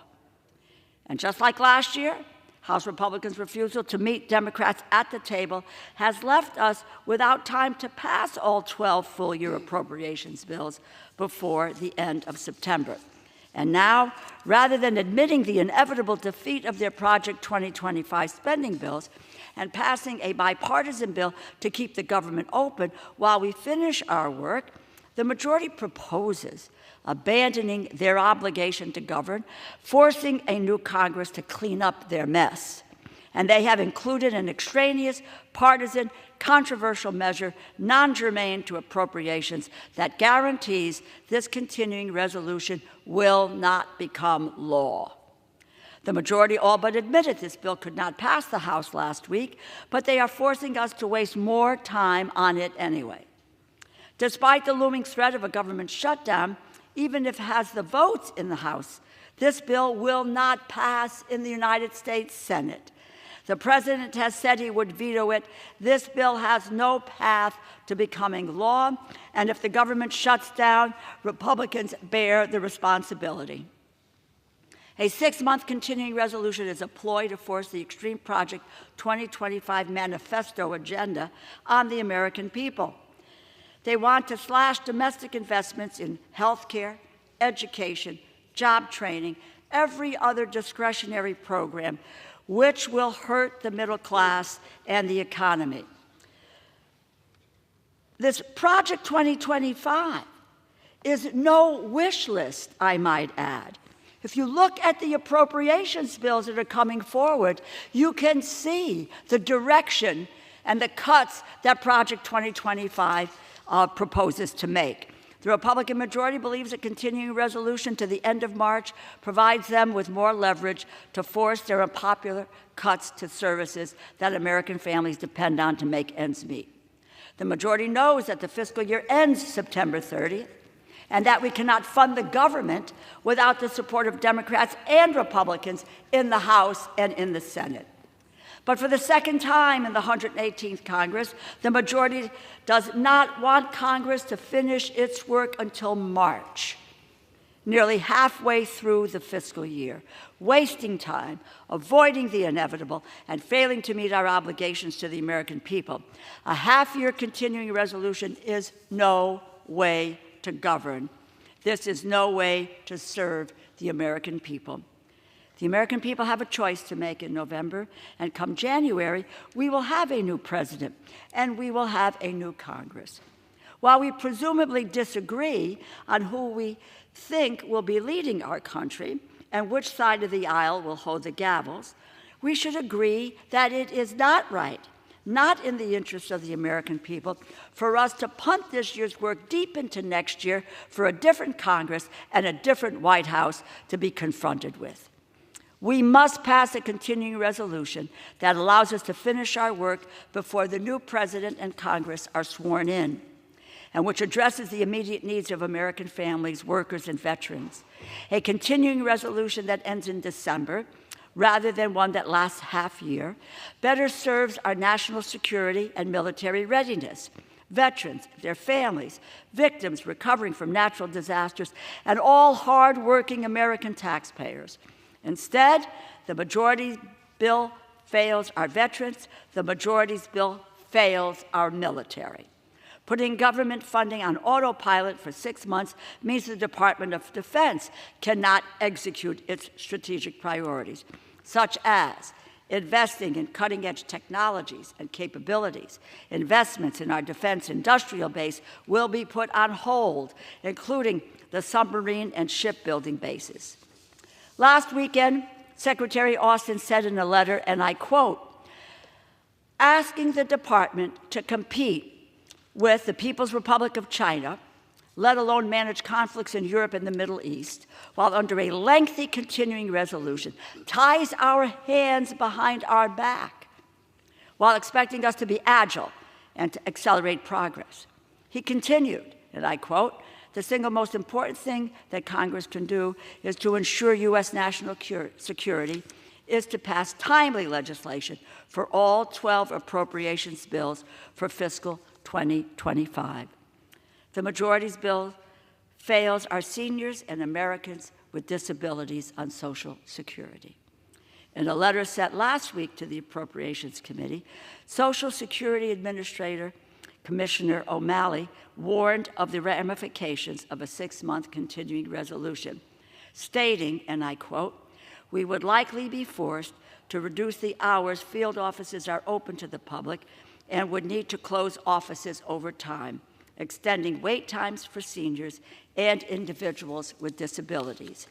He continues, and I quote, through a lifetime of hard work, the American people have paid for and earned their Social Security benefits. They have also paid for and earned the customer service they need to access those benefits. Another 6 months at current funding levels, as the House has proposed, would be devastating for the many Americans that we serve every day, end quote. The majority's bill also fails to communities devastated by disasters, by shortchanging emergency funds for FEMA. This one is you almost cannot believe.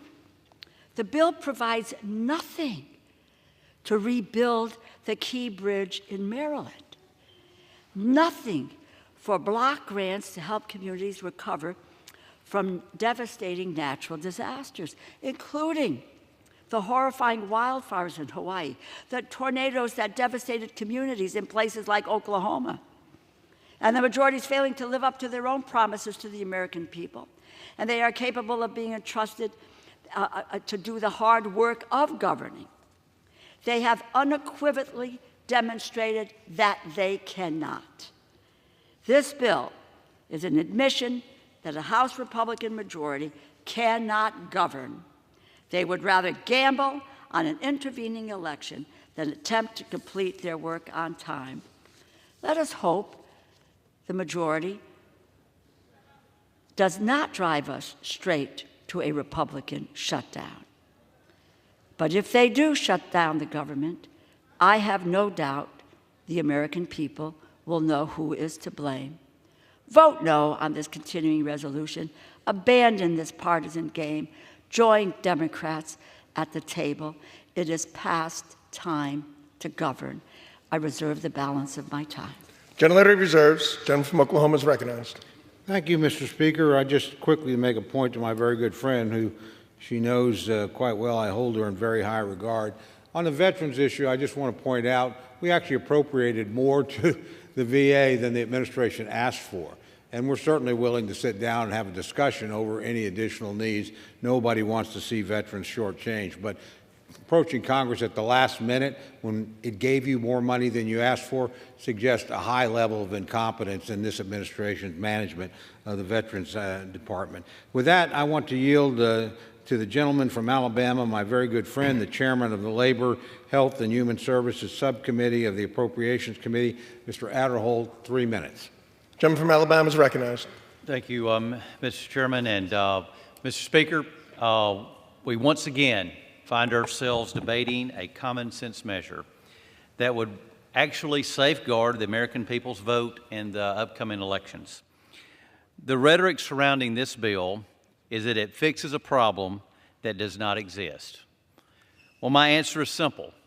Come to Alabama's 4th Congressional District, where just last week an illegal immigrant pleaded guilty to identity theft and voter fraud after it was discovered that she illegally voted in at least 4 U.S. elections. And just last month, our Secretary of State for the state of Alabama, Wes Allen, found at least 3,000 non-citizens who were registered to vote in the state of Alabama and removed them from the voting rolls. Mr. Speaker, these people should never have been allowed to register in the first place. And this is exactly what the SAVE Act will prevent. The SAVE Act, which is included in this continuing resolution, shows the American people that their government will use every tool at their disposal, at our disposal, to protect the sanctity of our electoral system and stop illegal votes before they are counted. My colleagues across the aisle have talked about our shared belief that the federal government must remain open. Well, Mr. Speaker, House Republicans have put forward a continuing resolution that would do just that. Continuing resolutions are never ideal. However, in this instance, a continuing resolution is necessary, and it's the right thing to do. Republicans have extended an opportunity to our colleagues across the aisle to not only keep the federal government open, but also to enhance the integrity of our elections.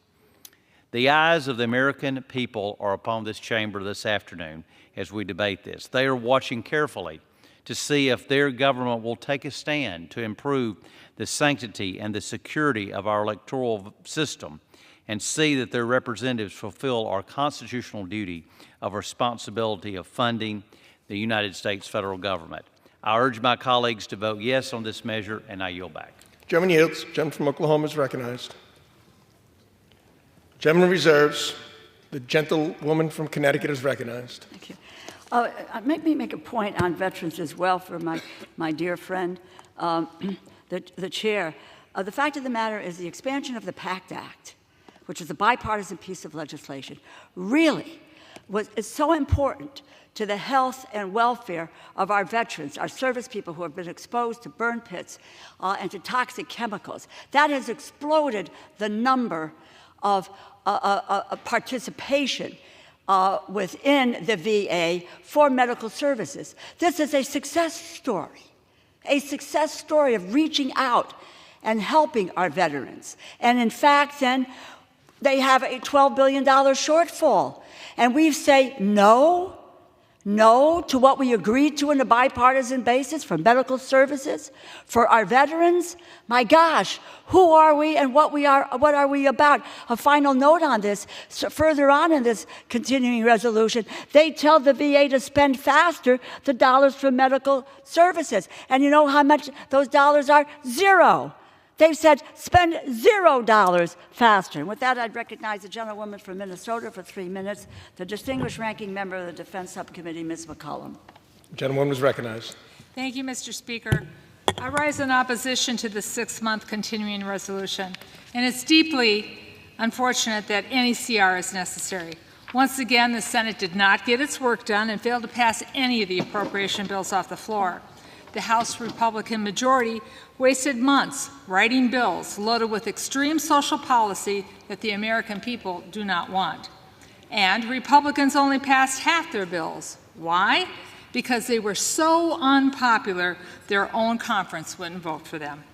Having failed to complete their work, Republicans now want to kick a can down the road for 6 months, wasting half the fiscal year and costing taxpayers billions of dollars.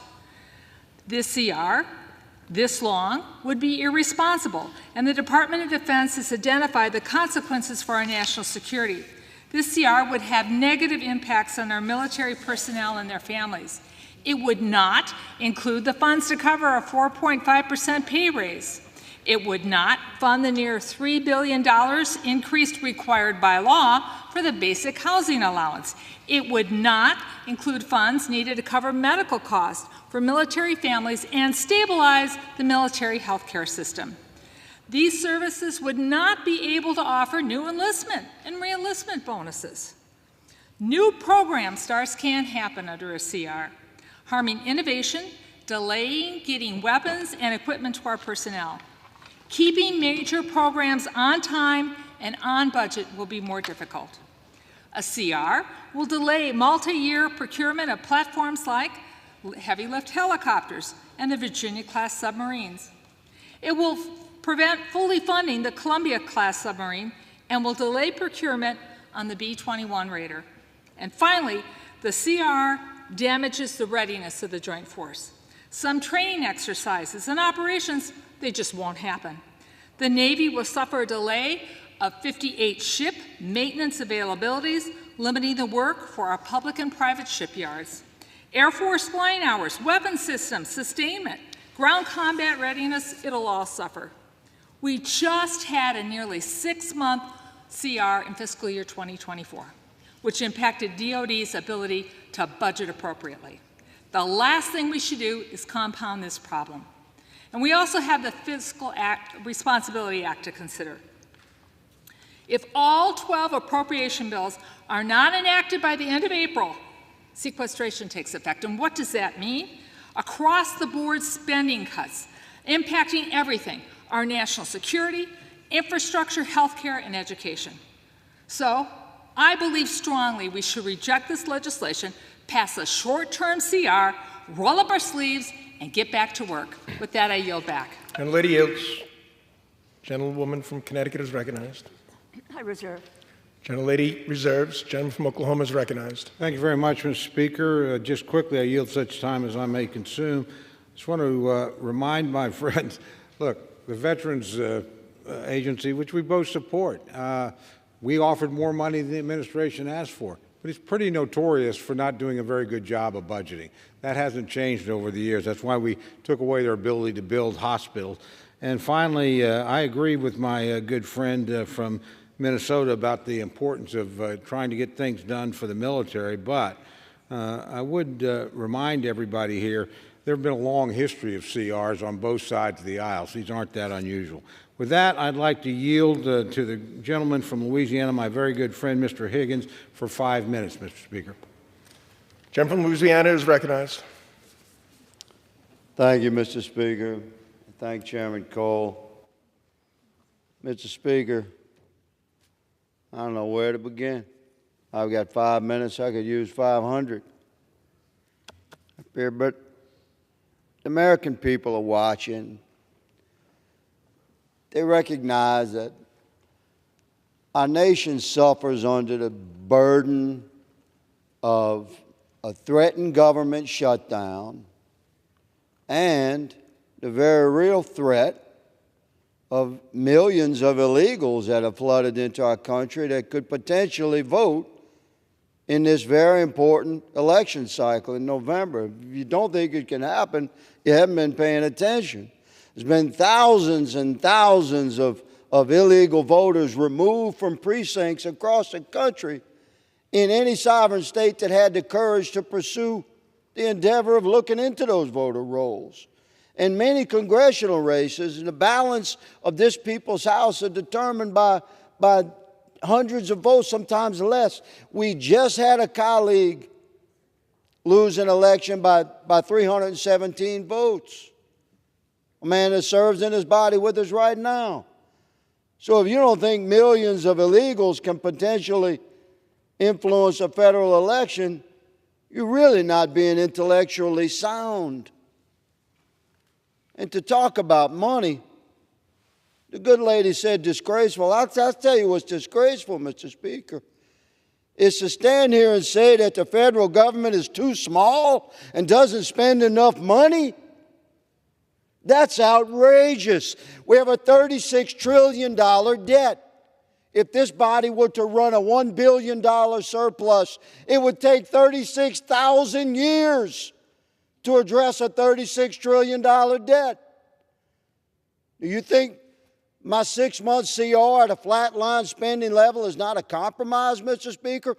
From my perspective as a constitutionalist conservative, it most certainly is. I'm extending a respectful compromise. I'd bring this thing back to 2019 spending if I could. I cannot find one American in my town halls, and I do many, when I ask them, does anyone in here think that the federal government was too small and didn't spend enough money in 2019? Nobody raises their hand, no matter where they are on the political spectrum. Yet my colleagues in this body want more and more and more and more money in this environment that's super contentious. So, we take a 6-month CR at flatline spending levels and move it into the next Congress, the 119th Congress, and into a new presidential administration, whoever that may be. They say they're going to control the White House. Good. Go ahead. I'll say they're not.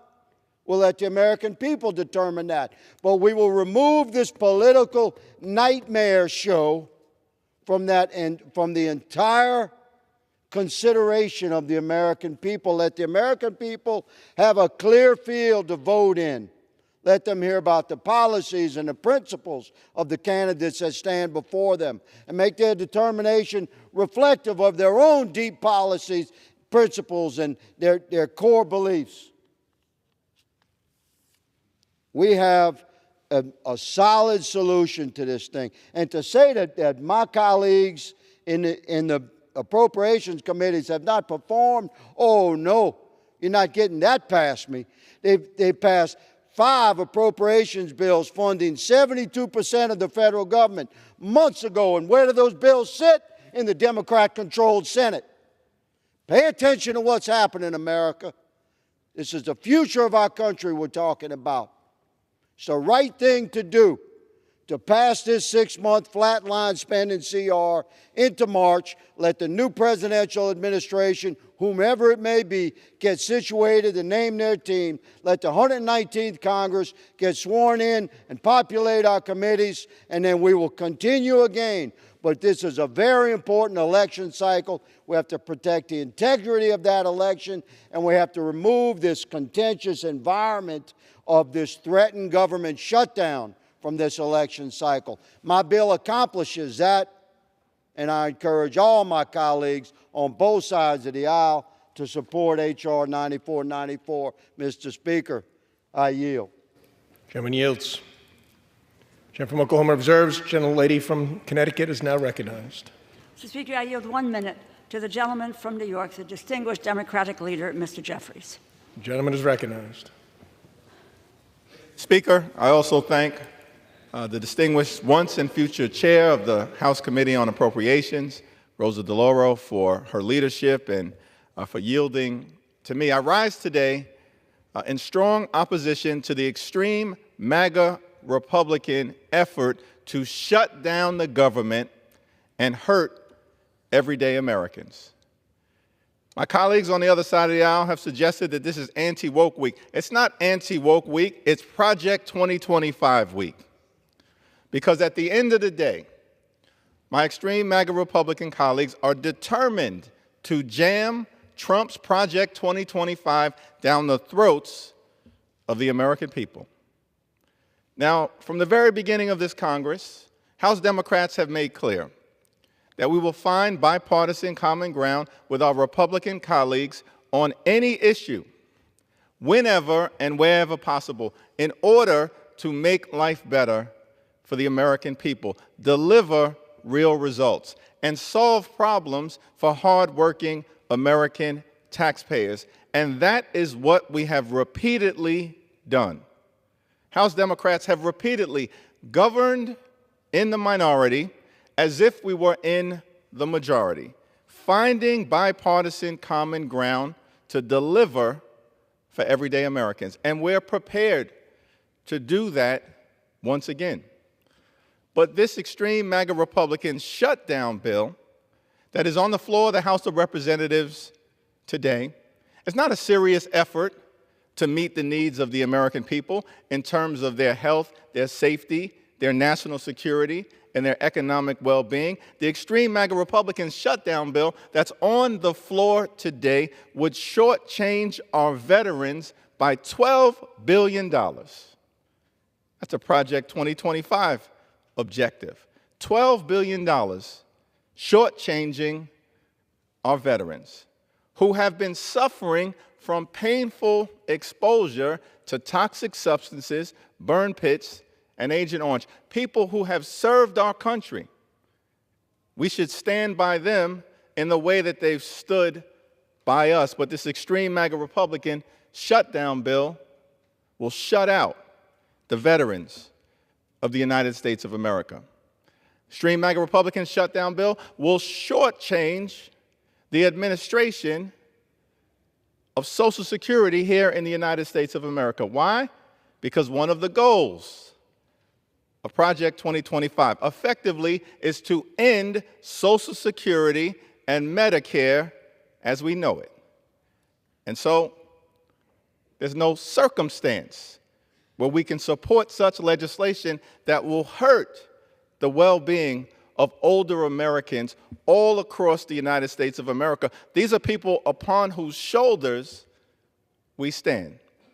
Extreme MAGA Republican shutdown bill will shortchange everyday Americans who've been suffering harm from extreme weather events all across America, in blue states, purple states, and red states. Shortchange our taxpayers by $25 billion.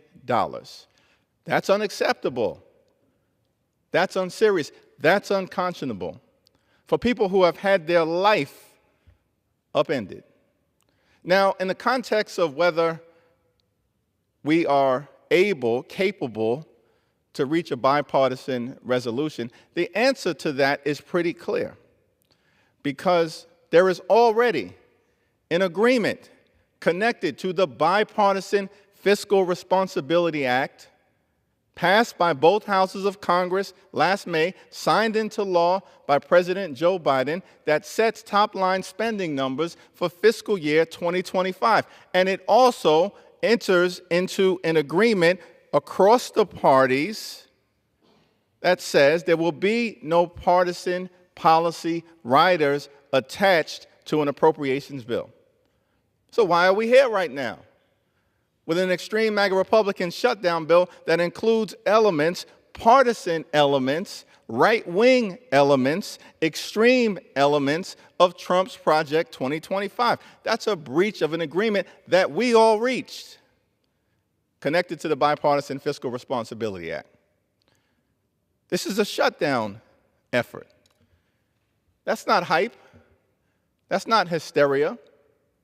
That's not hyperbole. It's history. Because in the DNA of extreme MAGA Republicans has consistently been an effort to make extreme ransom demands of the American people. And if those extreme ransom demands are not met, you shut down the government. That's history. In the 1990s, extreme MAGA Republicans shut down the government because they were determined to end Medicaid as we know it. In 2013, extreme MAGA Republicans shut the government down for 14 days. And the demand at that point was to repeal President Obama's signature legislative accomplishment, the Affordable Care Act, that benefits more than 100 million Americans. In 2018 and 19, extreme MAGA Republicans shut the government down for a record 35 days. What was the ransom demand in that particular moment? Well, the former president and Republicans in the House and the Senate demanded that the American taxpayer fund Trump's ineffective medieval border wall, notwithstanding the fact that the promise was clearly made that Mexico would pay for that wall. And because we were defending taxpayer interests, you shut the government down for 35 days.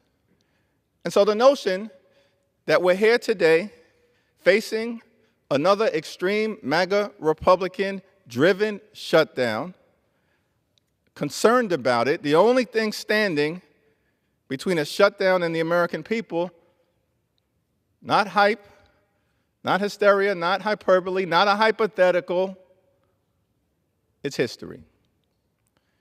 And so we're simply asking our traditional Republican colleagues to break with the extreme wing of your party, break with the extremism around a national abortion ban, break with the extremism connected to Trump's Project 2025, which, by the way, includes government surveillance of pregnancies and miscarriages. No circumstance that we can ever support such an outrageous agenda. We're asking our traditional Republican colleagues to stand up for working families, the middle class, older Americans, our children, our veterans, and people from all across the land. In urban America, rural America, small town America, the heartland of America, suburban America, exurban America, stand up for the American people, as opposed to standing up for massive tax cuts for the wealthy, the well-off, and big corporations. That's the other part of Project 2025. This is not anti-woke week. It's extreme MAGA Republican Project 2025 week. And House Democrats right now, the only thing standing between Project 2025 and the extreme agenda you want to jam down the throats of the American people and keeping the government open and doing the right thing for everyday Americans. Vote no on this extreme MAGA Republican shutdown bill and partner with us to do the right thing for the American people. I yield back. Gentlelady is recognized. The balance of my time. Balance of the time.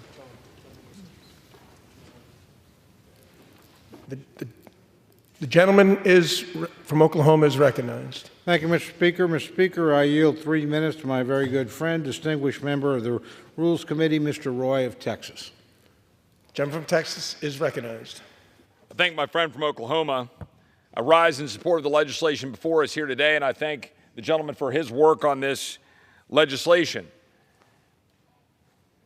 The fact is, what we just heard from the minority leader in trying to describe this as a so-called extreme MAGA partisan agenda, let's be very clear what we're talking about for the average American. For the average American listening, what the minority leader, what the radical progressive Democratic Party is saying is extreme is a spending freeze into the next year combined with legislation that would guarantee that only American citizens vote in American elections. Let's just be very clear. I think the American people need to know this. What our radical progressive Democratic colleagues deem extreme is a spending freeze combined with only American citizens voting in American elections. That is a really important thing for the American people to know. We're here, yes, because Congress is not getting the job done. But let's be very clear that the United States Senate, which is controlled by majority Democrats, has passed precisely 0 appropriations bills through the body in the Senate. 0. House Representatives in the Republican majority have passed 5 bills. It would be my preference that we pass 12. But we sit here today trying to make a determination on how to proceed. Now, I don't think anyone in this body on either side of the aisle, nor my colleagues or friends around this country, look at me and question whether I would prefer that we cut spending. I would like to cut spending.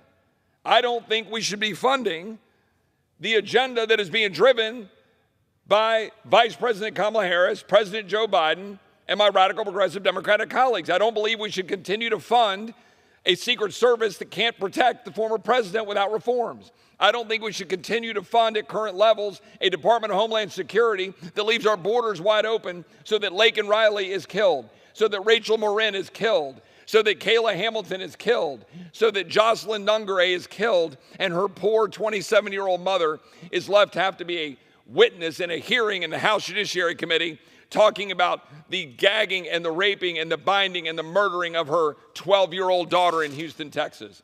And the ultimate result of all of that is that we now have to wonder whether non-citizens are voting in our elections. And the fact is, we know there are.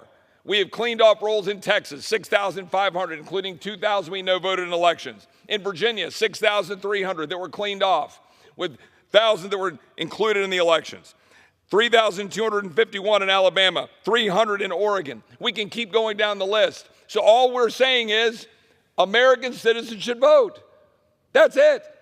So my Democratic colleagues, they seemingly want non-citizens to vote, and they can't accept a spending freeze as being reasonable. I rise in support of this bill, and to my colleagues on this side of the aisle, His time has expired. Additional 30 seconds, Mr. Speaker. I thank my Gentleman friend is from Oklahoma. recognized. I'd like to say a word to my friends on this side of the aisle.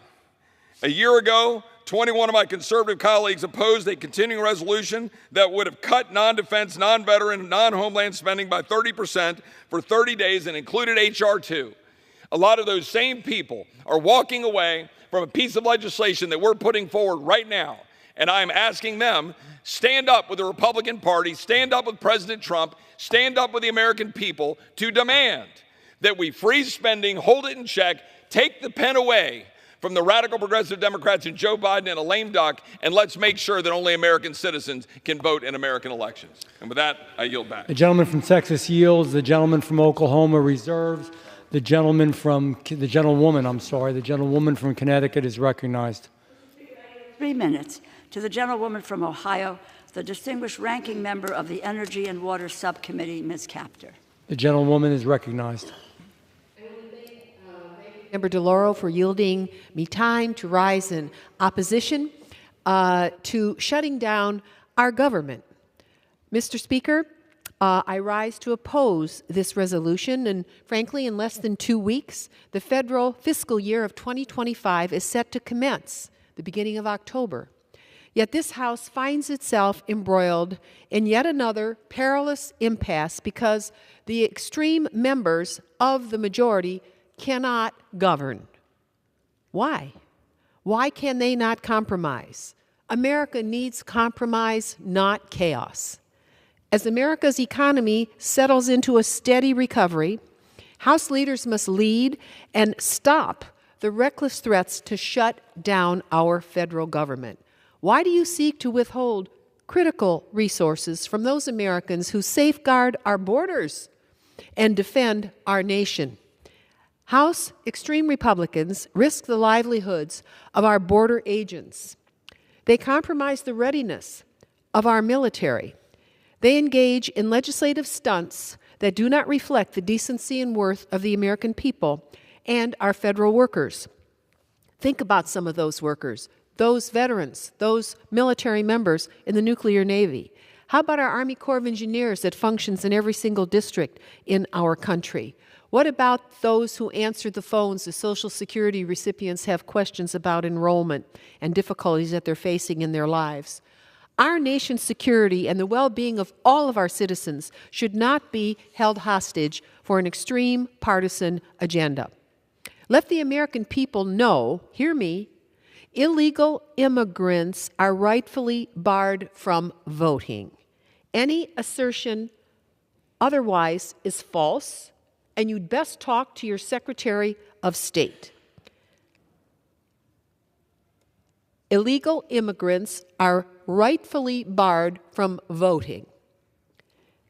If our colleagues were actually serious about bolstering our border security, they would advance Senator Lankford's bipartisan border bill here. We've been waiting. So is the Senate waiting. We must pass that bill to provide the necessary resources to pay and equip our Customs and Border Protection agents instead of touting a resolution here that jeopardizes our national security. Our military leaders have explicitly warned that a 6-month resolution would severely undermine our defense readiness. Hear them. Our adversaries are not just observers, they are keenly watching. An extreme wing that causes this House to falter in fulfilling our most basic constitutional duties. Chaos is not the message we should be sending on a global stage. We should be compromising, setting a good example. The consequences of failing to pass is expired. Yield the gentlelady an additional 30 seconds. The gentlelady is recognized. Thank you. Chaos is not the message we should be sending on a global stage. Compromise is. The consequences of failing to pass essential appropriation bills extend far beyond defense. They touch every corner of American life. Seniors waiting for operations, children relying on programs like Head Start. Obstruction exacerbates the challenges facing everyday Americans. Now is the time for compromise, not chaos. Americans want unity, not division, and frankly, our national security depends on it. This House must return to regular order. That is what real leadership looks like. This is what our Constitution expects. That is what our constituents expect and deserve and pay us for. Thank you, Mr. Speaker. I yield back. The gentlewoman from Ohio yields back. The gentlewoman from Oklahoma reserves. The gentleman from Oklahoma is recognized. I'll get this right. Thank you, Mr. Speaker. I yield 2 minutes to my very good friend, distinguished chairman of the House Judiciary Committee, Mr. Jordan of Ohio. The gentleman from Ohio is recognized. Thank you, Mr. Speaker, and thank you, Chairman. You go to any community, anywhere in this country, walk up to someone on the street and say, do you think it makes sense, in light of the fact that 10 million migrants have come into the country in 3.5 years, 99 of those individuals on the terrorist watch list, do you think it makes sense, before a new voter registers to vote, that they demonstrate they are a citizen of this great country? And any person you ask that question to will say, well, of course that makes sense. Everyone, Democrat district, Republican district, they will all say the same thing. Everyone will agree with that, except Democrats in the United States House of Representatives. They disagree with that. They say, no, we can't have that requirement on a bill that spends what we're already spending. We can't put that requirement on a bill. That is ridiculous. That is, as Sarah Huckabee Sanders said a couple years ago in her response to the State of the Union, she said, the divide in America today is normal versus crazy. That is a crazy policy position not to agree with that, not to put the SAVE Act on this bill. Think of the positions the left now takes. It's crazy to defund the police. It's crazy not to have a border. It's crazy to say men should compete against women in sports. Those are all positions the left takes, and they take the position that in light of 10 million people coming into our country in 3.5 years, you shouldn't have a requirement to demonstrate you're a citizen before you register as a new voter. The people see this, man. The people understand in this country, this is a crazy, support this legislation. This is a good bill with a common sense, normal policy that we are putting on the legislature. Makes absolute sense. But they're going to vote against it. I urge a yes vote, and I yield back. The gentleman from Ohio yields. The gentleman from Oklahoma reserves. The gentlewoman from Connecticut is recognized. I yield 3 minutes to the gentleman from Maryland, the distinguished ranking member of the Financial Services and General Government Subcommittee, Mr. Hoyer. The gentleman from Maryland is recognized. I thank the gentlelady. Americans know that it is crazy to do something you know will not have any effect. That's what's crazy. Mr. Speaker, I rise in opposition to this bill. As Majority Leader in the last Congress, I put 365 pieces of legislation on the floor that became law. Under the Republican majority of this Congress, our House has only passed 78 pieces of legislation. they have the majority, that have become law. Just 78. Fewer than any of the 22 previous Congresses in which I have served. Because the Speaker wastes our time on blatantly partisan legislation, including the bill before us today, that has no chance of becoming law and risks shutting down the government, which Mitch McConnell, the Republican leader, says makes no sense. He didn't say it was crazy, but I might add that. The Senate, including several Senate Republicans, made it clear that this bill's impact on military readiness, veterans' health care, and disaster response will make it dead on arrival. Crazy to send it as dead on arrival. Furthermore, the President has said that he would not sign it. Mr. Speaker, this House's most basic constitutional responsibility is to fund the government, not to appease a handful of right-wing members. We know how this situation ends. It will end the same way as the fight for supplemental aid for Ukraine and Israel.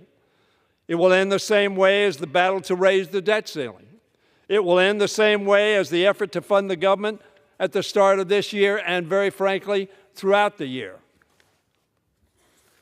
It will end this partisan appeasement failing.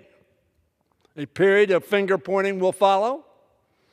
Finally, after much hand-wringing and some strongly worded tweets, the Speaker will ask Democrats for our votes to pass a bipartisan alternative that avoids shutting down the government of the American people. Everyone knows how this ends because this deeply divided and dysfunctional majority hasn't accomplished anything of substance without Democratic support.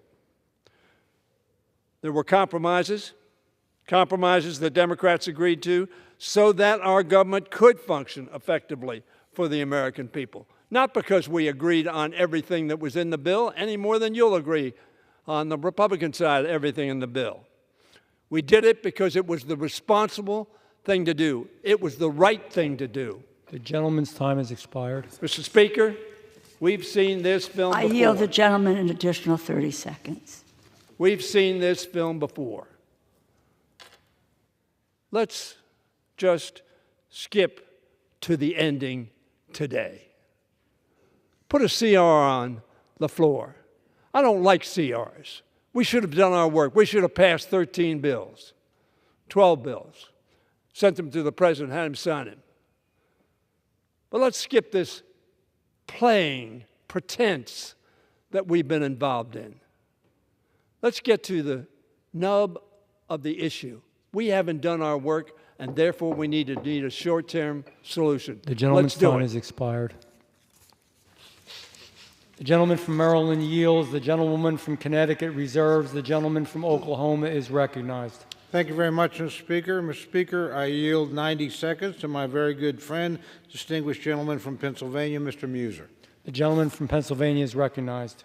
Thank you, Mr. Speaker. I thank my good friend, the chairman of the Appropriations Committee. Mr. Speaker, a very fine gentleman and good friend by the name of Bill Rosado, a first-generation, very successful, self-made Mexican-American entrepreneur in my district, recently said, allowing a free-for-all immigration system is in total violation of the law and unacceptable for most of us who came here legally. And, Mr. Speaker, a free-for-all, out-of-control immigration system is exactly what the Biden-Harris administration and far too many in this House has delivered over the past 3.5 years. 10 to 15 million plus illegal crossings, Mr. Speaker, drug cartels, human trafficking, migrant crime, and yes, non-citizens registering to vote. It's an unmitigated disaster. But the legislation we're considering here gives us an opportunity to address part of the problem by prohibiting non-citizens from voting while keeping our government running.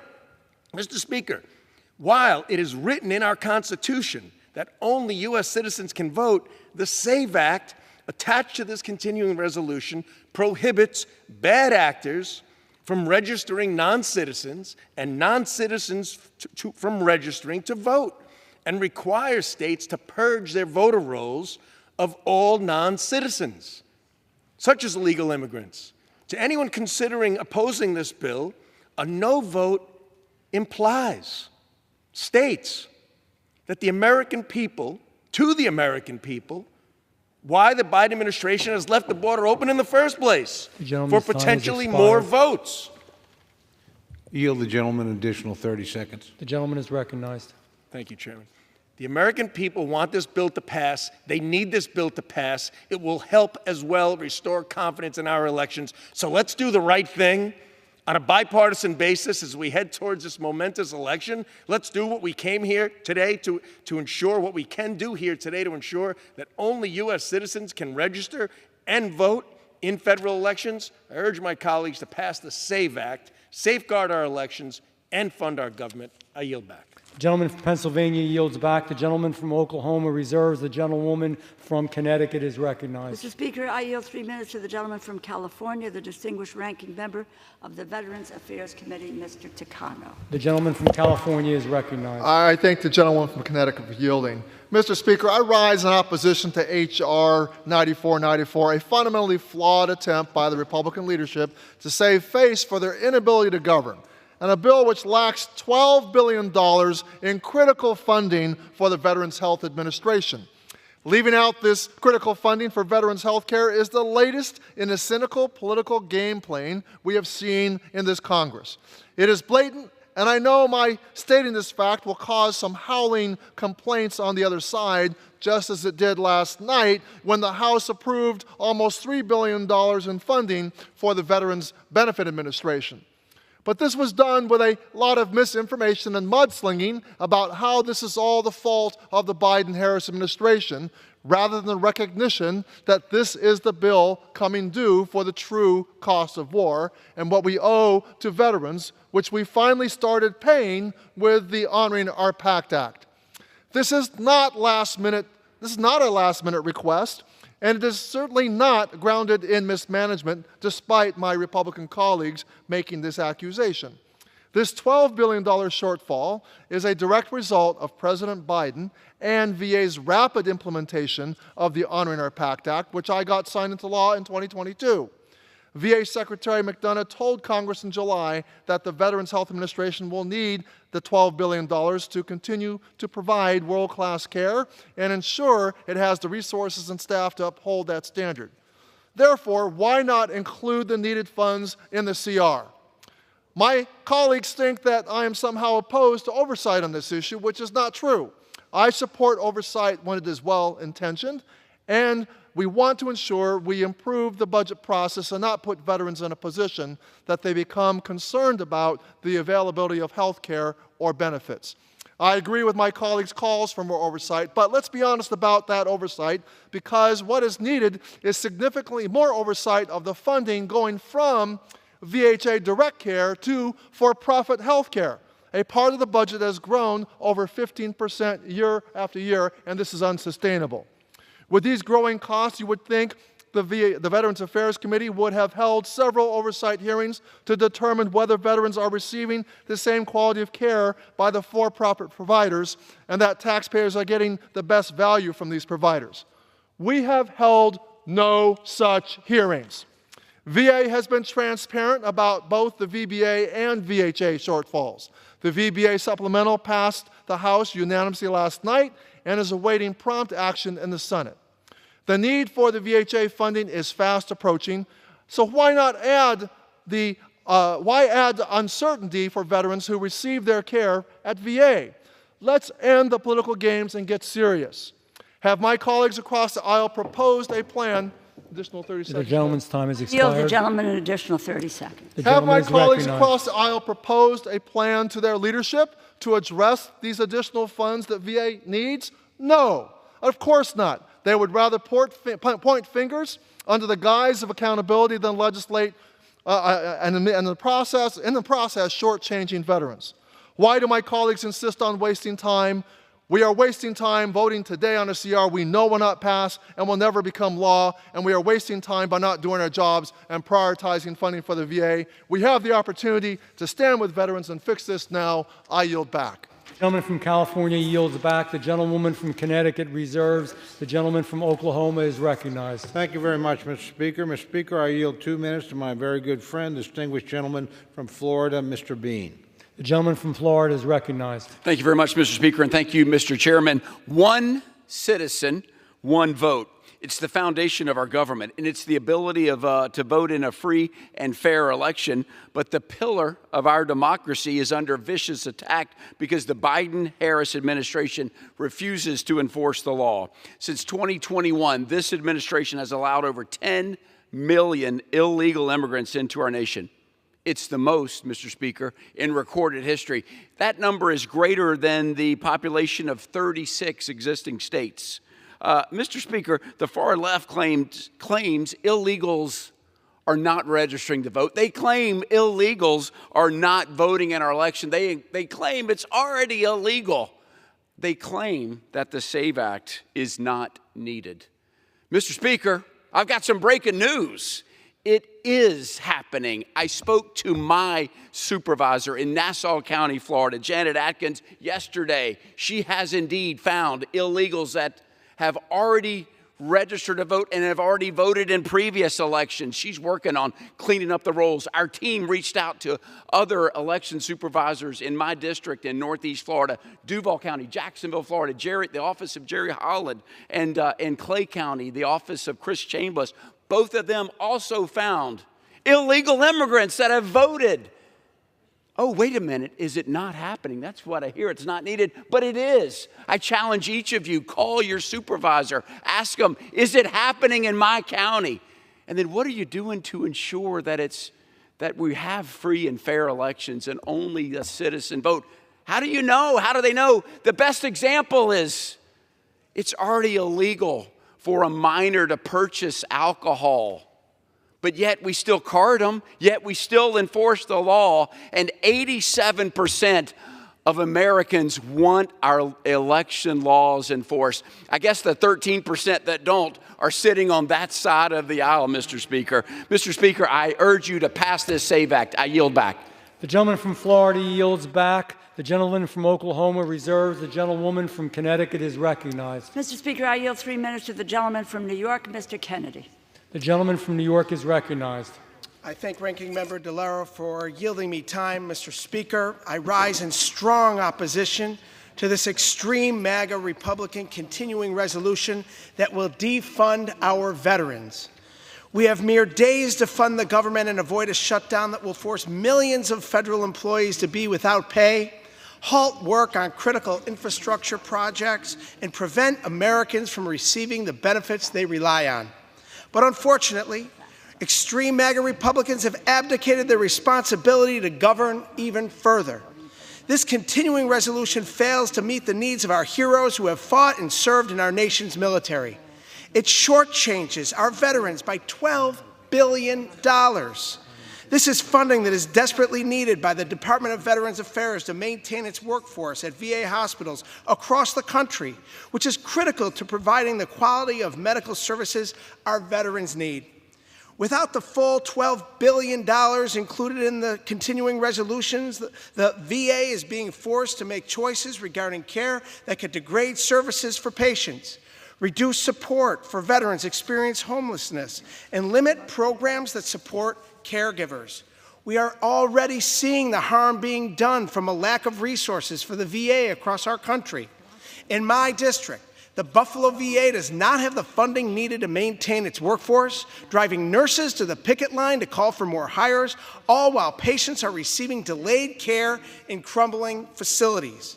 It is unacceptable, and it will directly impact the 40,000 veterans living in my district and more than 18 million veterans across the country. This disastrous budget also comes as the PACT Act brings a record number of benefits to our veterans, including those who were exposed to toxic burn pits during tours in Iraq and Afghanistan while defending our nation, and who deserve to receive the benefits they have earned. Now is not the time to disinvest from our veterans. We need to follow through with the bipartisan commitment this body made to make the men and women who served in our military whole. And in funding the United States government, We need to deliver for the heroes who have sacrificed so much for our country. I strongly urge my colleagues to vote against this measure as is and work with us to pass a clean CR that ensures our nation's veterans are treated with the dignity and respect that they rightfully deserve. I yield back. The gentleman from New York yields. The gentlewoman from Connecticut reserves. The gentleman from Oklahoma is recognized. Thank you very much, Mr. Speaker. I reserve. The gentleman from Oklahoma reserves. The gentlewoman from Connecticut is recognized. Mr. Speaker, I am prepared to close. The gentlewoman is prepared to close. I advise my friend I'm prepared to close as well. The gentleman from Oklahoma reserves. The gentlewoman from Connecticut is recognized. Mr. Speaker, let me state a fact. The Illegal Immigration Reform and Immigrant Responsibility Act of 1996 prohibits non-citizens from voting in federal elections. It is not legal in any state for a non-citizen to vote for a federal office. It is the law of the land of the United States. Moving to appropriations, vote no on this bill. This bill is an admission that the House Republican majority cannot govern. It abandons veterans, it abandons our military, our Social Security recipients, and our cities and families who are grappling with disasters and no disaster relief. Let me just say this, that I believe that every appropriator on both sides of the aisle would prefer a 3-month continuing resolution. Republicans and Democrats need to come to the table. Let us move to setting a date in December.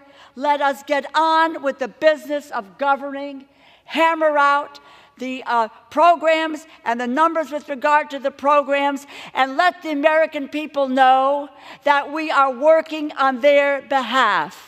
Mr. Speaker, to my colleagues on both sides of the aisle, particularly my Republican colleagues, it is now time to govern. Stop the game playing. Stop the foolishness and the wasting of the time we have, and let's get on to the business of the American people. I yield back. The gentlewoman from Connecticut yields back. The gentleman from Oklahoma is recognized. Thank you very much, Mr. Speaker. I yield myself the balance of my time. As usual, Mr. Speaker, these debates, particularly at these moments, get a little overheated. And I think we've seen a lot of that. But I think the essence of what we're talking about here is pretty simple. And I think some of the charges that have been made against my colleagues in the majority are pretty ridiculous. We're told we want to shut down the government. Really? What we're proposing actually keeps the government open longer than anything my friends on the other side are proposing. You know, we're told we didn't get our work done. Really? The United States Senate hasn't passed a single bill. You know, it has not passed all of its bills out of committee. And to be fair to my friends, and I've been around here a long time, when you were in the majority, you never got 71% of the bills passed in time, the money spent, because you couldn't pass a defense bill. You've never been able to do that. Once you do that, you frankly exceed whatever the Democratic target was. So all of this stuff about not getting your work done or whatever, or my gosh, you're not taking care of veterans. We gave this administration more money than it asked for veterans. Now at the last minute we come back. I am for the PAC Act. I voted for the PAC Act. I'm anxious to make sure it's appropriately funded. But if you think I'm going to take the word of this administration's Department of Veterans Affairs at face value, no, I'm not.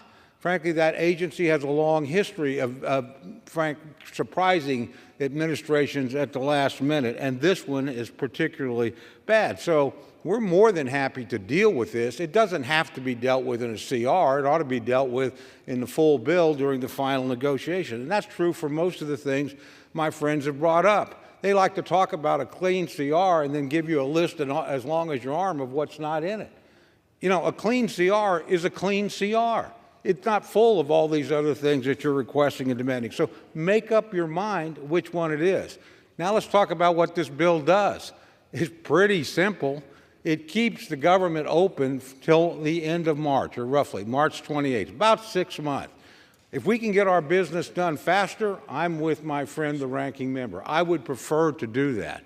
But looking at the record of Congress, I wouldn't hold my breath. So having some extra time is not a bad idea. Second, I'm extraordinarily perplexed that the idea of reaffirming in a time of unmitigated disaster at the southern border that you got to be an American citizen to vote in an election is somehow controversial is mystifying.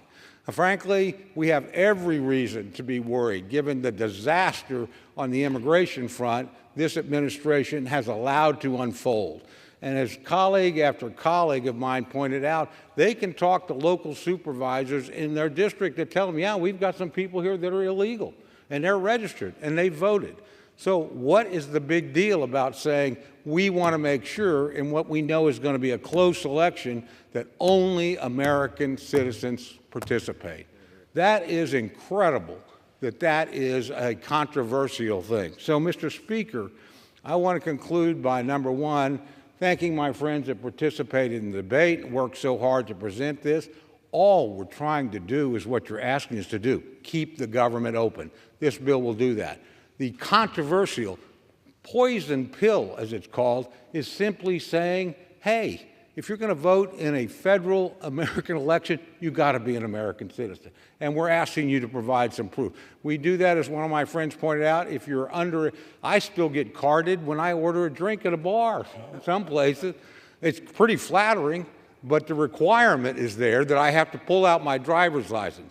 I think it's a lot more important when we're talking about somebody voting in a consequential election that they be able to do that. So I think that's a perfectly reasonable thing. But if my friends want to go on record opposing that, that's up to them. I would hope my friends on my side of the aisle see the wisdom of keeping the government open, particularly a few weeks before an election, and see the importance of reaffirming that only American citizens can vote in an American election. We put those two things together. I think that's a very sensible thing to do, and I would urge the support of this legislation. With that, Mr. Speaker, I yield back the balance of my time. The gentleman from Oklahoma yields. All time for debate has expired.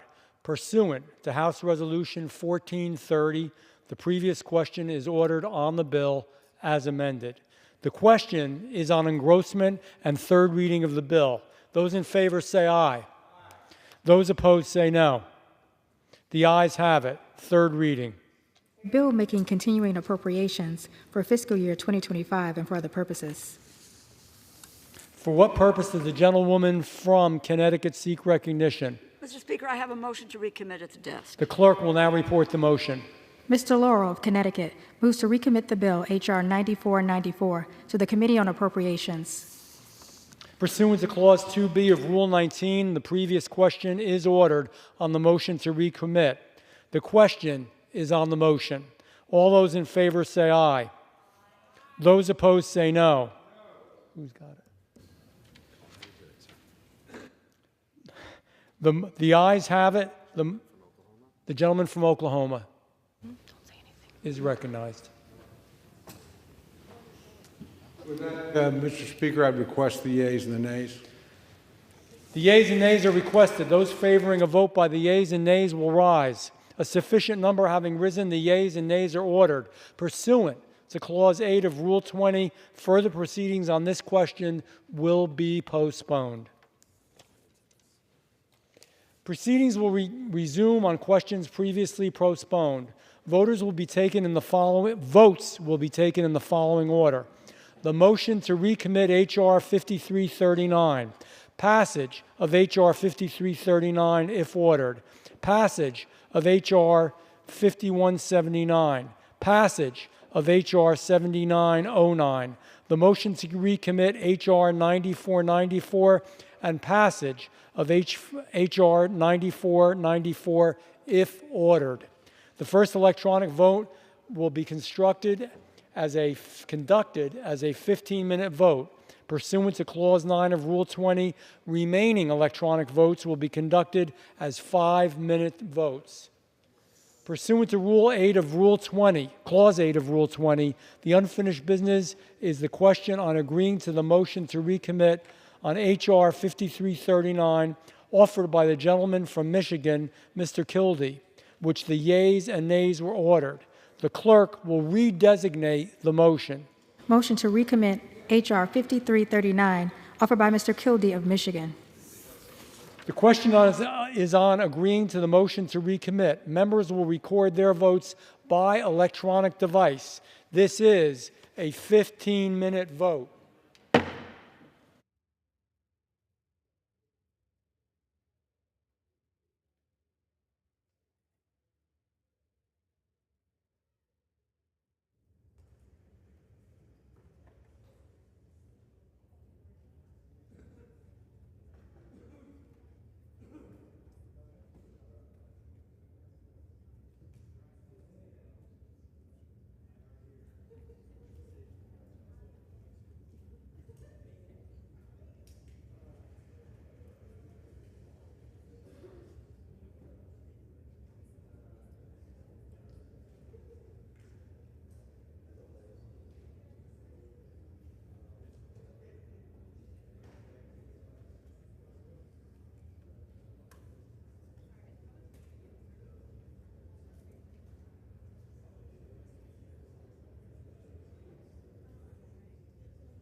On this vote, the yeas are 206, the nays are 213.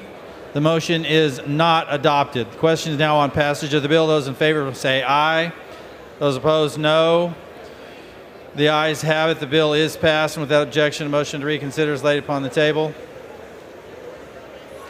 Mr. For what Speaker, purpose does the gentlewoman from North Carolina seek recognition? on that I request the yeas and the nays. The yeas and nays are requested. Those favoring a vote by the yeas and nays will rise. A sufficient number having risen, the yeas and nays are ordered. Members will record their votes by electronic device.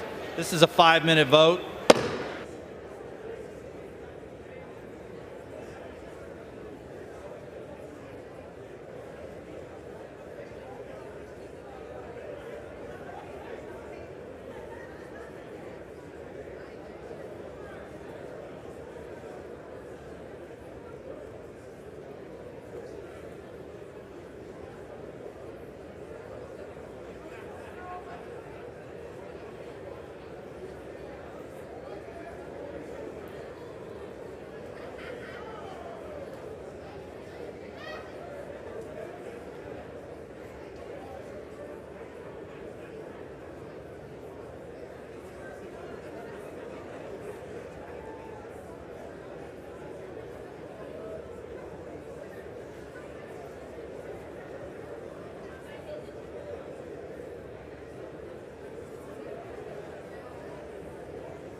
One minute remaining. 1 minute.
members voted?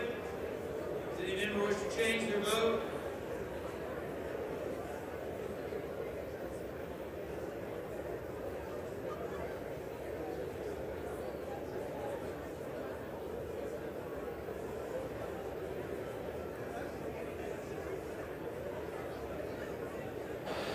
On this vote, the yeas are 217, the nays are 206. The bill is passed without objection. The motion to reconsider is laid on the table. Pursuant to Clause 8 of Rule 20, the unfinished business is a vote on passage of H.R. 5179, on which the yeas and nays are ordered. The clerk report the title of the bill. Union Calendar Number 557, H.R. 5179, a bill to require the maintenance of the country of origin markings for imported goods produced in the West Bank or Gaza and for other purposes. The question is on passage of the bill. Members will record their votes by electronic device. This is a 5-minute vote.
231, the nays are 180. Passed without objection. A motion to reconsider is laid on the table.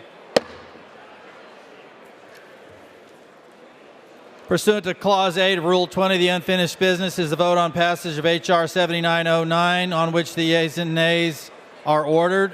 Clerk will report the title of the bill. Union Calendar number 547, H.R. 7909, a bill to amend the Immigration and Nationality Act to provide that aliens who have been convicted of or who have committed sex offenses or domestic violence are inadmissible and deportable. The question is now on passage of the bill. Members record their votes by electronic device. This is a 5-minute vote.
On this vote, the yeas are 266, the nays are 158. The bill is passed without objection. A motion to reconsider is laid on the table. Pursuant to Clause 8 of Rule 20, the unfinished business is the question of agreeing to the motion to recommit on H.R. 9494 offered by the gentlewoman from Connecticut, Ms. DeLauro, on which the yeas and nays were ordered.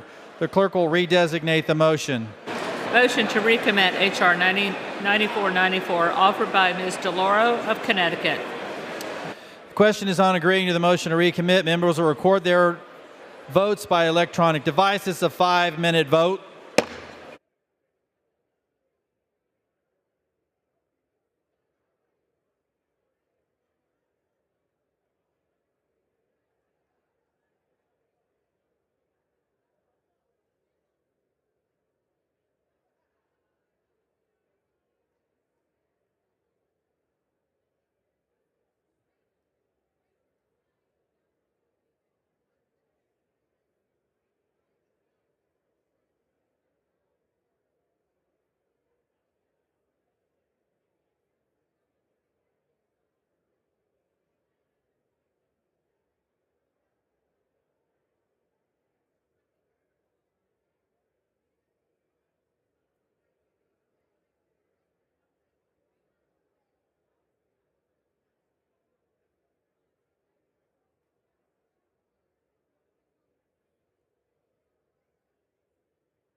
On this vote, the yeas are 2.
On this vote, the yeas are 209, the nays are 214. The motion is not adopted. The question on passage of the bill, those in favor say aye.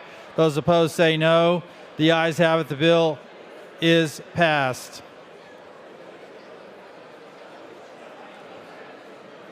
Now she said. For what purpose does the gentlewoman from Connecticut seek recognition? Mr. Speaker, I request the yeas and nays.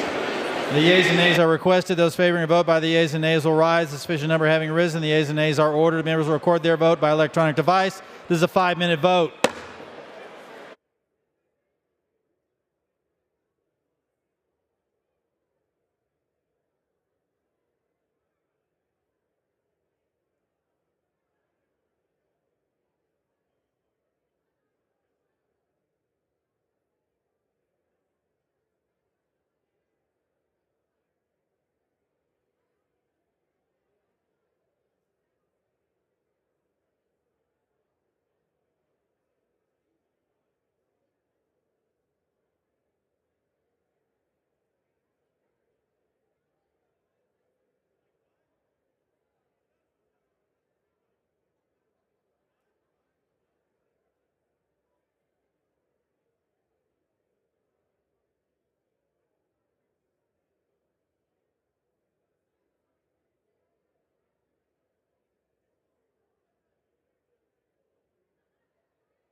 On this vote, the yeas are 202.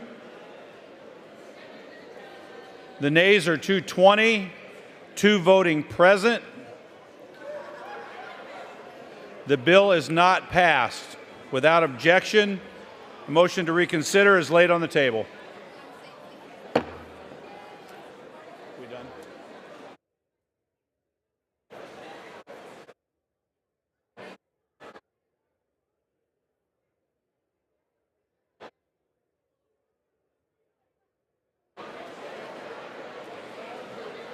All right.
The chair lays before the House a communication.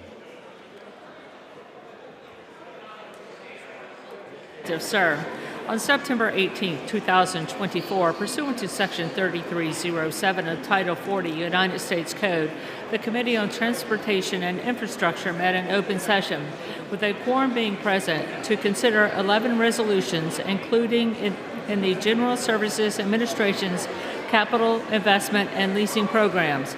I've enclosed copies of the resolutions adopted by the Committee on Transportation and Infrastructure on September 18, 2024. Signed sincerely, Sam Graves, Chairman.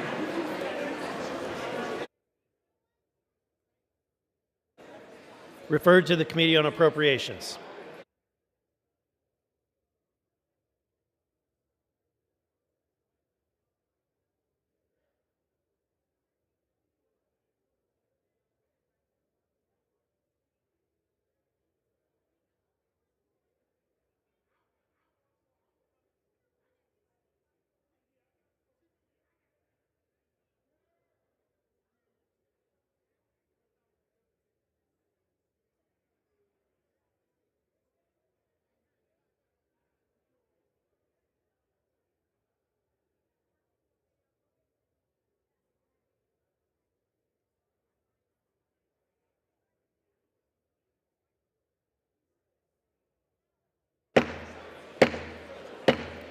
House will be in order. Members, please take your conversations elsewhere.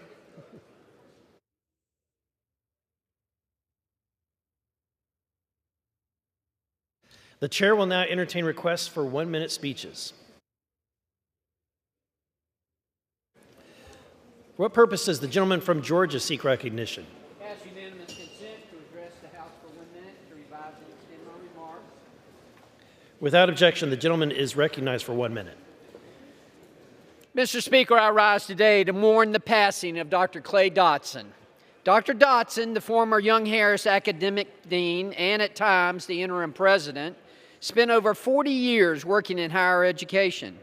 Even in retirement, he stayed involved through his work in this college board. He is noted for hiring most of the staff at Young Harris College, as well as developing the Faculty Growth and Development Program, which helped the university grow enormously. Dr. Dotson's legacy to Young Harris College reaches beyond the college and into the community. He was an active member of the Towns County Lions Club, which created the Georgia Mountain Fair. He was also a member of the Sharp Memorial United Methodist Church and served on the board of directors for the Bank of Hiwassee. Dr. Dotson left a lasting impact on Young Harris College and Georgia as a whole. I extend my sympathies and prayers to Dr. Dotson's friends and family. Thank you, Mr. Speaker, and I yield back. For what purpose does the gentlewoman from Ohio seek recognition? My remarks. Without objection, the gentlewoman is recognized for 1 minute. Thank you, Mr. Speaker. Today I rise to honor the life and mourn the loss of Reverend Dr. Bob Denton, a true advocate and champion for the most vulnerable in Ohio's 13th Congressional District. Throughout his life, Reverend Denton held many titles. He was an ordained minister, Police Academy graduate and police chaplain, PhD sociologist, adjunct professor at the University of Akron, and what he is best known for, the founder of the Victims Assistance Program in Akron. For over 40 years, Reverend Denton served the program he founded as the executive director, a program that was the first victims assistance agency in Ohio and a pioneer in the national victim assistance advocacy movement, which led to the changes in state and federal laws to help victims across this country. His leadership in this space was deeply respected across our nation, as Reverend Denton served as the first president of the National Organization for Victim Assistance. Without a doubt, Reverend Denton left a mark on Ohio's 13th Congressional District, the state of Ohio, and this country. Though his presence will be missed, his memory will live on through those he advocated for and the family and friends he so deeply loved. Thus, with deepest sympathy, I pay tribute to a truly phenomenal individual, Reverend Dr. Bob Denton. Thank you, Mr. Speaker. I yield back. For what purpose does the gentleman from California seek recognition?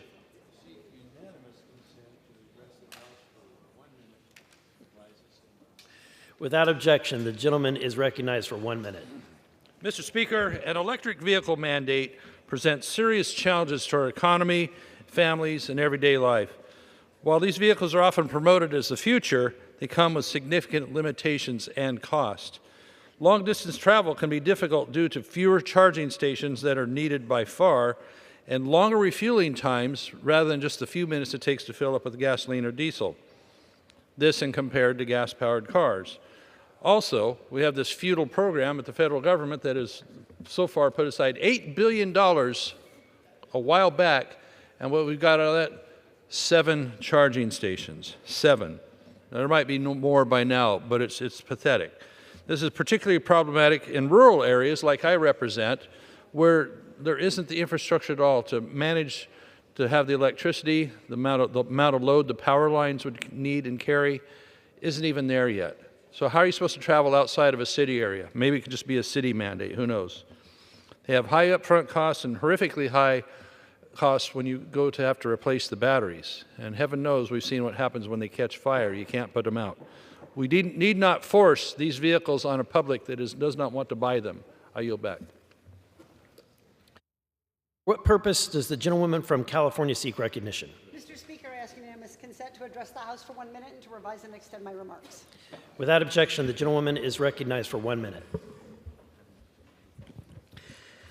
I rise to celebrate the amazing casework team in my Orange County office, which recently closed over 8,000 constituent cases.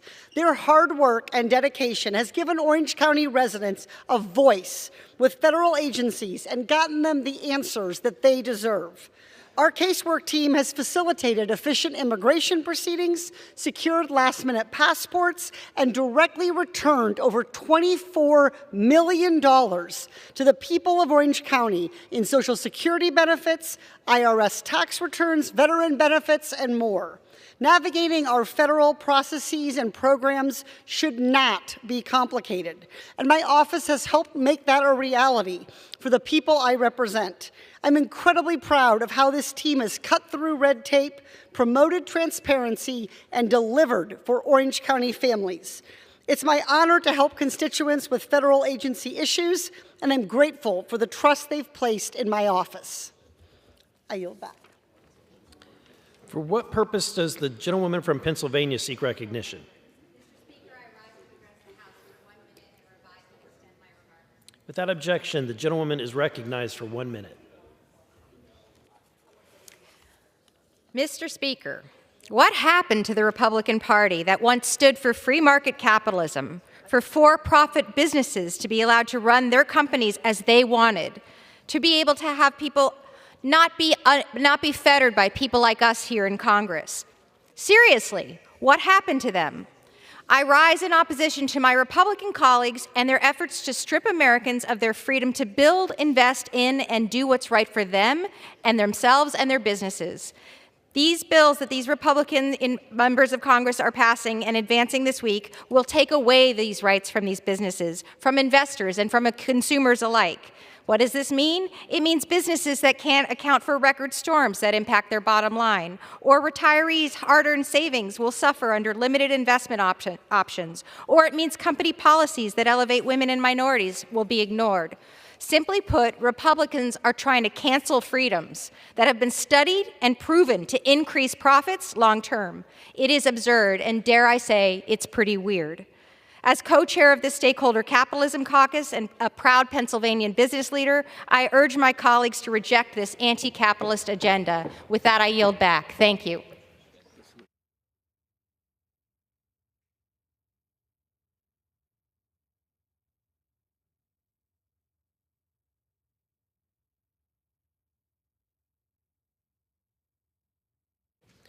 Under the Speaker's announced policy of January 9th, 2023, the gentlewoman from Michigan, Mrs. Stevens, is recognized for 60 minutes as the designee of the minority leader.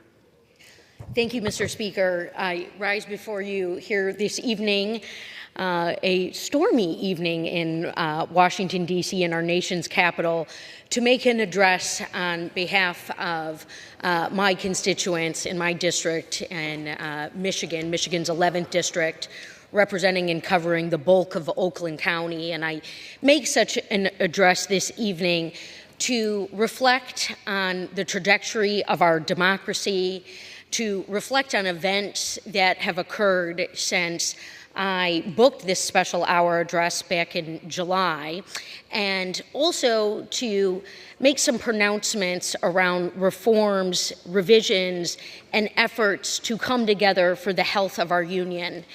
And make no mistake about it, Mr. Speaker, I absolutely recognize the profound and humbling reality that it is to be a duly elected member of the House of Representatives, speaking and maintaining the privilege to speak in this chamber to anyone who seeks to be watching back at home. And on behalf of this profound nature of the discourse of our democracy, I booked this special hour because so much happens in the days of Congress, the session days of committee markups, of meetings with stakeholders and constituents, conversations with colleagues who hail from every zip code around this great nation. And something that I like to tell the people back at home is I have friends as such. You know, a woman from Oakland County, Michigan, a champion for advanced manufacturing, somehow now hails friends from Alaska to Tennessee to Maine to the coasts of California and inland into Nevada and the like. And the experiment of America and this experiment of American democracy really truly manifests in this very chamber. And of course we recognize that all too often it is not celebrated, it is not covered in the media outlets, from the national news to the print journalism to the ongoing nature of social media, when and how we come together on behalf of this nation. But something that we just witnessed is a failure to vote on passing our budget, and the clock is clearly ticking. The Democrats and Republicans couldn't come together. In fact, Republicans joined Democrats to tank Republican legislation to fund the government. And so we're again faced with the scenario that we have seen ourselves in time and time again in the 118th Congress, where the minority party comes forward to act to save the worst from happening. Proudly, President Biden, in the last year of his presidency, can now just about claim that the government hasn't shut down once under his watch. We have not defaulted on our debt. And of course, just last term in the Congress, we rescued this nation from the worst effects of a COVID-19 pandemic, investing in communities, investing in the incredible county I'm so privileged to represent in Oakland County. We gave Oakland County $300 million, so we didn't have to go back to our taxpayers and ask for more.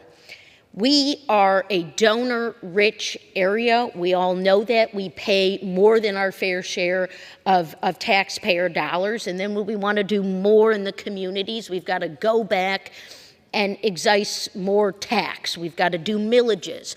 Well, what Oakland County, under the great leadership of Dave Coulter, someone who I am so proud to call a dear friend and a collaborator, and someone I work with very closely on behalf of the constituents of the 11th District, because we believe in the table setting of government. We believe that government works best when federal, state, local, municipal come together to utilize taxpayer dollars effectively. And so what Coulter and his team were able to do with the monies that came down from the Great American Rescue Act, the tie-breaking vote that Vice President Harris placed to pass it, is that they have invested in dozens of senior centers like the one in Waterford that was going back and time again for a millage and couldn't achieve that millage, and now they have their funding. Birmingham Next has their funding. Medical debt for the people of the 11th District and Oakland County wiped out. Monies to invest in 3D printing, a program designed by Automation Alley, which is now being replicated in several other counties and has received funding from the state. And so that is just one bill that was passed at the beginning of the 117th session of Congress when President Biden rightfully took his oath and was sworn in as the 46th President of the United States. But we didn't stop there, and we did become bipartisan when we passed an infrastructure bill. Who knew that infrastructure would become so partisan?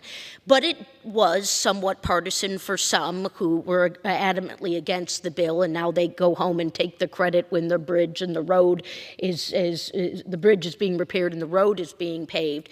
But it's absolutely enormous that for once, instead of just authorizing, we appropriated money to say we're going to do the maintenance and repair, and we're going to put the contractors to work. We're going to make sure we've got prevailing wage and good wages and a seat at the table for our unions. I talk to my building trades. They tell me they're all very busy, that they couldn't be busier. Well, of course, then matched with this incredible infrastructure bill, which has done a lot for our water systems and our lead pipes and public transportation as well. Of course, Oakland County passed a major transportation millage as well. Here in the Motor City, we have now busing that works really well. It goes east to west. It was quite the triumph of last term.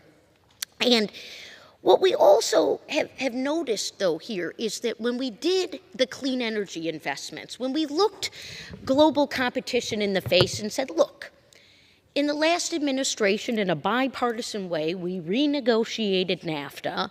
We called it USMCA. We plussed up Buy American content. We said we're going to have the rules of the road for our auto industry to succeed, a platform for us to go into markets. And yes, this happened under President Trump and with Speaker Nancy Pelosi. We renegotiated USMCA.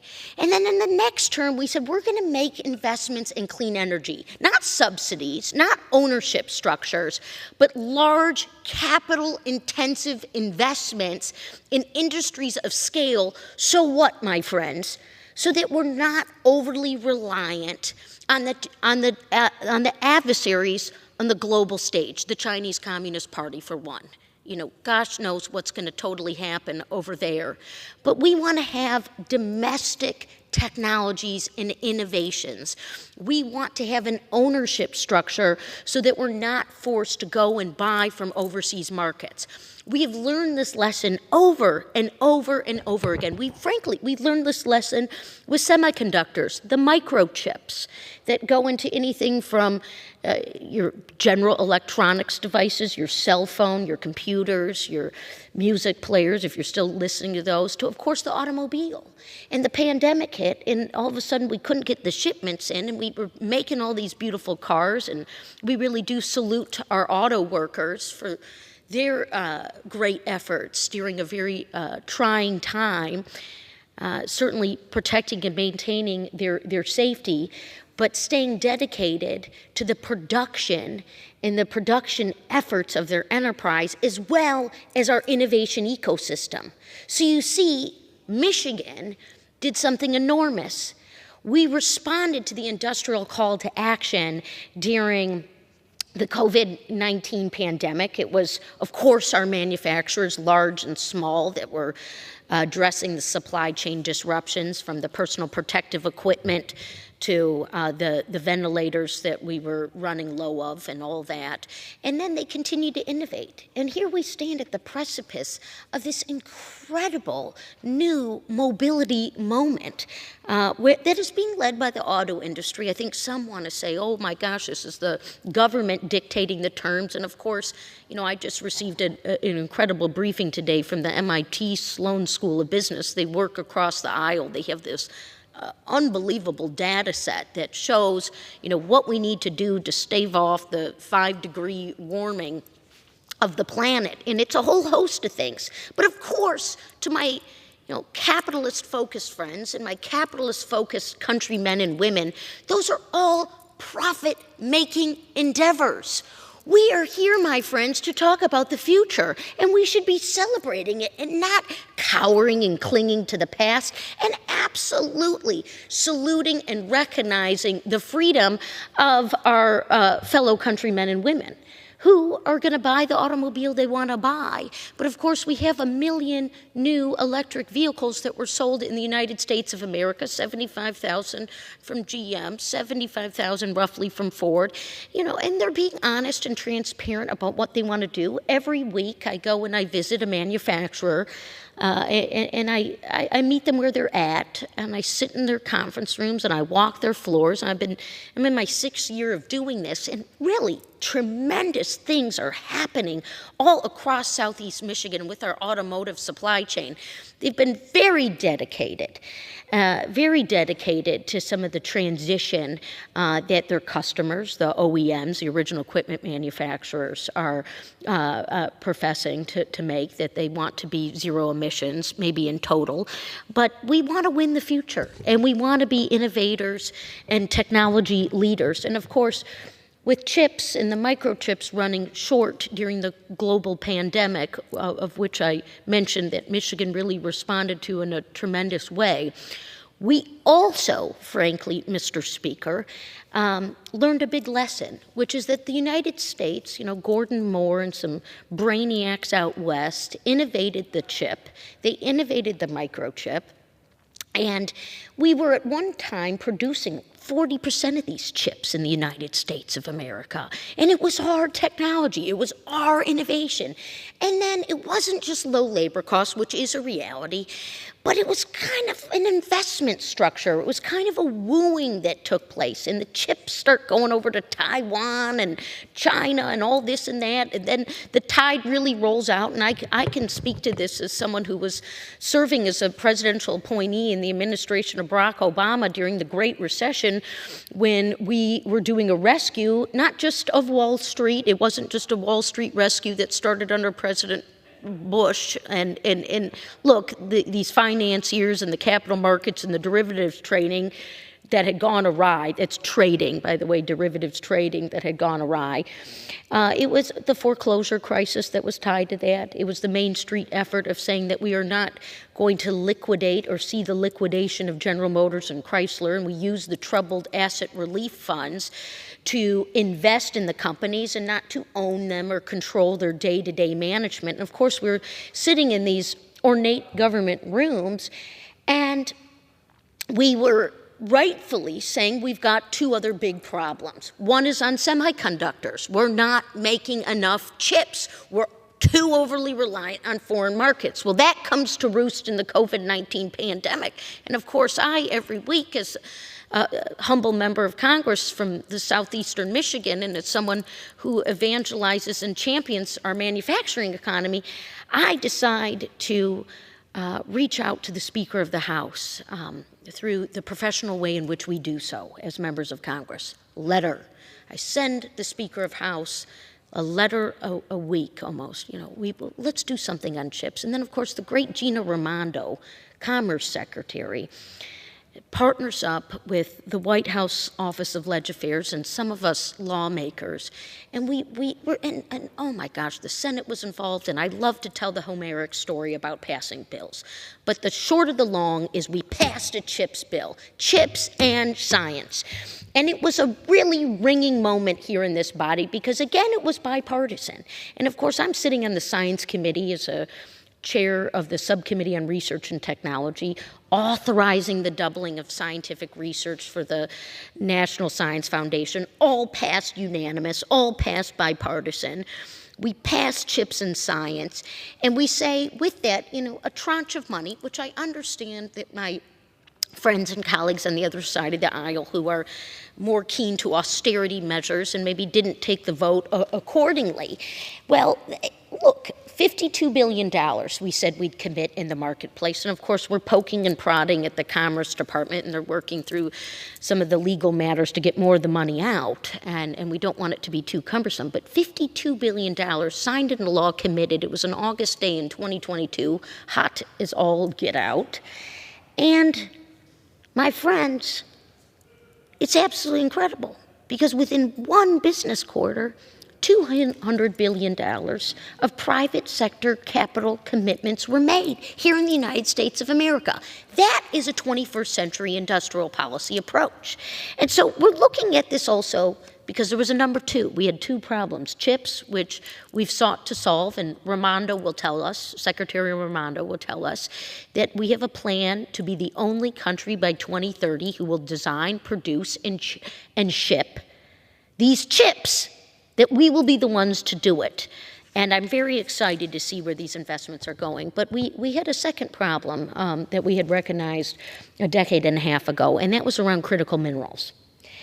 That we, again, are overly reliant on foreign markets, and particularly the Chinese Communist Party on critical minerals. And the challenge here is that 98% of these minerals that go into your cell phone, that go into our manufactured goods, that are so absolutely tied, critical minerals, critical materials, so tied to our manufacturing enterprise, and a weakness, a supply chain weakness of the United States of America. And we are now starting to form a legislative agenda around how we could do similar to what we did with chips, although it's more complicated. And of course, I can see my colleagues on the other side of the aisle, eyeing on some of the permitting challenges and some of the reforms that we want to do to accelerate this clean energy revolution. So you've got the environmentalists and the regulating insecure people coming together for once. But we want to do the same thing on critical minerals, right? We want to work with our allies. We want to pass trade deals. We know we're going to be renegotiating USMCA. The year 2025 is just around the corner. So many of us remember the energy, the enthusiasm, the almost revolutionary moment that it felt like to arrive in the 21st century. Everything was 21st century. Everything was the next 21st century plan and the agenda and all this. Well, now we're squarely in the 21st century. And we've got opportunities galore, and we've got some challenges that we want to address. And we want to bring together our allies, similar to how we did in other types of arrangements, the AUKUS arrangement that is now Australia, UK, US allowed us to invest in nuclear submarine development and technology development. We've got the Quad initiative, and we really do salute and recognize the current administration's approaches to foreign policy as a way forward and a way to lead by bringing people along, and not saying that we're going to pay for everything, but bringing people along through the rules-based, open, free market, capitalist, democratic society principles. In April of this year, believe it or not, we passed a foreign aid package for democracy here in the chamber, and of course in the other chamber, the upper chamber, and it was signed into law by the president. Well, it was to a T the exact package he asked for in October. You know, support for our democratic allies, support for democracy, and obviously some efforts which have fallen off the rails this term around securing our own borders. And we can only hope to see the day in which such important things are not so political that they remain stalemated. I certainly seek to be a part of the bipartisan solutions to say that if you are trained in the United States of America, if you're getting that PhD, we want to find a way to keep that talent here. This is something that we heard over and over and over again from our stakeholders on the Select Committee on Strategic Competition between the United States and the Chinese Communist Party. Don't let the talent leave our shores. That's a way in which we innovate. And at the same time, too, you know, let's truly invest in border security. I come from a northern border state, and we take really seriously our relationship with Canada and the security of both of our borders and trade, and certainly looking at the rail and the bridges, and we're working on building a new bridge. Well, it's almost built in southeast Michigan, a large export destination. It's economics, it's livelihoods, and it's also people's lives. You know, it's what draws people together in many respects, you know, the ability to connect. And that was something that was somewhat taken from us during the pandemic period. And we're not forgetting of it. And we certainly want to continue to support people to be the best and the most achieving that they can be. And that is all around us in Southeast Michigan. You know, people innovating in their garages and creating new businesses and being entrepreneurial. You know, we always want to support people to succeed in small businesses and listen to them. I always say, listen, if I can be of help, that's great. And if not, I'm happy to step and get out of the way. But of course, some other matters of bipartisan congressional coming together at this moment are worth reflecting on a new subject, and that is with regard to a role that I have had in this Congress since the year 2022 as the co-chair of the Task Force on American Hostages and Americans Wrongfully Detained Abroad. This is a task force that is bipartisan. It is co-chaired by my colleague from Arkansas, French Hill. It brings together members from all over the Congress to shine a light on these wrongful detentions, on these American hostage scenarios. And we have certainly had a term around hostages here in the chamber, and some really great work that has been done in addressing the hostage crisis, the hostage crises, and the ways in which we can operate most effectively as a legislative body. Now, I fell into this role on the request of a former congressman from Florida who now runs the American Jewish Committee. He's the president of the American Jewish Committee, former Congressman Ted Deutsch, a dear friend of mine. And he was the co-chair. And upon his retirement, he asked me to fill in his shoes. And in part is because I was showing up at all the task force meetings on behalf of Paul Whelan. Paul Whelan, resident of Novi, Michigan, employee of Borg Warner, a very large billion-dollar-plus American automotive supplier in which he was in charge of global security. And of course, representing Michigan's 11th district, right as the year 2019 was being rung in, we had gotten word that on December 28th, 2018 that Paul was taken captive by the KSB and the Russian Federation. They ultimately charged him on false grounds of total sham of espionage, and it was 5 years, 7 months, and 5 days that Paul was unlawfully and illegally and unjustly imprisoned. Now, in this term of the 116th Congress, I had the privilege and the rightful duty, in coordination with Paul's incredible family, of writing a resolution, H.R. 552, calling on the Russian Federation to free Paul Whelan. Worked with my colleagues across the Michigan delegation. Mr. Tim Wahlberg was at the time representing Manchester, Michigan, and that is where Paul's family lives, and was in regular communication with them. And we were staring down the face of Putin, because it was Putin's game to take Paul Whelan, a former Marine, a hometown son of Michigan, and attempt to disappear his life, an attempt to play games of politics and embarrassment to the United States, and of course with the ultimate goal of getting a swap. Now, H.R. 552, the resolution calling on the Russian Federation to free Paul Whelan, produce the evidence or free Paul Whelan. They had no evidence. There was nothing he had done wrong. He was a citizen on his own time, an American citizen on his own time, visiting Russia.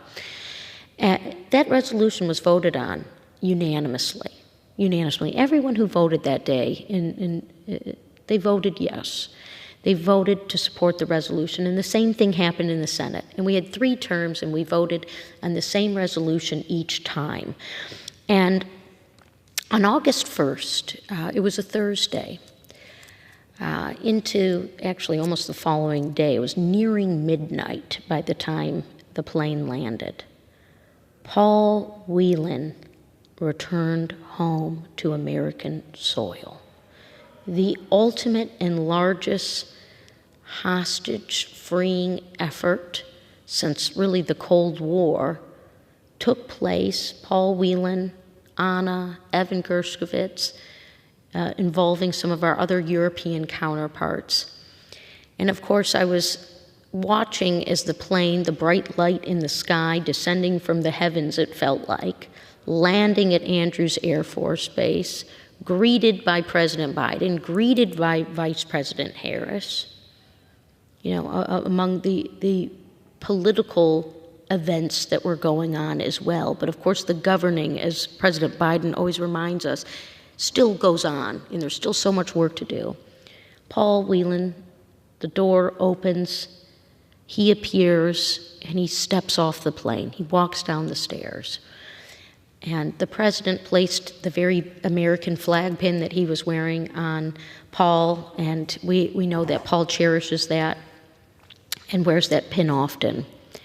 And it was so momentous. It was so surreal. We had so many starts and stops and missed opportunities and trials and tribulations and lack of familiarity of what it was like to see an American. He was the first one out of the crew that was taken, be put into a prison, not wanting to at all prevent what needed to happen from happening. And that was such a cause for celebration in Michigan. Billboards, "Welcome Home Paul," with a yellow ribbon adorned on the billboard that people could see as they drove along our highways. And there's so much to share about this journey and the legislative body of work that surrounds hostage affairs and negotiations and the return of wrongfully detained Americans. 5.5 years. Paul lost his job. He lost his place of residence. His dog passed away. We've mentioned Flora on this House floor before. And now it's an effort to rebuild. And so many of us with this task force And as we know, we're passing an NDAA soon, and as we know, we got the Robert Levinson bill passed in 2020, and a really phenomenal package of legislation that has passed, but more to do. And we remain dedicated to that effort. But of course, later that month, that very same month of August, just last month, another tragedy struck our hostage community. 6 hostages who were taken from Israel on October 7th, 2023, were murdered. Murdered by Hamas terrorists in a tunnel. Takes your breath away. Puts sand in your mouth. What's there to say beyond the overwhelming expression of condolences to the family and to the people, the families, and the people impacted by this? We don't even have the exact date. We have a sense of the exact date. The bodies were recovered on the 31st of August. Hirsch Goldberg Poland, whose name I know has been spoken in this chamber, and who has absolutely remarkable parents, John and Rachel. Rachel, who received a Time 100 designation, so Time 100 Person of the Year for her advocacy. Hirsch is American. Hirsch was born in America. Hirsch was born on U.S. soil, and he was taken by terrorists on October 7th, 2023, because he was at a concert celebrating peace, love, and freedom. Now, as someone who's been doing the task force work and working so closely with so many advocacy partners, over and over again, we kept expressing that the hostages in Gaza, the Americans, 32 Americans killed that day, 9 Americans taken, that they're the heartbeat of the negotiation. Hirsch wasn't the only person killed, murdered in August, 23 years old. Eden at 24, Ori at 25, Alex at 32, Carmel at 40, and Almog at 27. These are shots heard around the world, and they're attacks on all of our humanity. And they're a reminder to those of us who are stewards of democracy and freedom and the efforts of this chamber that we must do more, that we must continue to say the names, we must continue to push for a just ceasefire, an end to the war, which means that we're going to see a return of the hostages and Hamas surrendering, that these individuals should have never been murdered. Now, in August, we weren't in session. There was no way to verbally address this chamber. And so, as I had booked this special hour address before the last session had concluded, it weighed on me, recognizing that we had a pretty enormous month in terms of these affairs, and the work and the support alongside the Levinson family, alongside Paul Whelan and his family, the family of Hirsch, the remaining hostages in Gaza, who have suffered through torturous conditions, tunnels and starvation. One of the young women who was murdered, just 79 pounds.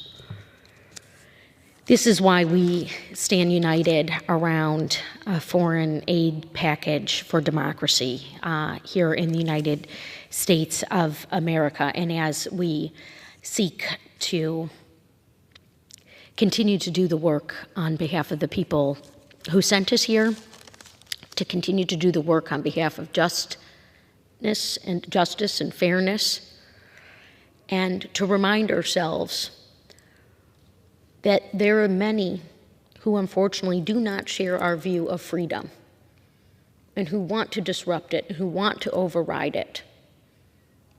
Is the target Israel or is the target America?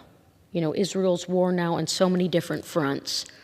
Pressures in the north, 80,000 people removed from their homes, and the like. I am proud to be a supporter of the U.S.-Israel relationship. I am certainly not a voting member of that country, but I'm a supporting member of this body who recognizes the essential nature of the U.S.-Israel relationship.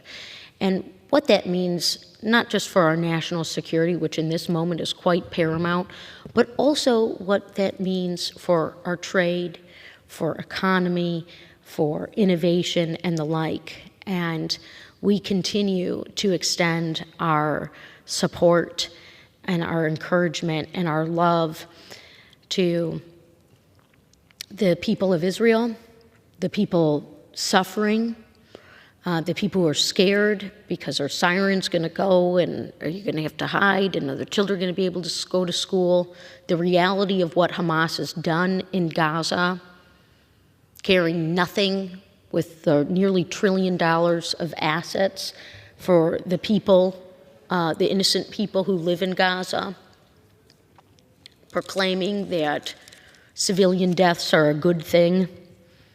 And of course, that is one element to what is going on now in the Middle East.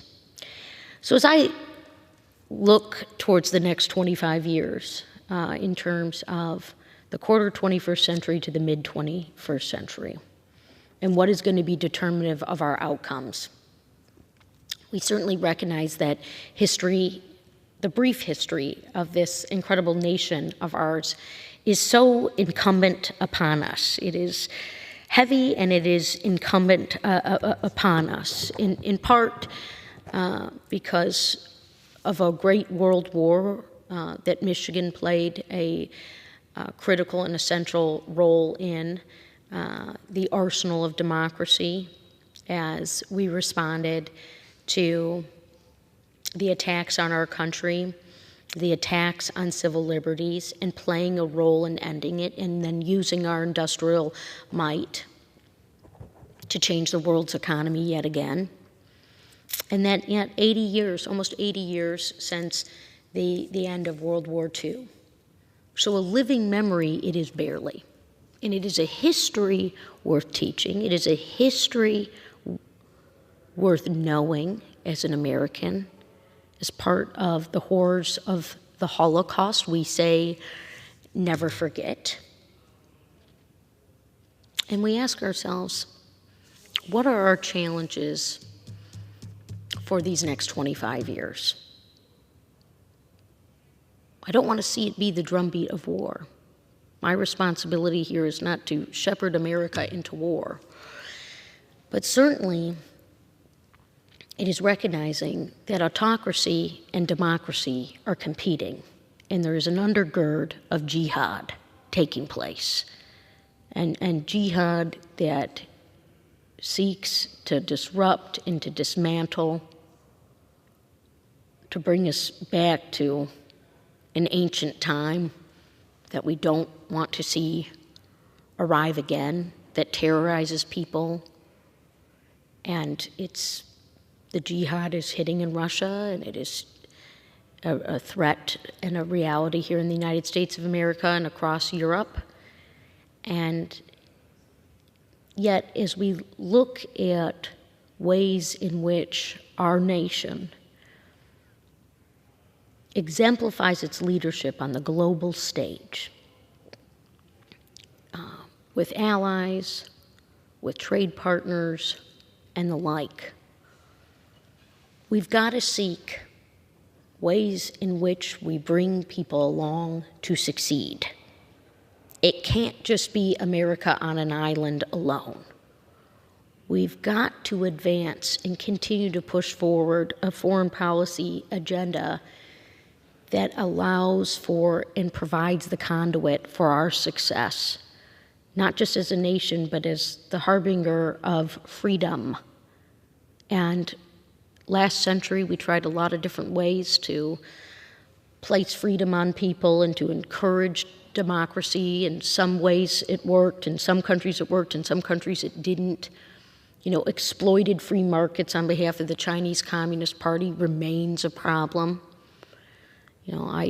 As a member of the Select Committee on Strategic Competition, as I've mentioned, we really seek to compromise and work in a bipartisan way because that sends a bigger message.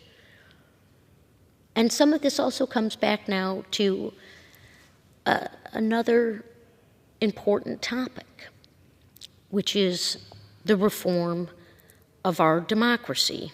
Not in full, but as lawmakers, any time we're passing a law, we're making a contribution to our democracy. I, as a member of Congress from Michigan, introduces a bill, Mr. Speaker. Well, it's not just for my constituents, it's the nation's laws. We here this evening, couldn't pass a federal budget. We are passing the nation's budget.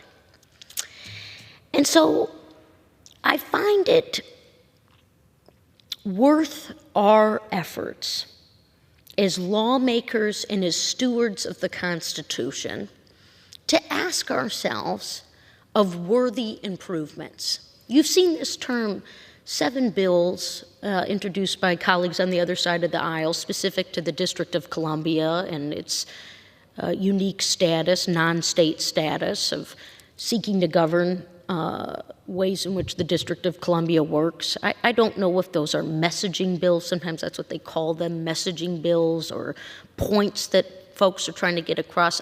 It puzzles me. Why would you come here from Texas to legislate specifically to the District of Columbia?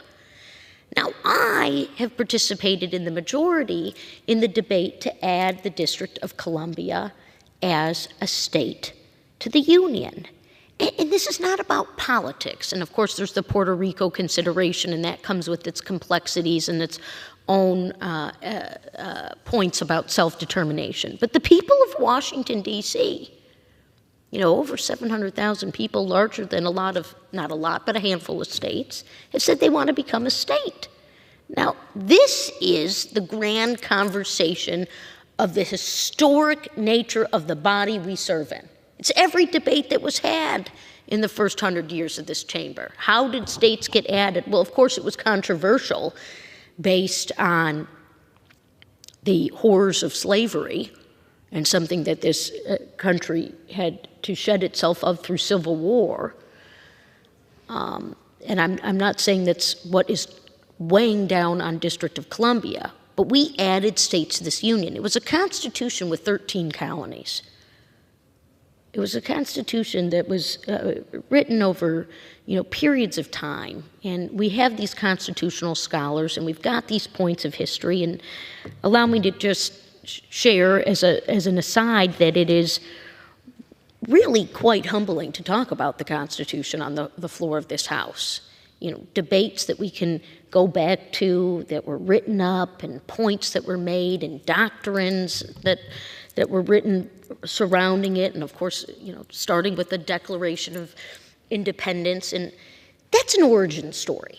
Our Declaration of Independence is an origin story. So it's just like meeting someone for the first time. Where were you born? Who were your parents? What is your origin stories? Origin stories become not things of myth, but really cause for celebration. And we should be proud of America's origin story. I certainly am. I revel in celebrating July 4th safely and freely here in the United States of America every year, and I'm grateful for it.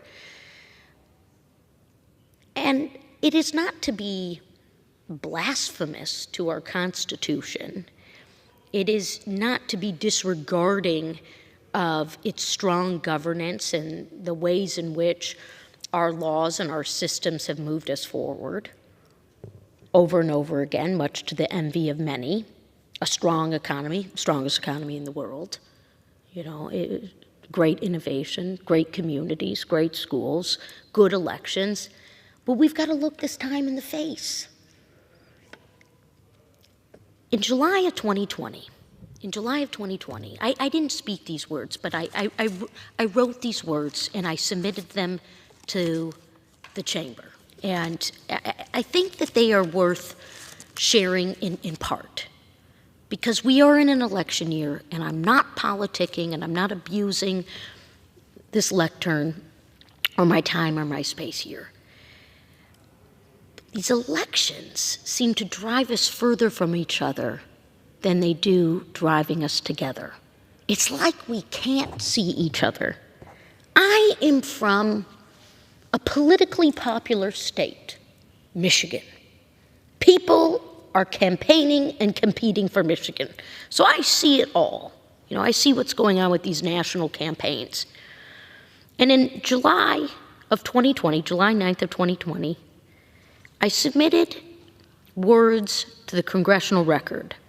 Madam Speaker, I rise today with respect to our democracy.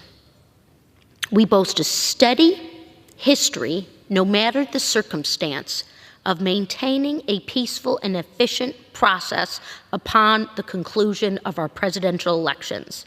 Whether a president continues in office for another term, experiences defeat, or concludes holding office due to the constitutional term limit, our democracy has flourished to the benefit of the American people for centuries. For centuries. Now, I am going to guess that we're going to have a passionate, heated November 5th, and a result is going to happen. And I am going to make this extension similar to how I did in written form 4 years ago of committing to that peaceful process. And this is not to shame or to scold or to admonish. We are in a new time. We're not struggling with the pandemic. We're not struggling with people not being able to work and dealing with some other matters that kept them pent up. But we're here to flourish as the 21st century hits its quarter mark. And when I think about what happened, and I was here as the 2020 election happened, and then debates pursued and fights and claims of malfeasance, which were really never proven. But I stand here because from 2000 to 2020, we had a lot of frustrations with our federal elections. 2000 was one. It was major. Mr. Speaker, can you just tell me how much time I have left? The gentlelady from Michigan has 15 minutes remaining. 15 minutes, a good 45 minutes of going strong here, and not a sip of water. Well, thank you, Mr. Speaker, but I will use my 15 minutes.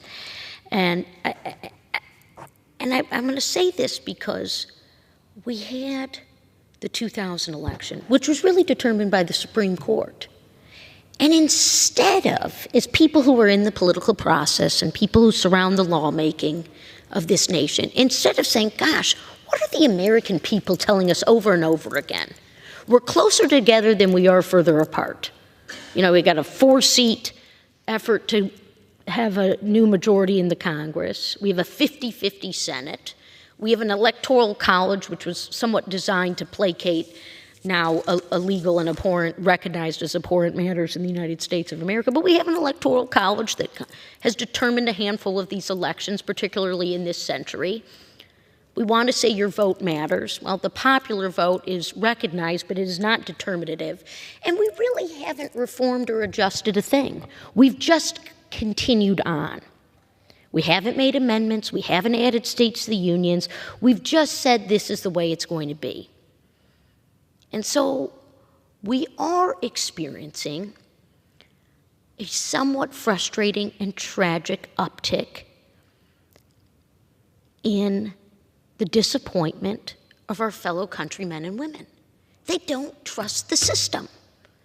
And it astonishes me. This is the time in the process of elections where, of course, I'm in rigorous conversation with voters, but I'm also in rigorous conversation with people who aren't voting the way I am. And why is that? Why is that? Because I know that the world changes really quickly after an election, and we've got to find a way to keep going. We've got to find a way to make sure that this institution hits its pitch level of perfection. We'll never be perfect, but in terms of outcomes and results. And frankly, if you don't understand why people are voting a certain way, if you're just quick to write them off or to make a judgment or an insult, and maybe this is a lecture to everyone, but it's really just a point of personal privilege, you're not on the path to succeeding. And we know that. So I take pride as a liberal, as a Democrat who came in and won because people who voted for the 45th president voted for me. And I recognize that. I took that seriously. And I always kept it up. You know, we've had a couple of impeachments, well, last term and this term and the term before it. Every term I've been here, impeachment comes up. It's not clear to me that impeachment's even working for its intended purposes. Now, the last time we impeached a president, I thought, well, it's very impeachable because of the dereliction of duty and the total abandonment of the roles and the responsibilities of commander-in-chief. The government was being attacked. There's no excuse about it. Well, that impeachment failed. The impeachments are failing. We do have elections, and elections have to be fair. We can say that, but they have to be trusted. They have to be trusted. And when whether it's me or another elected official, just always deems someone as political, always deems them as political because they are falling in a party. Well, you're on that side and I'm on this side, and the trust can only extend so far. That becomes painful to our democracy. And while I haven't proposed every answer on every reform, de Tocqueville, certainly when he was evaluating our nation and exploring it and writing about it, he said, "Nothing is more wonderful than the art of being free, but nothing is harder to learn than how to use that freedom." The freedom of our fellow citizens, our fellow residents, and the freedom as lawmakers who've been bestowed a trust on behalf of the citizens of our district, the voting residents of our districts, to continue to help to form a more perfect union. We must reclaim trust. We must utilize every facet of this body, not in perfunctory terms, not for show, which is why I have carved out an hour of my evening to make this extension and to make this reflection and to dare to proclaim that a reformed and strengthened American democracy will best serve us to the future generations and those before us today. And with that, Mr. Speaker, I yield. The gentlelady yields back. Under the Speaker's announced policy of January 9th, 2023, the gentleman from Montana, Mr. Rosendale, is recognized for 60 minutes as the designee of the Majority Leader.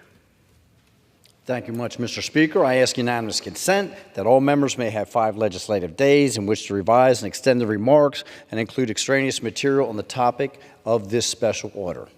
Without objection. Thank you very much, Mr. Speaker. Mr. Speaker, tonight we are going to speak about the border, the failed policies and the false security that has been created under the Biden-Harris administration. It's a target-rich environment, I will tell you. We have many examples of the problems that have been created and the policies that created those problems before us. Keep in mind, we have examples of what is also to do right. Not theories, but we have hard examples of what to do to secure our border that were implemented under the Trump administration. And yes, now we have examples of what not to do as we look at the current wide open border and the massive problems that it has created under the Biden-Harris administration.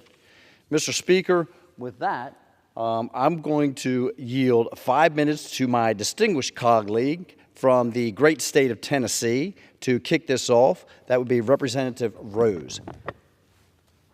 Thank you. I appreciate you yielding tonight. Mr. Speaker, Vice President Kamala Harris's tenure as border czar has been a complete and absolute failure. For the folks who claim she has never in charge of the border, I'll read President Biden's own words from March of 2021. He specifically assigned Vice President Harris with the task of, quote, stemming the migration of our southern border, close quote. I understand the White House would like to rewrite that bit of history, but a simple Google search will show that it isn't just House Republicans calling her the border czar. She was widely referred to as such by the mainstream media at the time. Since her appointment, Harris has gone to the border only once. Even worse, she never spoke to either of the past two chiefs of Border Patrol. While the Vice President was failing to meet her new responsibility, our Commander-in-Chief was busy undoing the successful border policies of President Trump. Here's where that's gotten us. More than 10 million people have tried to cross into the United States illegally in less than 4 years.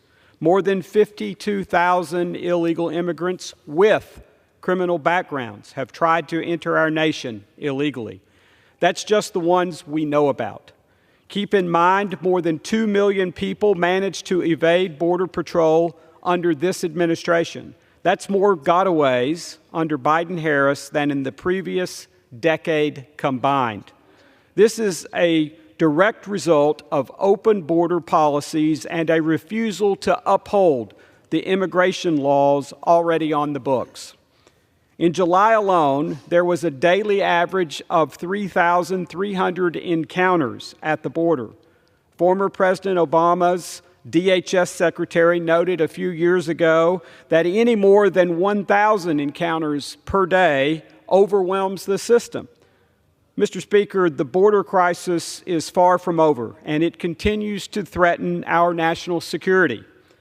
In the last 2 years, Border Patrol officials have seized an average of 2,000 pounds of fentanyl every month coming across the border, enough to kill 458 million people. But the real question is, how much fentanyl did they fail to seize that is currently killing our citizens? More than 350 people who are on the terror watch list have been stopped trying to cross the southern border. A recent report revealed that 99 of them were released into the country after being stopped at the border. It was also widely reported this summer that more than 50 illegal immigrants with ties to ISIS were on the loose after being released from custody. All of this on Vice President Kamala Harris's watch.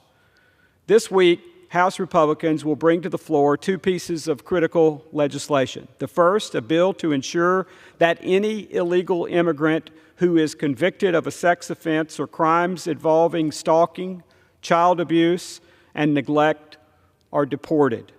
The second, a piece of legislation that aims to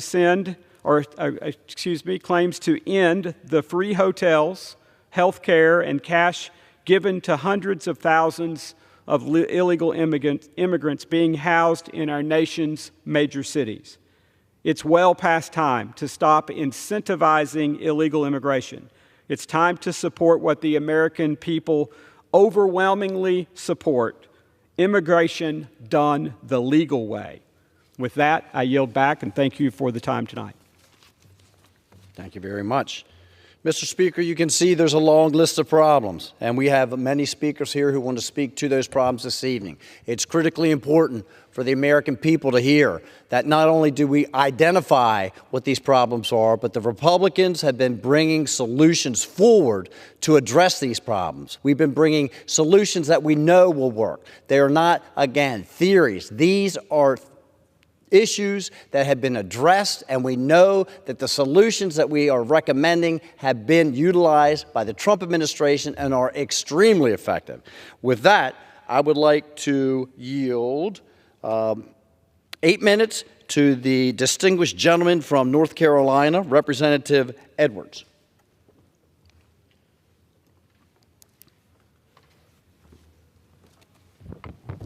Thank you. Thank you very much for yielding some time to me. Mr. Speaker, I rise today on behalf of my constituents in western North Carolina to highlight the dire situation at our southern border and to advocate for the enforcement of our nation's immigration laws.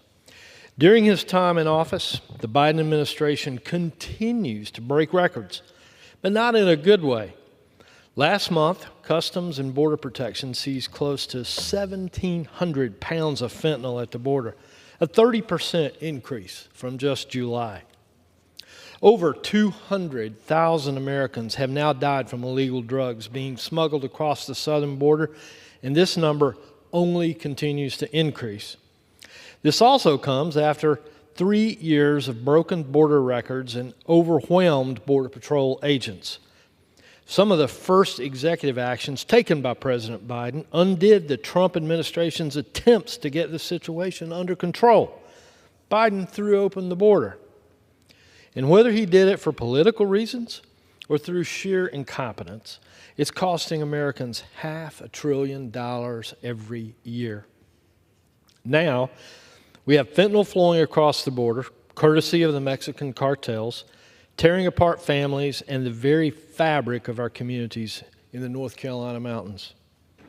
Our borders being overrun with law-breaking migrants, overpowered by drugs and overwhelmed by what this is costing our nation. By conservative estimates, more than 2 million illegal immigrants have been turned loose and are now unaccounted for in America.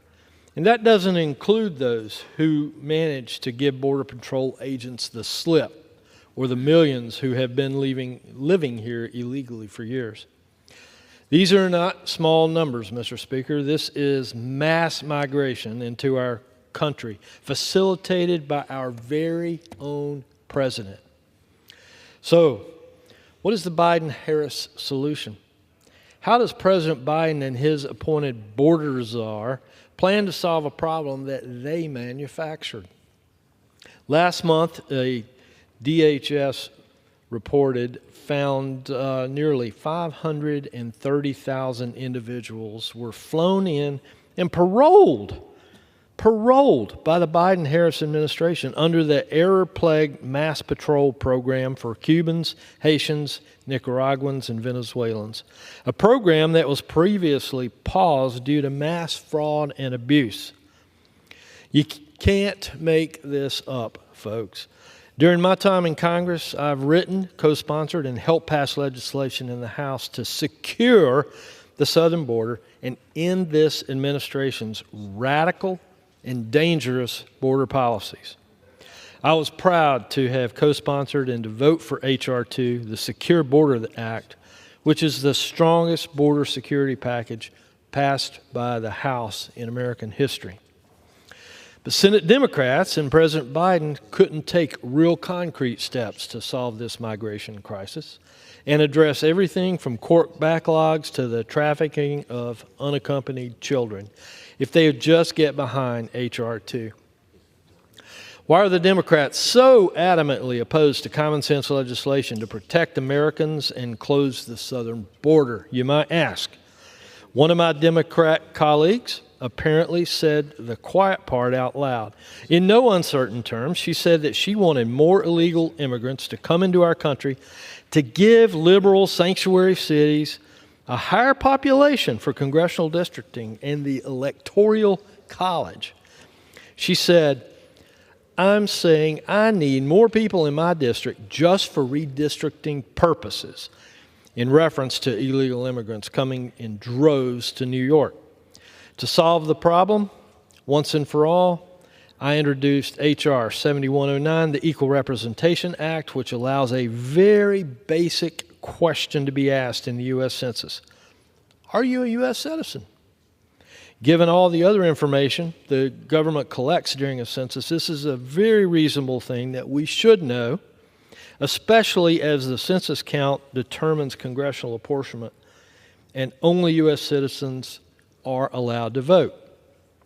My bill prohibits anyone who is not a United States citizen from counting towards population totals that determine the number of seats each state has in the U.S. House of Representatives.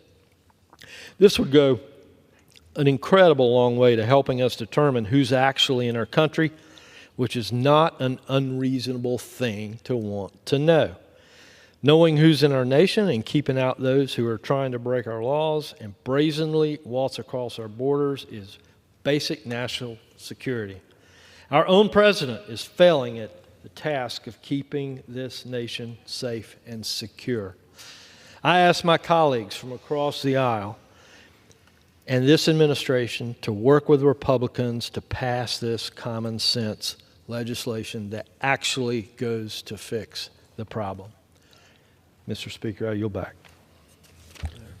I'd like to thank the gentleman from North Carolina for participating tonight and helping us to shed some light on all of the problems that has been caused by this wide open border that's been created by the Biden-Harris administration.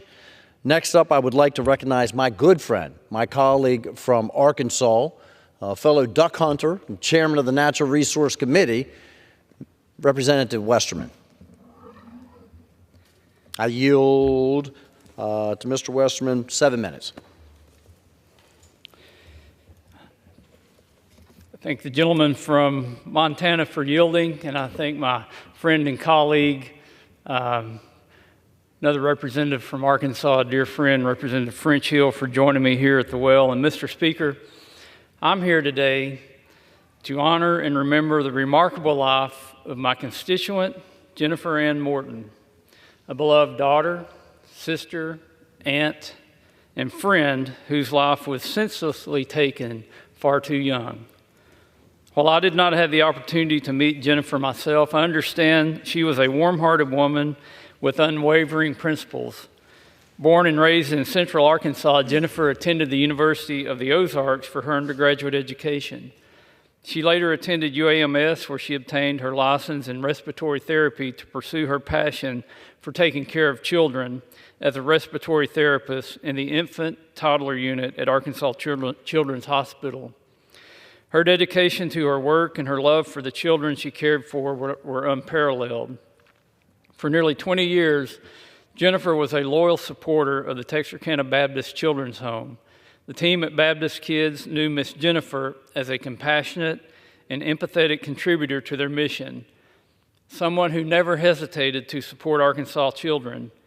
With each donation, whether monetary or gifts for the kids, she always sent a personal and intentional letter to express her gratitude and care for the folks at Baptist Kids. Her tender and caring heart was evident through her love for her nephews. She loved to spoil them, and on every single holiday, she would always buy them matching pajamas. Friends, this was a woman who devoted her life to caring for children. Her dedication was such that she would often leave work after a long shift and go to the store to buy new clothes for her patients, ensuring they were always comfortable and cared for. But above all, Jennifer always put God first. Everything else came second, no matter what. Just 10 days ago, at only 48 years young, Jennifer's life was tragically and senselessly taken.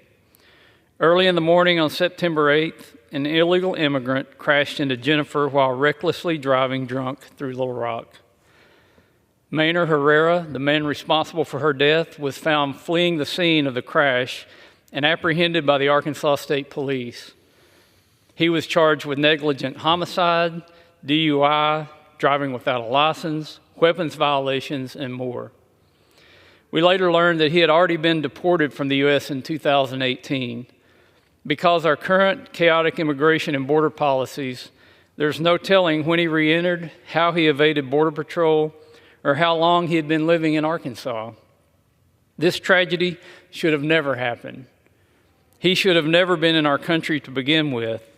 The Biden-Harris administration's open border policies are allowing thousands of men like Maynard Herrera to enter our country every single day. We are failing our country. We need to step up, secure the border, and put an end to this chaos before any more innocent Americans lose their lives because of failed policies. Before I close, I'd like to recognize the brave Arkansas State Troopers who quickly responded on the scene on September 8th. Sergeant Dakota Bailey and Trooper Hunter Glover were the first to arrive on the scene. Corporal Benjamin Obera and Trooper Chance Fortune also responded. Sergeant Bailey detained Herrera as he fled the crash, and Trooper Glover notified Jennifer's father, Jimmy, what had happened. I spoke with Jimmy just Monday, and he told me that Trooper Glover was kind, patient, and respectful in his actions that day, characteristics that the family will undoubtedly remember. Arkansans are blessed to have law enforcement officers who lead with respect and dignity above all else. Mr. Speaker, Jennifer Morton's legacy will never be forgotten. We will remember her as a God-fearing and compassionate woman who cared deeply for her family and dedicated her life to caring for children. May God bless Jennifer's loved ones as they mourn her loss, a life taken far too soon. I yield back. I thank gentlemen from Arkansas, and I think that this reflects very clearly on the losses that our country is suffering. It is much, much more than monetary consideration. We are losing lives every single day, and the hundreds of thousands of lives that have been talked about from fentanyl overdoses, we also have to acknowledge. Once again, we have many of our colleagues lined up here to speak.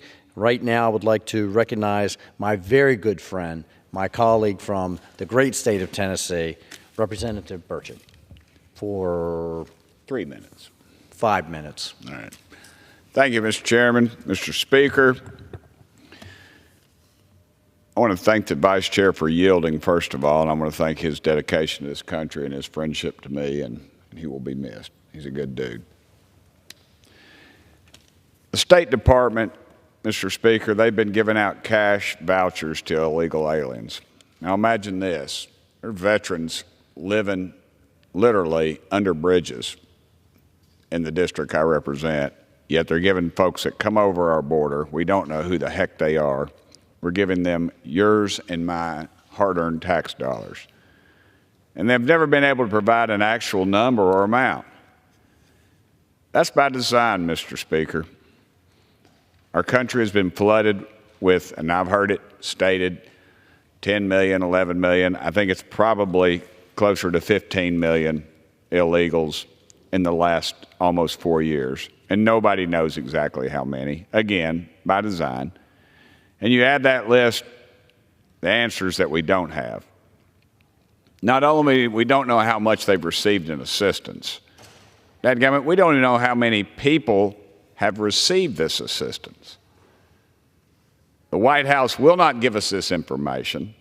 And when they drop these folks, and we've all had the phone calls and the emails and the letters and the pictures of the buses unloading folks, illegals, out into our districts, and no one can tell us who the heck they are, where they came from, or if they're expected to return anywhere. All you can count on is more tax dollars being spent. We're $35 trillion in debt. Every 100 days we add another dadgum $1 trillion, and neither party has a plan to pay it back. You cannot put a pin down on how much money that we've doled out. We've got some serious problems. Caravans travel fast, and word of mouth even travels faster. These people know about the benefits they get, that they're going to get, before they even start their journey. They're more educated at it than I dare say any State Department official that's supposed to know what the heck's going on. We're incentivizing illegal immigration, which means we're incentivizing breaking the law. Everybody knows it's wrong. They know it's wrong. We know it's wrong. But they're willing to forego it. They know these folks are going to be voting. They know they're going to add to their rolls. One way or the other, they're going to get a driver's license, and then they're going to go to another state, and they're going to present that driver's license, and they're going to get a voter registration card, or they're going to do it within their own state. But the abject failure to secure our border is severely straining our communities. I can remember when I was mayor of Knox County, we had one school that had over a dozen different languages. and the population of that school was under 300. And we're required to provide services for those children. Now, dadgummit, it's not the kids' fault. It's the breakdown of this town, the breakdown of the system that's caused this problem.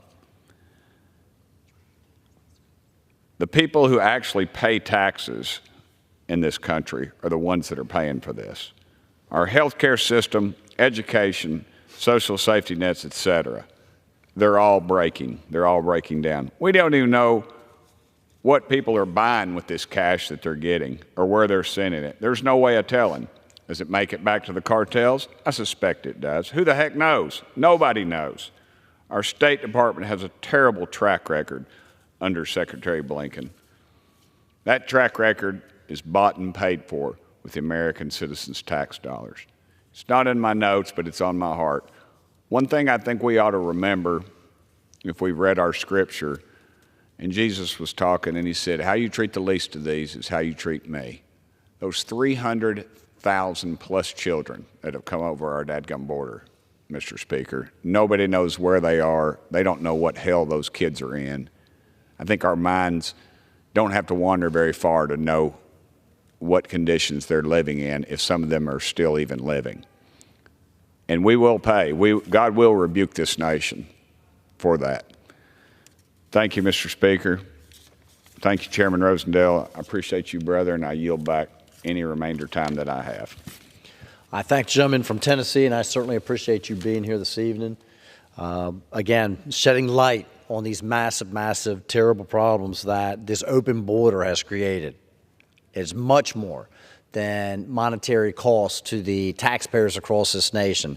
There are lives that are lost, and there are lives that are suffering as a direct result of it. Next, I want to recognize the gentleman from the great state of Arkansas. They have a showing this evening.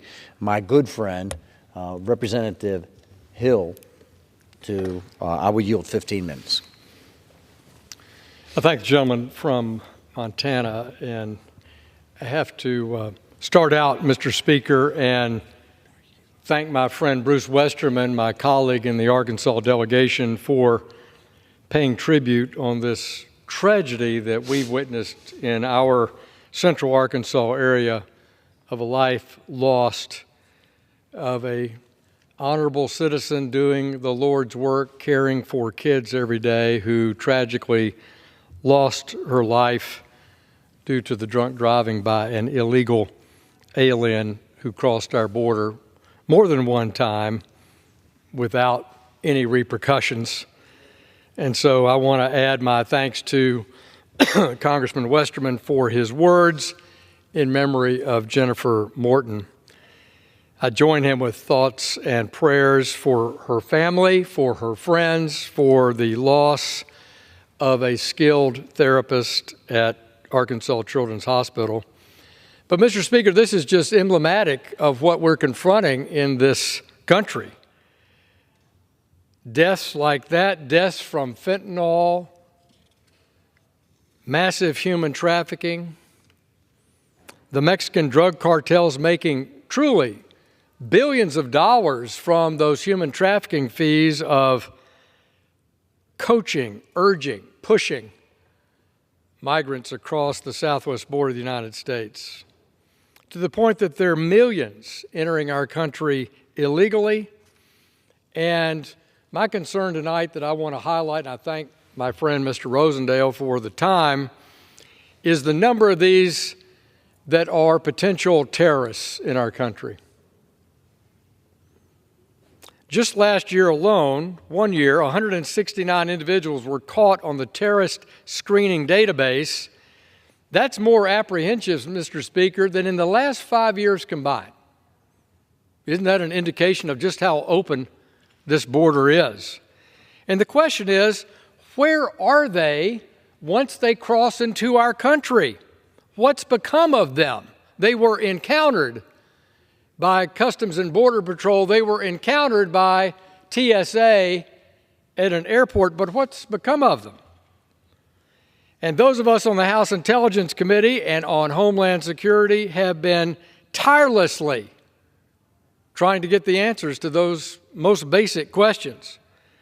Since last fall, Congress has been requesting the information from the executive branch to better understand the severity that this threat poses. In my judgment, Mr. Speaker, it is a clear and present danger to our country. But how do we gauge that threat? How do we gauge the severity of it posed by known and suspected terrorists who've crossed our open southwest border at or between the ports of entry? And literally with millions of gotaways, how are we supposed to extrapolate that risk? Is it greater because they obviously were avoiding detection? Or should it be a ratio similar to what we witness today when they are encountered? On numerous recent occasions, FBI Director Chris Wray has stated in congressional testimony his concern about our open border and the increased threat of terrorism. He suggested that the threat of attack against Americans in the United States is at a whole other level. That's his quote. And that he sees blinking lights everywhere. That's his quote, Mr. Speaker. But it's from last fall, a year ago. Actions speak louder than words, and why his warnings have our attention, the executive branch's lack of coordinated, fused action, in my judgment, contradicts what he said. During the annual threat assessment hearing last March in open forum, I pressed Mr. Wray on this common sense question: where are these individuals? How have they been handled? Who knows about it? Mr. Wray at that time could not answer. And to date, the FBI's responses have been less than satisfactory to the members of Congress on the House Homeland Security Committee and Intelligence Committee. The information is trickling in, but it's not the comprehensive, coordinated response with actions that I believe, in my judgment, our members are seeking. House Intelligence Chairman Mike Turner, House Homeland Security Chairman Mark Green have joined me in pressing for these answers, and we led a letter in April to the Government Accountability Office to review the process of identifying which terrorist watch list individuals are trying to come into our country and where they are once they're released. What's the policy there? But I've done more by adding language in the Fiscal 24 Intelligence Authorization Act to require Homeland Security and the FBI to regularly brief the Intelligence Committee on these policies, on these procedures, on just how these encounters, these individuals are treated, how they're coordinated. President Biden, Vice President Harris, and their agency heads bear the ultimate dereliction of duty and need to be reminded that the border security isn't a partisan issue, Mr. Speaker. Border security is a national security issue. And here we are just after the recent 23rd anniversary of 9/11, and it serves as a stark reminder that we need to immediately address where these terrorists potentially are in our country and ensure that a day like 9/11 never happens again. Mr. Speaker, I rise today to congratulate Dr. Margie Scott, the medical director of the Central Arkansas Veterans Healthcare System, on a happy and healthy retirement. Dr. Scott has devoted 26 years to serving veterans at the Central Arkansas VA, including 8 years as the director. Dr. Scott orchestrated the challenging mission of providing care to nearly 70,000 veterans each year with an innovative and creative approach that has, over the years, modernized how Central Arkansas VA operates. The positive impact she's had is unquestionable, and the standard of care that she has set, I hope, will endure for many years to come. Dr. Scott, thank you for your steadfast commitment and service to our veterans. All of us in Central Arkansas appreciate your tireless efforts that have led to veterans working hard to receive the health care they rightfully deserve. Congratulations, Dr. Scott, and best wishes for a happy retirement. Mr. Speaker, I rise today to recognize members of the 19th Airlift Wing's Explosive Ordnance Disposal Team for their efforts in securing dangerous military explosives during a recent traffic incident on I-40 in Central Arkansas. Based out of Little Rock Air Force Base, the 19th Airlift Wing supports the largest C-130 transport fleet in the world, providing humanitarian relief to victims of disasters and essential supplies to troops in the heart of enemy territory. Following a tragic accident involving a tractor-trailer carrying military explosives, the 19th Airlift Wing's EOD team sprang into action along with our state's first responders to secure the hazardous cargo and move it away from civilian populations while also restoring use of the highway in short order. I was proud to meet with the airmen during my recent visit to Little Rock Air Force Base and thank them for their bravery during this instance. It was truly impressive. My hat's off to these brave airmen from Team Little Rock, and all of Arkansas is proud for their efforts and service to our country.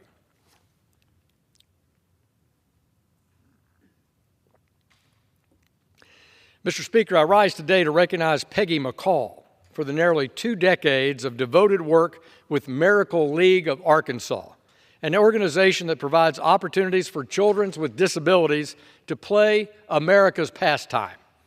While working at KidSource Therapy, Peggy realized that children with special needs and their families should be able to make the same kind of memories at the ballpark that she had with her own children. She partnered with Little Rock Rotary Clubs in the spring of 2005 to bring Miracle League Field to Central Arkansas, and that field hosted its first season that next year in 2006. Since then, Peggy has been the cornerstone of Miracle League of Arkansas and currently serves as executive director of the organization. In honor of nearly 2 decades of work to create unforgettable memories, Miracle League's field has a new name, Peggy McCall Field. Peggy exemplifies passion and excellence for her work in our community, and all of Arkansas is better off because of her efforts. Mr. Speaker, I rise to congratulate Lieutenant General Jonathan Stubbs on becoming the new director of the Army National Guard. Lieutenant General Stubbs is the first Arkansan and National Guardsman to be elevated to the rank of Lieutenant General and the first to be assigned as the director of the Army National Guard. Governor Sanders had named General Stubbs her Adjutant General of Arkansas. General Stubbs' quality, his character, his work ethic, his leadership sharpened our own tag and are now fully recognized nationally with this great honor of leading the Army Guard across our nation. Throughout his 27 years spent serving the Arkansas National Guard, General Stubbs has demonstrated the extraordinary ability to inspire and lead those under his command. Whether it's at home or deployed in defense of America's Constitution and interests, General Stubbs has exemplified dedication, leadership, and an unwavering commitment to our country. Lieutenant General Stubbs knows what it takes to lead our brave men and women in uniform, and though we'll miss him and his leadership at home in Arkansas, we look forward to the now impressive positive impact that he'll make in this crucial role in our national defense here in Washington. Mr. Speaker, I rise today to commend the exceptional work of a friend and great Arkansan, George H. Dunklin, Jr. George has worked over the past 4 decades for conservation efforts to benefit Arkansas and the natural state. George has worked with Ducks Unlimited as an area chairman, president, chairman of the board of Ducks Unlimited, and has left a lasting mark on quality habitat preservation efforts for decades to come. He also has devoted time to serving as chairman of our Arkansas Game and Fish Commission. George has led a life of service to the people of Arkansas and its wildlife and their habitat. All of us from the natural state thank him for his lifetime of hard work and tremendous dedication to waterfowl.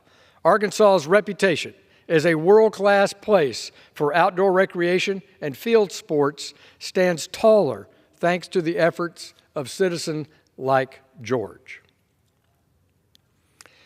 Mr. Speaker, I rise today to congratulate my friend Steve Finnegan for his first year of his broadcasting debut with his own radio show on 102.9 KARN in Central Arkansas. Steve is a passionate and gracious host who always strives to tell the truth and make sure that Arkansas voices are heard each Saturday from 12 to 3 Central Time.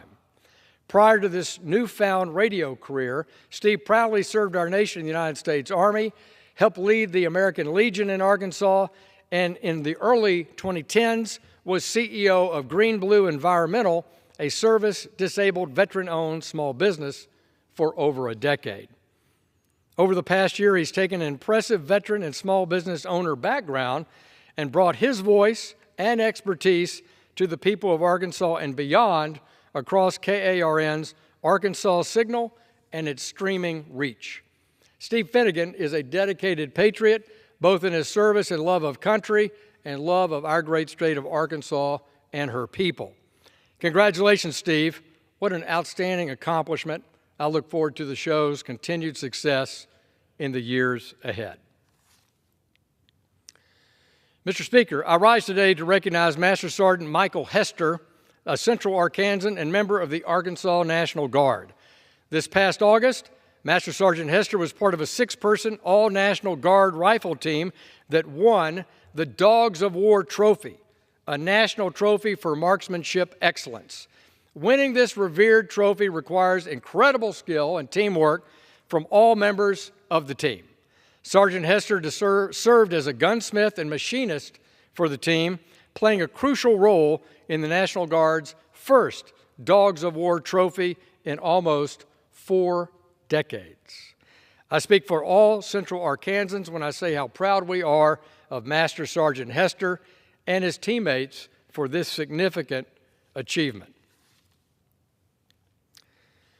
Mr. Speaker, I rise today to recognize Weston Wakefield, an Arkansas teen golfer representing Central Arkansas at the 2024 Pure Insurance Championship in Pebble Beach, California. Weston started golfing when he was 8 years old and is a member of First Tee, a youth development organization that teaches life skills to kids and teens through golf. The Pure Insurance Championship is in its 21st year and brings teens from First Tee chapters all over the country out to world-famous Pebble Beach Golf Links and Spyglass Hill Golf Course for the PGA Tour Champions Tournament later this month. Weston will be competing against 79 other teens from across the country for the Pro Junior title. We wish him all the best luck in this tournament and will be sure to watch his continued success. Mr. Speaker, I rise today to recognize the late Curtis Ferguson of Benton, Arkansas. Mr. Ferguson's big personality and civic leadership left a big impression on everyone he met. He was truly larger than life. Curtis passed away on June 16th. Whether meeting Curtis in business, at church, or civic activities, you were smiling and glad he was helping. His family said that he had an unrivaled work ethic and a big vision to match. He used these amazing character traits to create his own company, Ferguson's Furniture, and supported and encouraged his family's entrepreneurial successes. Curtis always had time for his family and his grandchildren. They will always remember their special trips with him and their learning experiences. I'm honored to have represented such an amazing, self-made man, and I'm glad I can help celebrate his life and commitment to Arkansas, Saline County, and Benton. We are all better off for Curtis's committed civic and fun-loving business style. Mr. Speaker, I rise today to congratulate my dear friend Heidi Harrell on her nomination to be the next chair of the Board of Directors of the Public Relations Society of America. If elected, she'd be the first Arkansan to lead the PRSA. I had the privilege of working alongside Heidi as she served for 5 years as the Communication and Marketing Officer at my former company, Delta Trust and Bank. She serves as the Director of Communications for Central Arkansas Water, a metropolitan water system that serves over 500,000 residents. Heidi has more than 20 years of communication and marketing experience, and just last year received the Public Relations Society of America's Crystal Award for her significant contributions to the PR profession. Heidi exemplifies passion and excellence in her communications work and beyond, and I know she'll excel if she's elected to this national role. Congratulations, Heidi. All your friends, your former coworkers, your current coworkers are very proud of this accomplishment. I thank my friend from Montana for this time, and I yield back to him. I thank the gentleman from Arkansas for joining us this evening, helping us to shed some light on the problems associated with the wide open border. And I think that we can see that the people of Arkansas are very fortunate to have you representing them. And it sounds like you have a lot of very, very good neighbors to keep you here in office. We appreciate the work that you do. Mr. Speaker, could I inquire to how much time I have left? The gentleman has 18 minutes remaining. Very good. Thank you very much, Mr. Speaker. Mr. Speaker, this wide open border is a national security threat. It's much more than a monetary problem that has been placed upon the taxpayers across the United States. Somewhere in the neighborhood of $150 billion to $500 billion a year is being taken out of the revenue that we should be spending on our veterans, that we should be spending on our own citizens, and it's being spent on illegal immigrants as they come into our country. Now, everyone is always striving to find a better place. They want to have more opportunities for their family, for their children, for their grandchildren. We hear about the dreamers. We hear about the dreamers all the time. Well, guess what? The American children, the citizens, have dreams too. My children have dreams of what they would like to accomplish in this country. My grandchildren have dreams on what they would like to accomplish and what they see that this country could be. And we are stripping away all of those dreams when we continue to leave this border wide open. I have grave concerns about not only the millions of people that have come in here illegally that we've had encounters with, but as been touched upon this evening, I've got grave concerns about the several million people that have come in as gotaways, that have not had any encounters with any law enforcement whatsoever. What kind of problems can they cause to our infrastructure? What kind of problems can they cause to our rail systems, to our water systems, to our sewer systems, to our power grid? And why is it that when it is so easy to sneak into our country, to walk in, to be greeted on the border of Texas, to be greeted on the border of California, and be given new clothes, be given a cell phone, be given transportation to virtually any place in this country that you want, and some traveling money to go with it, what kind of criminal do you have to be to actually sneak into our country? And what plans do you have to cause problems? What strain is it causing to our school systems? How about the human trafficking? The human suffering that is taking place with the people that are forced into the sex trade day after day after day. And we know that it's happening. The hundreds of thousands of children that are completely unaccounted for. Where have they been sold? Where have they been transported to? What kind of hell are they living in right now? How many of them will be just lost and end up taking their own lives because they cannot endure it any longer? What about the introduction of diseases that we haven't seen for decades that are showing up on our streets and our schools, coming directly from the illegal aliens that are coming into our country? How about the suppression of wages and the problems that it's causing for our labor community? We're keeping the wages down. People ask, why can't we just increase the minimum wage? Because the market is so flooded with people that are willing to hire illegal aliens that we cannot get those wages up. And then the suffering in the families that lose loved ones every single day. About 100,000 lives a year are lost in this country due to fentanyl overdoses that we know is coming directly from the southern border. And this body right here is going to have to do something about it because the administration, the Biden-Harris administration, has demonstrated they will not do anything about it. We have passed H.R. 2. And I am told that it is the most comprehensive border security and immigration legislation that has ever come through here. We passed that, and it's over in the Senate, waiting for Chuck Schumer to do something with it. We passed the SAVE Act, We've heard so much about it for the last couple of weeks and how it is going to straighten out and make sure that we don't have illegals voting in our elections. We passed it in July, and it sits in Chuck Schumer's desk waiting for some kind of action. The only thing that remains for us, the only thing that is left for Congress to do, is to use the power of the purse strings that we were granted by the Constitution, that we continually hear about. Continuing resolutions prohibit us from doing our job. Our job is to pass appropriation bills and to transparently and properly fund government. Continuing resolutions simply continue funding at levels that most of us voted against on policies that most of us voted against. And it is not the way to run government. It continues to fund the very agencies that cause problems in our nation and that have been weaponized against our citizens.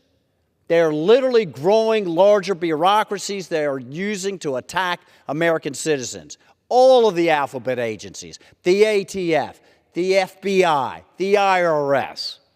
We must reclaim our authority and utilize the appropriation process as called for in the Budget Act of 1974, and thereby fund government in a transparent and responsible fashion.